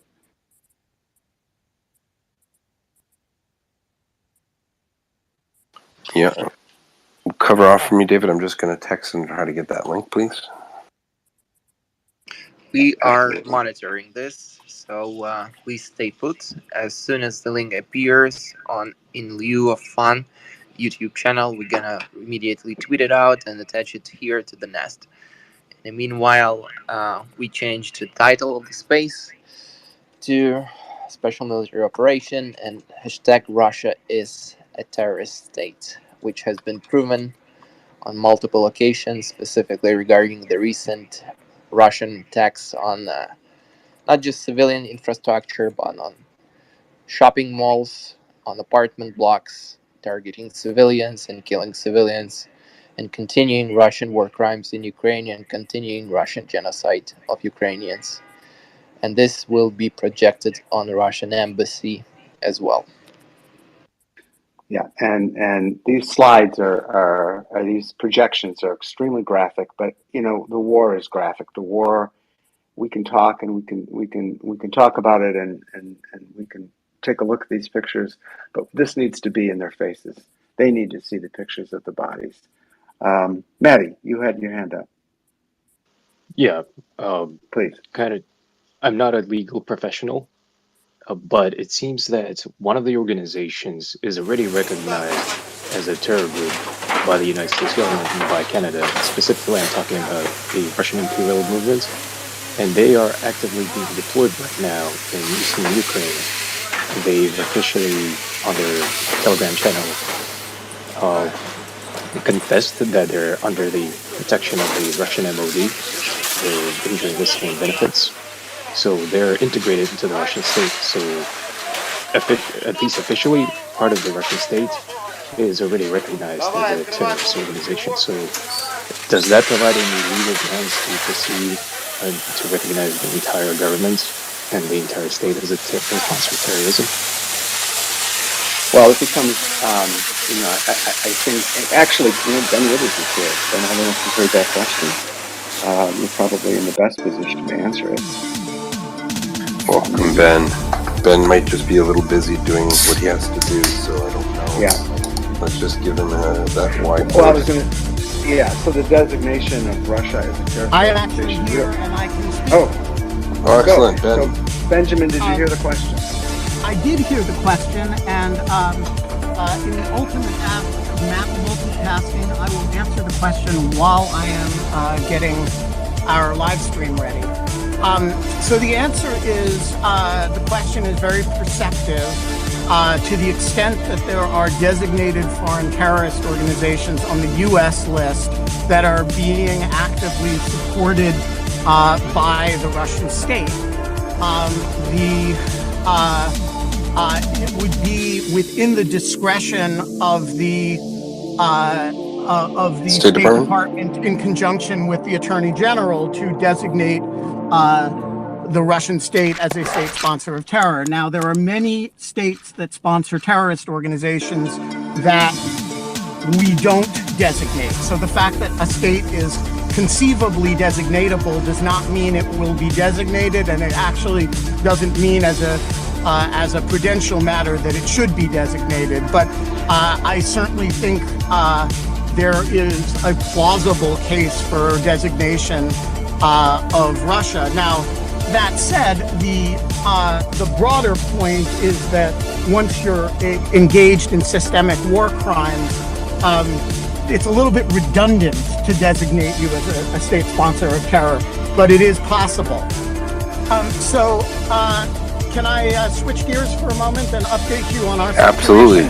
Go for it, Ben, please. We are now on the backside of the embassy, not because of Russian countermeasures, which we were happy to blow through, but because the lens on the big-ass projector turns out to have a bit of a shorter throw than we knew, which is fine, actually, because we mostly want to use it to show the movie Mr. Jones in a few weeks, and the crispness of the resolution is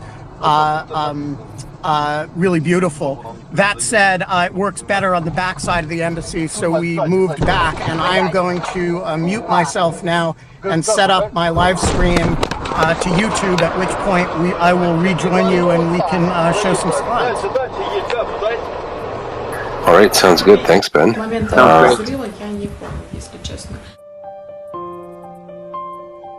So as said earlier, the moment the YouTube stream is set up, we're gonna attach it here to the Nest, so you should be able to look into it in the background, maybe from your computer, PC, Mac, whatever, but stay on your phone and listen to the stream as well.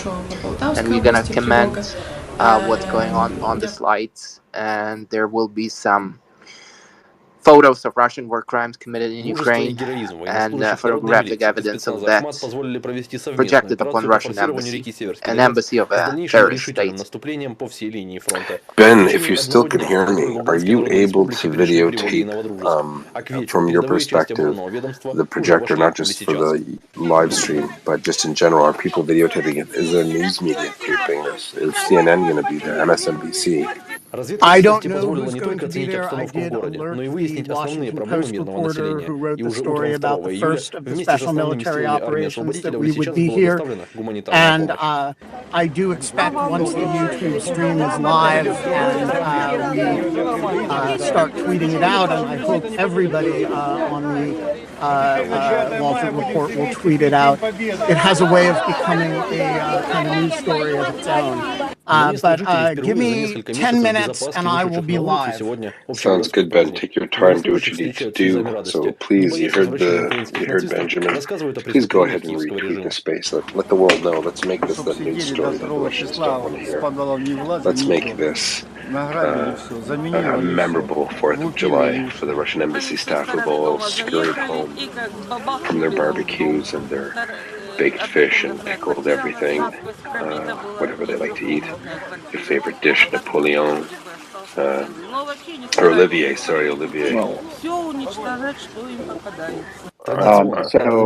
for those who, but basically, the Russian embassy staff are heading back to the embassy. They're probably panicked. They've all got their little projectors ready to light up the front of the embassy, but that's not going to work this time. Probably trying to figure out how to cause us problems, fiddle around with the internet, play around with the YouTube channel. We're on to them, and we have a plan. And usually this is a holiday weekend in the United States. It's July 4th tomorrow, which is American Independence Day. I presume the Russian embassy would have been closed. So this is definitely poignant. This is the first Independence Day, and hopefully the last one that this war continues through. It means a lot. It's the American people saying on their Independence Day, enough's enough, Russia. We're on to you. We will support Ukraine. We will not give up. We will not allow you to make a mockery of international justice, of the international rule of law, of the free rights of every unalienable right of every Ukrainian to live in peace in their country. And Americans right now are leading the way, showing the free world that they will not support this. Решимость и отвага защитников Отечества позволили успешно завершить 8-летнюю оккупацию территории Луганской Народной Республики нацистским киевским режимом. В противовес бандеровских Путина над освобожденными городами развиваются знамена Великой Победы. Со взятием Лисичанска завершена операция по освобождению территории Луганской Народной Республики, непосредственно город был взят и освобожден совместными усилиями 8-й армии Вооруженных сил России и Народной милиции Луганской Народной Республики. Мирные жители встречают наших военнослужащих с радостью, буквально со слезами на глазах, сразу же с первых же дней мы стараемся всеми силами гражданскому населению помочь, организовывать выдачу гуманитарной помощи. Но сам факт того, как мы здесь встречают, говорит о том, что люди сохранили в сердцах веру в силу русского мира, который их не бросил, не оставил. No, I was just going to summarize for those. I noticed people are joining. We're getting a lot of folks coming into the space, which is fantastic. Just a summary of where we are. I think you just did a good job of that. We're about to, Walter Report is about to, together with in concert with Benjamin Wittes' group, we are going to be projecting 100+ slides of war crimes that the Russians have perpetrated upon the Ukrainian people onto the Russian embassy. Ben Wittes, who's on the space right now, can tell you exactly what's going on the ground when he gets back. I think he wanted about 10 minutes, but they were moving around to the back of the embassy. Yehuda pointed out that the Russians were trying to light up their embassy. I suppose at this point, Yehuda, they've called in, everybody from the embassy so that they can light their cell phone. I imagine they're using their cell phone flashlights to light up the embassy to distort the light. But this isn't going to work because we have gone around the back of the embassy and the Russians to a show of their own horrors. Speak truth to power, pictures of what they've done. We're talking about, those of you on this space who've been with us since the beginning know of the horrors of the Russian war crimes, the genocide, perpetration of rape and murder of civilians in places like Bucha, in places like Mariupol, small towns throughout Ukraine. And we're going to show the Russians what they've done, so that they can't sanitize it. They're very good at lying. They may not be quite as good at fighting, but they're good at lying. And they can't lie to when they see the truth shown upon their own home in Washington, D.C. And I think Yehuda, you were very pointing out that this is U.S. Independence Day weekend, and the symbolism of Americans standing up, speaking truth to power, letting the Russians know that this is something that we are not going to forget. This is something that we're not going to let them forget. And long after this war in Ukraine is done, and Ukraine is won back to the land that the Russians have illegally seized, and in the midst of rebuilding places like Mariupol, for the next other cities that the Russians have destroyed, the Russians are still going to be held accountable. Putin and his henchmen are going to be held accountable for the war crimes that they've committed. Whether it's in The Hague or some other place, they're going to be brought to justice. So there is a long way to go here. Once the Russians have been thrown out of Ukraine, then justice is going to have to be met, and they're going to be held accountable for the vicious genocidal crimes that they have perpetrated upon the Ukrainian people. And tonight is a reminder of that. Tonight is a reminder to the Russians that, and to the world, that we are not going to forget, that we are aware, that we know, that we are standing in support of Ukraine, that we're standing in support of Ukrainian people, that this unprovoked attack against a peaceful country for no other reason than to expand its own evil empire is not going to be tolerated. It will not stand. So that's what's going on here today at the Walter Report, and I couldn't be prouder of my colleagues here at the Walter Report and at Maria Aid for making this happen tonight. Back to you, Huda. Thank you. Yeah, no, I once spoke a few nights ago about,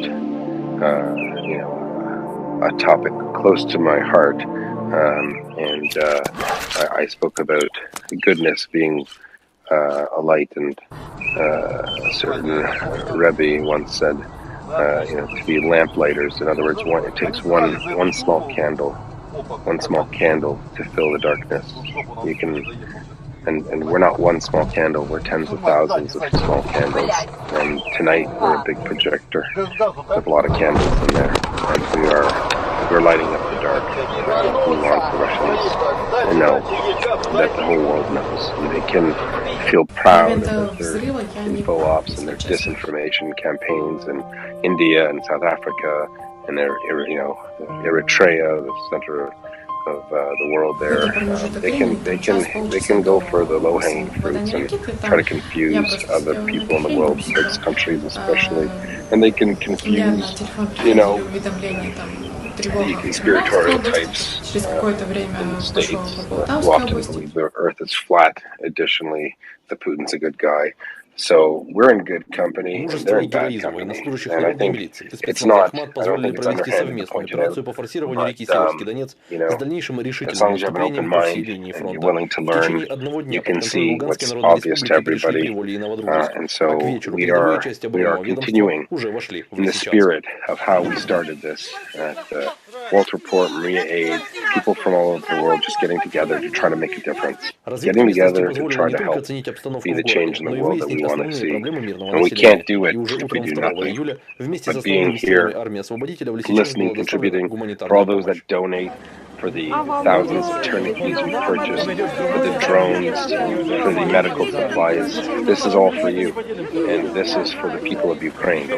We all have gotten together, we've joined forces to do one thing, that is to ensure that Ukraine has everything it needs to retain its sovereignty, to retake and reclaim back its own land.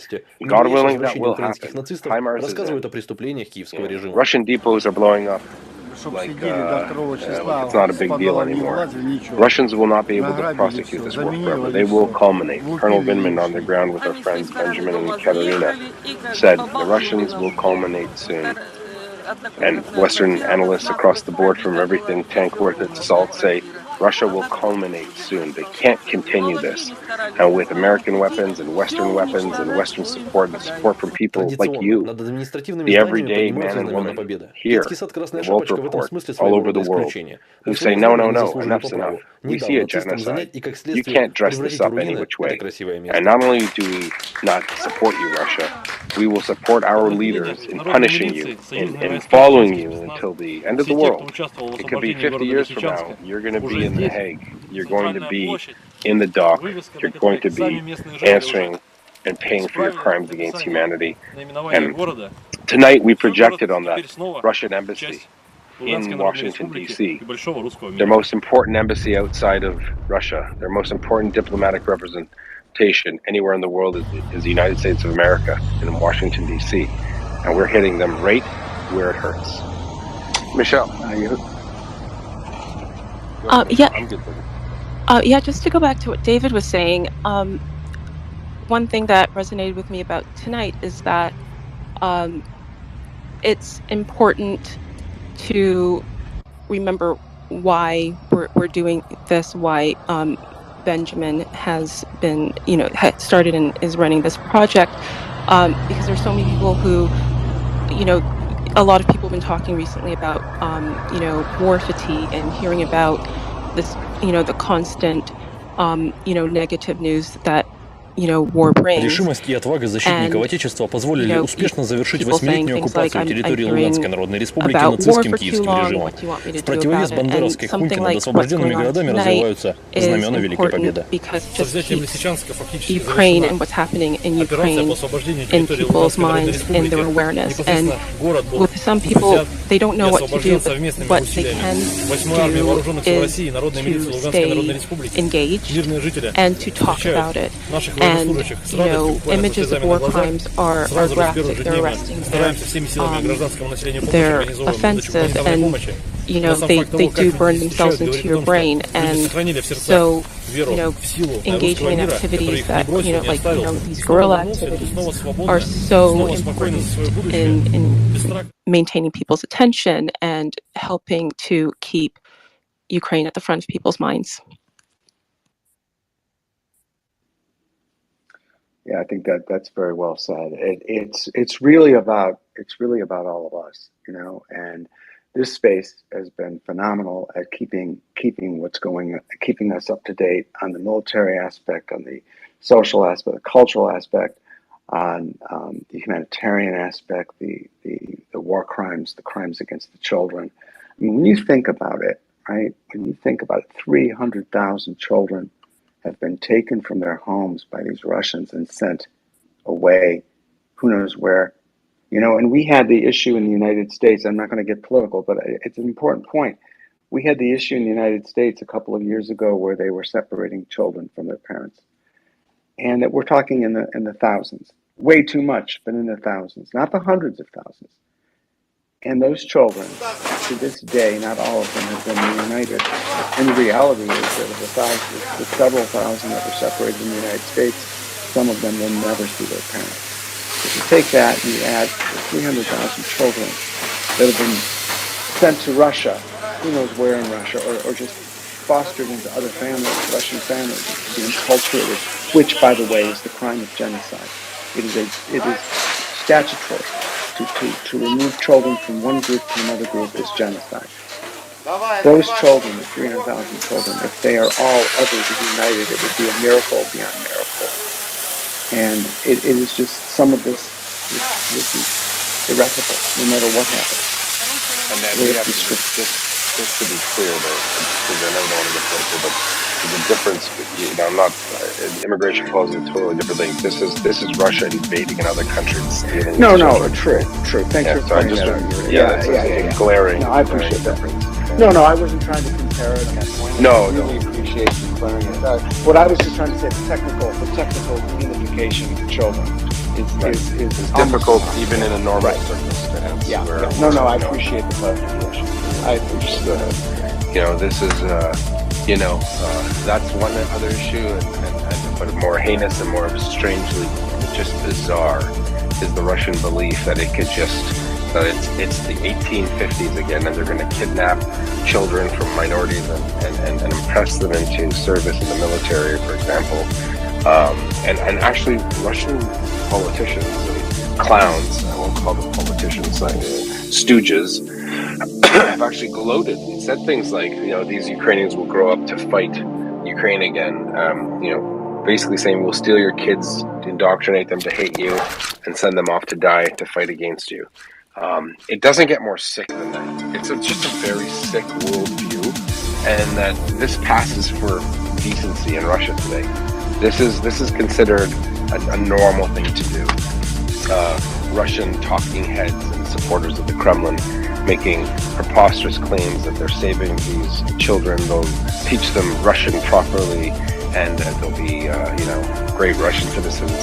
It's something that even a normal person wouldn't wish on their greatest enemy, and this is what Russia is doing as a matter of policy. It's something that they brag about. That they actually brag on national TV that they are stealing, Ukrainian children, making them Russian, and teaching them to hate themselves. It's sick. It's what's happening today, though. So let's. I didn't want to let the cat out of the bag. We do have pictures of Russian genocide, proof of Russian war crimes, and what better place to put it than the backside of the Russian embassy in Washington made a comment to Katerina that the Russians speak out of their backside politically and figuratively and literally, and we are sending the message right back to them. So on that note, Katerina is still here, Benjamin is still here. Yep, I can give a And, quick update if needed. Please do. Yes. Yeah, sorry, I keep cutting in and out. The signal here, I suspect that they're messing with the signal back here, but update is we're almost fully set up on the embassy. They have pulled out 2 Z and V spotlights on the back, and they now have another projector spotlight that's flying the Russian flag. So they are amping up for sure, but our projector still is going to outshine, so not to worry. It's just taking a lot of manpower to set it up, but they're ready for it. They're flying the Russian flag. I suspect that they brought in Мужество и a героизм lot of военнослужащих народной reinforcements, милиции so и спецназа we'll Ахмат see how позволили that plays провести out. совместную операцию по форсированию реки Северский Донец Incredible. с So дальнейшим Katerina, решительным just for the наступлением по audience всей tuning линии in, фронта. В is течение helping одного set дня up под the контроль Луганской Народной the Республики перешли projector Приволье и on the Новороссийск, Russian а к embassy. вечеру передовые части Our оборонного ведомства projector is уже вошли bigger в than Лисичанск. theirs and has a higher candle, whatever count. I forget how projectors are measured in the units. And it looks like they are going for broke. The Russians are panicking. The Russians are scared. They are doing their best to obfuscate the truth. They don't want us to do what we're doing. We're here live. Retweet the space. This is a seminal event in Washington, D.C. Our friends and colleagues are at the Russian embassy. We are about to project all of the Russians' war crimes in the last, or segments of it, in the last 3-4 months onto the Russian embassy. This is a very symbolic and meaningful action. This is the world, because the World Report is the world. There are people from New Zealand to Japan, from London to Cleveland, Ohio. We're all here. Please retweet the space. Let everyone know. The Russians are trying to stop the inevitable, and that's the truth. You can't stop the truth. We're like feathers in the wind. We will blow everywhere, and and the Russians can't chase down every feather. We will speak truth to power. This is a beautiful, beautiful time. I'm very excited. For those who want to speak, if we don't know you, go ahead and send us a message, me or David or I rather, and state your question. And Alex, let's talk about, if you can, if you're able to speak, put your hand up, please. I don't want to bother you. If you're able to speak, tell us some of the countermeasures the Russians might enact from the embassy to try to fiddle around with the YouTube stream. Can you speak to that? Теперь снова часть Луганской Народной Республики и большого русского мира. Alexander Bacchus, are you there? Oh, yeah. Hi, Joe. Sorry, I thought there might have been another Alex on the call here. You are IT expert guru extraordinaire. Alex, for the audience, Alex is one of the founders of Shopify. He's a super smart guy. Not a founder, sadly, but just super to make sure that close enough. But one of the early employees for sure. Yeah. So what could the Russians be doing to obfuscate? I mean, the most obvious thing is that they're hiding a Stingray device, which is a type of device that mimics. Решимость и отвага защитников Отечества позволили успешно завершить 8-летнюю оккупацию территории Луганской Народной Республики нацистским киевским режимом. В противовес бандеровской хунте над освобожденными городами развиваются знамена Великой Победы. Со взятием Лисичанска фактически завершена операция по освобождению территории Луганской Народной Республики. Непосредственно город был взят и освобожден совместными усилиями 8-й армии Вооруженных сил России и Народной милиции Луганской Народной Республики. Мирные жители встречают наших военнослужащих с радостью, буквально со слезами на глазах. Сразу же с первых же дней мы стараемся всеми силами гражданскому населению помочь, организовываем выдачу гуманитарной помощи. Но сам факт того, как люди встречают, говорит о том, что люди сохранили в сердцах веру, силу русского мира, который их не бросил. It can be that size, or it can be a size of a full-size van or a cargo van. And the size really just determines how powerful it is and how wide of an area it captures. And so inside the embassy, I would sort of imagine that they have at least one or two of these devices. And what it does is, it intercepts Air siren the alert connection update. between Kharkiv. your All phone clear. and This another message cell has been phone generated tower. with It municipal data. acts as a cell phone tower. So these folks can then listen to and intercept messages or phone calls or any unencrypted communication between your cell phone and the rest of the cell phone network that you connect to.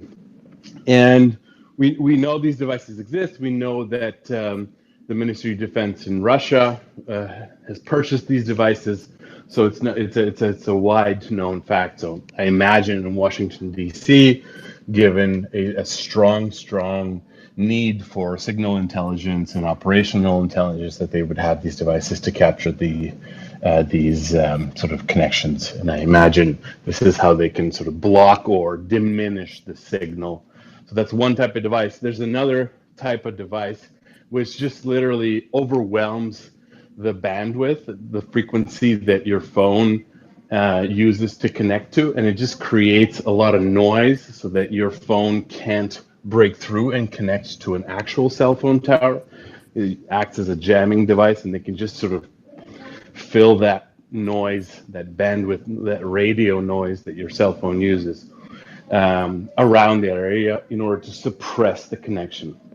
This is, Now, yeah, go ahead. So can you tell us, like, is this, maybe David could chime in, would this even be legal for the Russians to transmit from their location? Wouldn't this interfere with the Wi-Fi and regular communications of, say, police, radio communications who are monitoring or who are, patrolling the area? Is this an issue, David, Alex? Well, I doubt it's an issue. I mean, it depends if they were. I'm just speculating here because it'd be a question of District of Columbia law. But if they were intentionally interfering with police communications, I think there'd be an issue. I'm not, Alex understands the technicalities of what they're doing, but I doubt that it would cross DC law for them to have any kind of transmission. I mean, there are plenty of Washington D.C., plenty of embassies and plenty of transmissions, and many of these embassies, Alex can speak to probably more eloquently than I, have defensive mechanisms to protect what's going on inside, and not just the embassies, U.S. government facilities as well. So I doubt that it would be illegal. Here in Canada, maybe Michelle would know as a lawyer, we have a Malicious Communications Act, right? And if you interfere, for example, with, say, a cell phone tower, it's considered, from what I know, it is a malicious form. It's a form of malicious communications. I mean, it's one thing to say the range is 100 yards or within your embassy compound, but if it's outside the embassy compound, it is literally you can't affect subjectively, you can't affect different GPS signals on a cell phone of a police officer, but not a police officer, but of say Benjamin. Do you see what I mean? I think there's something to be said there. Alex? I can speak a little bit to this. There was a case that the Royal Canadian Mounted Police a few years ago did an investigation, and in the Ottawa area they found. Oh, sorry, I didn't mean to. No, go ahead, Ben. Ben, go ahead. So our live stream is now live. It's actually live on my Twitter feed, not on the YouTube as I expected it to be. We had a little bit of trouble.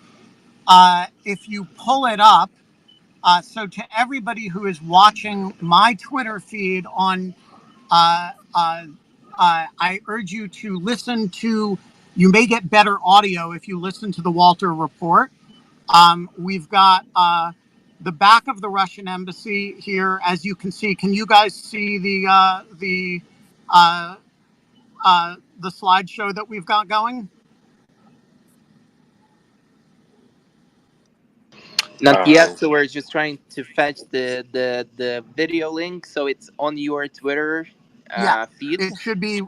Why don't you put Ben's handle in the nest? So what we've got, when you pull it up, you will see that we have the back surface of the Russian embassy. We are now lifting our slide projection onto the embassy itself. It's currently on the retaining wall on the outside.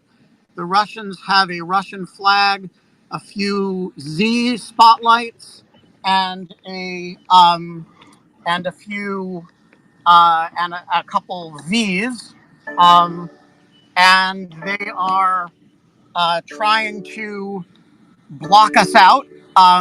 We will, I think, the darker it gets, the better this gets for us, actually.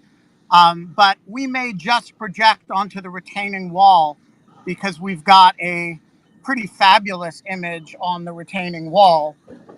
We are now about to be visited by the gentleman from the Secret Service. We have the Secret Service coming over to talk to us, or maybe not, maybe just hanging out, monitoring the situation. So I think Benjamin, are you guys on Facebook Live? I'm getting messages from the crowd saying you're on Facebook Live. I am not broadcasting to Facebook Live, but somebody else may be. I'm on. Wow. Okay. I'm on Twitter Live. But I don't. But wherever people, I hope people will go where they go, and so I think what we're going to do. So Matteo, okay, so the first thing we got, we're going to start with, we're going to broadcast mostly on this retaining wall because they can't defend it. And so, Katerina, why don't you join me in the car so that we can, so we're going to talk a little bit about this first set of slides. So Kat, why don't you, can you read for us the first slide for those who don't read Russian? Yeah, so the first slide is an FBI recruitment ad that the FBI put out for Russians that says, please get in touch with our counterintelligence agents and our agents at the FBI. Here's our signal. Here's our address in DC. And get in touch with us, basically. They're recruiting. Yeah, so I just want to say to the members of the staff of the Russian embassy, you think we are trolling you, and this is an epic troll, but we got nothing on the men and women of the FBI counterintelligence division, because I gotta say, this is an epic troll. So Matteo, can I have the next slide from our friends at the Bureau? Whoa, we're moving. I'm not sure what our... Benjamin, yes. Can we get that link? Because we don't have that link available yet. So, we want to get that link so our listeners can see you. We will make our slides available to everybody. Kat, can you... I asked them for the next slide. Yeah, or just tell them... We got it. We got it. On the wall. Okay, so all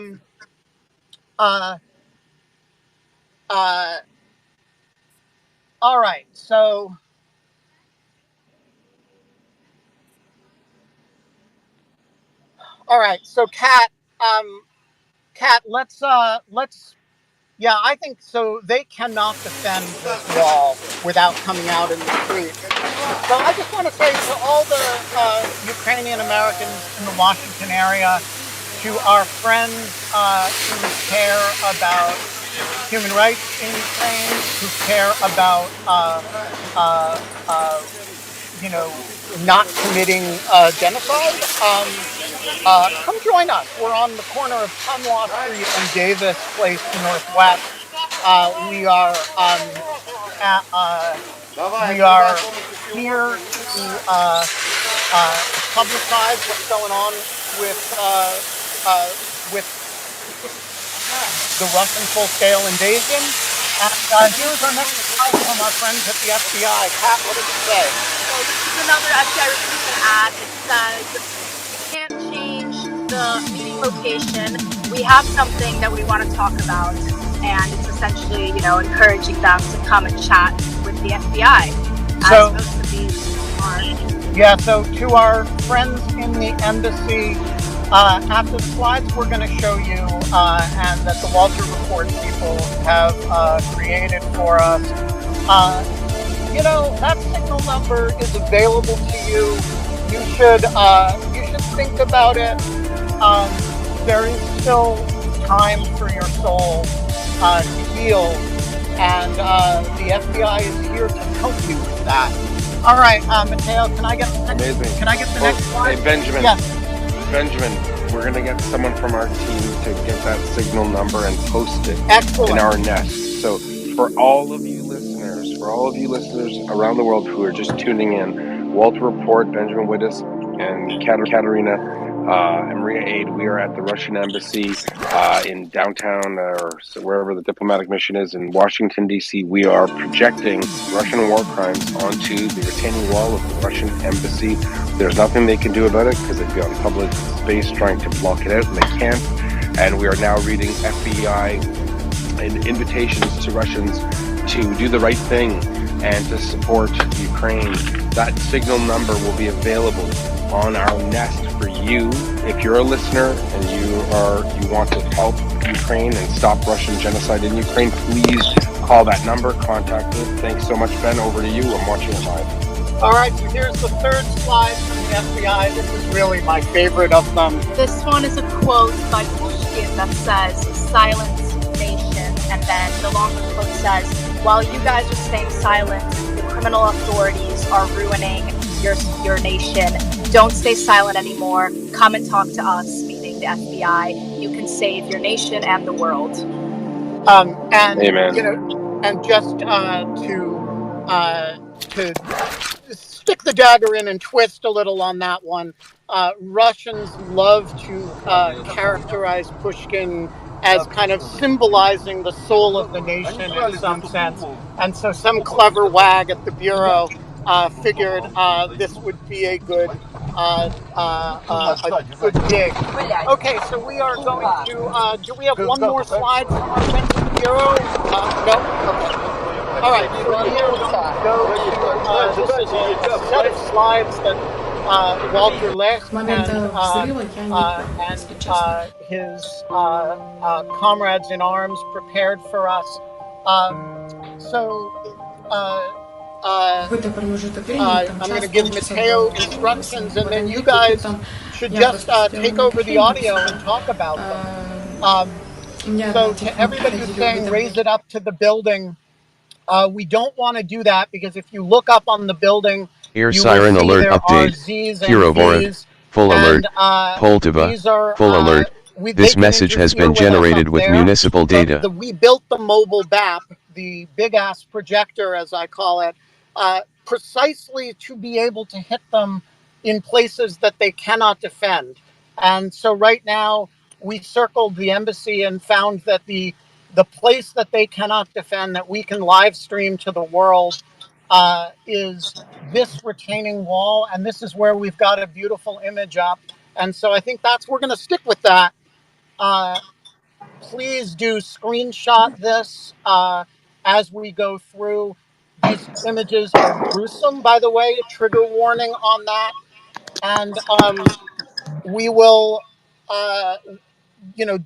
probably not appropriate for children. So we're going to stay away from where they can defend. Before we start, Walter, I'm going to turn this over to you. Absolutely. And Mateo, just follow Walter's lead on the images. All right, Walter, yeah, so everyone, if you could go in our nest, the first link there is Walter Report Live. If you click on it, you can actually view everything that we're watching, what Ben's doing live. You can view it and still talk and listen on your Walter Report app. Please do retweet it. Take screenshots and post the screenshots as tweets. Let the Russians never forget that we are Решимость и отвага showing them защитников what Отечества they позволили do успешно to завершить human восьмилетнюю beings оккупацию live территории on Луганской their own Народной Республики embassy, нацистским while they киевским flash режимом. their В Salivis противовес and бандеровских Пунти Zeds, над and освобожденными there's a городами spotlight развиваются coming знамена from the Великой Победы. embassy. It doesn't negate what we're doing. Thanks, Walter. Операция по освобождению территории Луганской Народной Республики. Непосредственно город был взят и освобожден совместными усилиями 8-й армии Вооруженных сил России и Народной милиции Луганской Народной Республики. Мирные жители встречают наших военнослужащих с радостью, буквально со слезами на глазах. Сразу же с первых же дней мы стараемся всеми силами гражданского населения помочь, организовываем выдачу гуманитарной помощи. Но сам факт того, как их здесь встречают, говорит о том, что люди сохранили в сердцах веру в силу русского мира, который их не бросил, не оставил. Russia's premier diplomatic posting, and all of the Russians have been called back from their little vacations, from their fish cakes and cabbage, and they're being Уходя, told, украинская get армия into the традиционно embassy. оставила город и его The жителей в Ukrainians are at it бедственном again. положении. Для They're стабилизации showing the гуманитарной world обстановки what kind of народная милиция genocidal продолжает terrorists доставлять we are. горожанам We need продукты to- питания we и need to put предметы up a первой letter V and необходимости. a Z. That'll stop it. Doesn't work. Go ahead. Yeah, so we are seeing the essentially the hashtag which became viral specifically recently. Russia is a terrorist state, and essentially Russia like a new Nazi state. Но не хлебом which единым жив adopted человек. new Георгиевские swastikas ленты, of которые modern традиционно age. носят These are воины-освободители, the для мирного Zs населения and символ symbols не только which they Великой Победы project 1945 года, proudly но и on their освобождения own их города от embassy of a нацистов Russian снова, terrorist уже state в right now. 2022. See it live. And we have a slideshow essentially of the pictures which indicate Russian atrocities, Russian war crimes, and Russian terrorism in Ukraine. Для многих горожан The war приход crimes освободительных which войск – это Russians возможность снова perpetrate, надеть родную. they're giving orders to do so. Russian army troops are specifically targeting civilians, killing civilians in Ukraine. Right now we can see the picture of a hospital. Right now we can see a picture of an apartment block in Mariupol, which was shot upon by a Russian tank. Russians essentially ruined the city of Mariupol. They encircled and besieged the city and killed almost 40,000 civilians. Air siren alert Right update. now we can see a picture Poltava. of All body clear. bags This filled message with has been civilian generated bodies, with municipal victims data. of Russian atrocities and Russian war crimes, civilians who were killed in Bucha near Kyiv. Now we can go back to the blast that destroyed the building in Mariupol, and as we can see all these body bags from Bucha, essentially this information transpired after bits and pieces how Russian soldiers treated civilians. They specifically killed civilians, killed women, children who were trying to leave the area. They opened fire upon civilian vehicles. We on this place on Walter Report, we had first-hand account witnesses like Olga Khudetska who reported from the area while it was still under control by Russian invaders. We essentially had the first-hand account delivering the information how Russians held civilians as hostages in apartment blocks in Bucha and in Irpin, trying to use shots. All clear. Right now, This we're message seeing has one of been the generated with municipal data. administrative buildings in Mykolaiv, which received a direct strike by Russian cruise missile, because obviously what can be a better target for Russian terrorists than a civilian infrastructure and civilian building, right? They targeted for the local governor, Kim. Fortunately, he wasn't in there during those morning hours, but they managed to kill civilians, regular government employees who just came in on their regular shift to do their work. Air siren alert update. Basically got Kirovorod. hit and All killed clear. by Russian This message has been cruise missile, generated with municipal data. specifically targeted the city, specifically targeted the civilian infrastructure, specifically targeted and was shot at to kill civilians. Right now we are seeing all these atrocities that are happening every single day and are being perpetrated by Russians in Ukraine. The bodies of civilians torched, burned after they got killed and shot by Russians. Specifically, these were in Bucha, photographed by prominent Ukrainian journalist Kazansky. These people, unfortunately, even after they were killed, many of them were burned, torched and burned in the streets. Just the charred bodies, indistinguishable. And this is just another example of Russian atrocities that are happening in Ukraine. This is what they do to civilians, try to apparently hide some of the war crimes that they perpetrated and have been doing for months since they occupied the area northwest of Kyiv around Irpin and Bucha and Hostomel and other towns were essentially affected by Russian. I wouldn't call them an army, it was just combatants. Combatants, yeah. They're not soldiers. Not soldiers. And this is one of the cemeteries that is left after all of that transpired. All of these civilians killed, shot, women, children who were specifically targeted by Russian invaders and killed. This is the aftermath. The burials, the mass burials, the graves, the grief, and the horror that transpired. This is what you're seeing on this picture. Destruction, complete destruction, because Russia continues to target private houses, target apartment blocks, target regular civilian infrastructure. Just they are following the scorched earth policy of Nazi Germany during the Second World War. Because right now, Russia is a new Nazi country of the modern days. More destruction, more destroyed buildings. Russia is a terrorist state. They bring despair, they bring death, they bring horror. Right now, we're seeing a husband bidding farewell to his wife and a literal underage son, witnessing his mother killed and now seeing his mother being buried because Russian invaders killed her, murdered her for no apparent reason. And right now, another picture of Russian atrocities with bodies strewn in the streets. We see and hear more and more, especially witness testimonies about Russian military vehicles. When they capture a certain city or an area, they just roll around and for fun they open fire upon private houses, on civilians, and sometimes they deliberately, specifically target civilians. And we're seeing destroyed buildings in Borodanka right now. Yeah, no, and as well, people should be aware that when the Russian invasion kicked off, signal intelligence was collected that showed, that demonstrated that Russians and Russian units in particular were given the sole express task of murdering civilians, causing terror, believing that would disintegrate Ukrainian morale.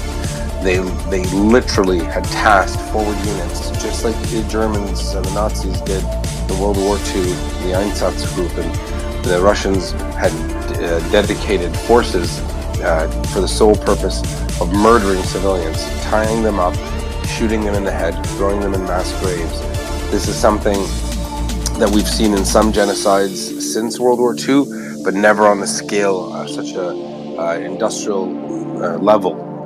Russian forces have been conducting a genocide since this invasion began. And what we're viewing on the walls of the Russian embassy today are the results of that genocidal policy. These aren't accidents. These aren't collateral damage. This isn't one or two tied up people running away and being shot. These are thousands and thousands of Ukrainian children, women, men, elderly, who are murdered in cold blood by a genocidal regime who has no regard for the sanctity of human life. They have no regard for the rule of law. This is Russia today, a terrorist state openly acting in our time, under our noses. Over to you, Walter. So, Walter, before you go on, I just want to ask people, once again, this is Ben Wittes, please do screenshot the images with the Russian embassy in the background, tweet them, tweet the live stream so that people can join and watch it themselves. Obviously, tweet the soundtrack as well, the Walter Report. We want to get as many people involved in this action as possible.